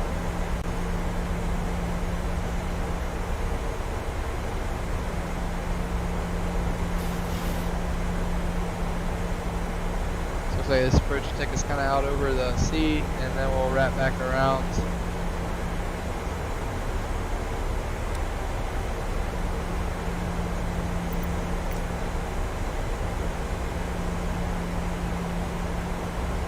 I'll pull up the approach plate here.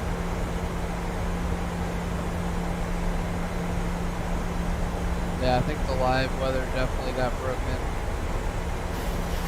Frame rates are tanking. So Noka's that are above 3,000. Malt's that are above 2. Any speed restrictions, that's the only other thing. Max 230 at or below 1.4, max 240 above 1. Okay, so we gotta be at 230. I'll pull us back. Let's go flaps 1.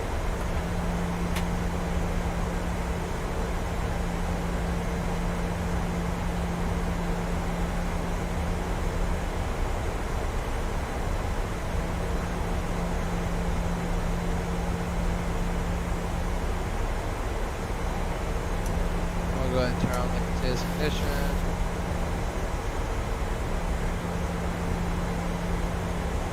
We actually need to start slowing down. I'm gonna say 180 now. Flaps 5.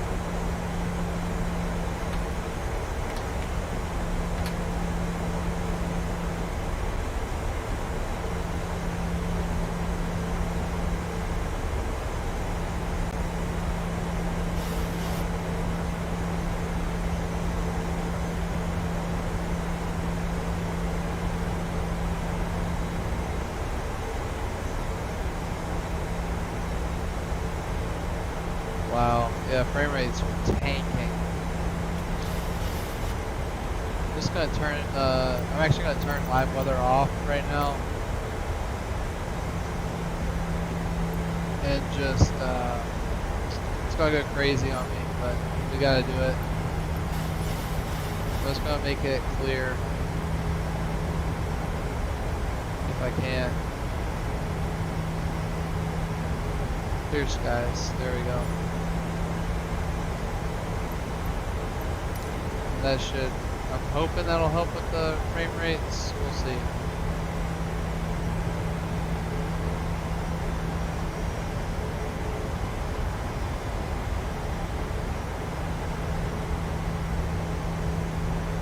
I don't know.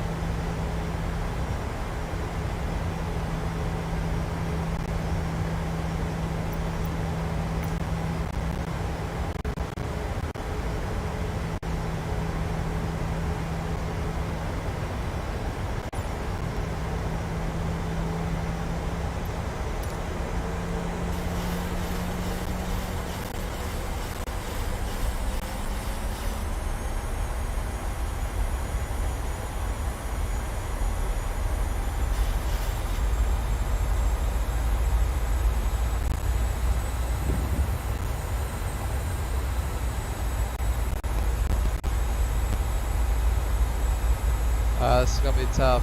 Might have to do an auto land. this is gonna be tough. Let's slow down to 160 now. Let's go flaps 10.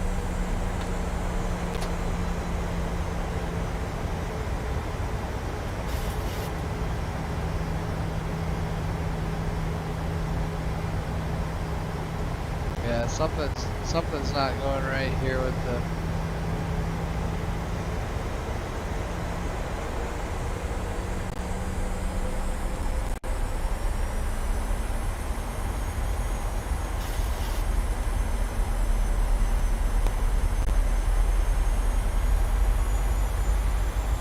That's our localizer.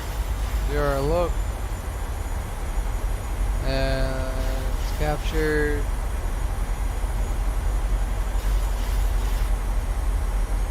And approach mode arm. Gear down.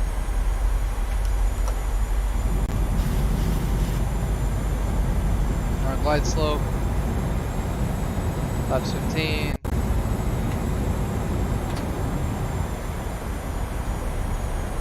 And Fukuoka traffic, United 1956, Boeing 737, 10 mile final, Fukuoka. Alright, here we are on final. And let's slow it on back to final approach speed of 133.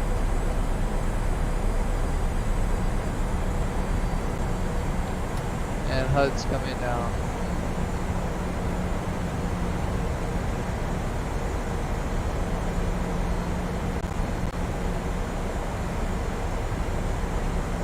And flaps 25.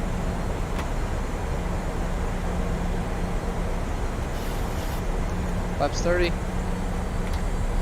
The approach check flight nav instruments verified, cabin notification complete. Altimeters are 1003, cross check 2500. Landing check, landing gear is down. Flaps 30.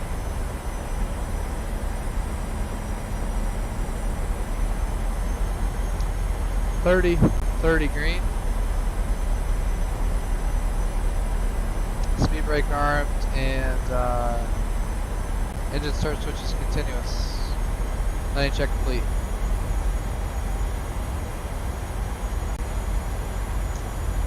Alright. Pretty stiff. Looks like the winds did shift around to the southwest. So winds are 230 at 20 now. Yeah, the clouds just got lost in the translation, the live weather. So, it's too bad.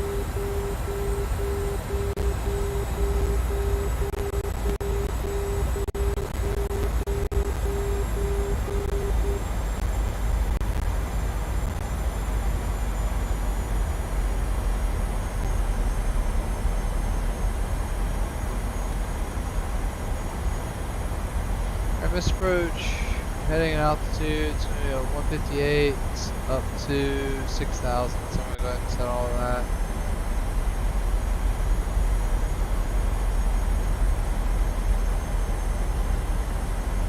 So 158.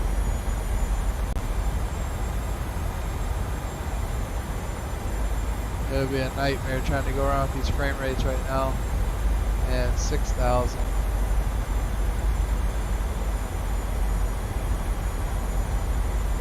There it is, approaching altitude are set.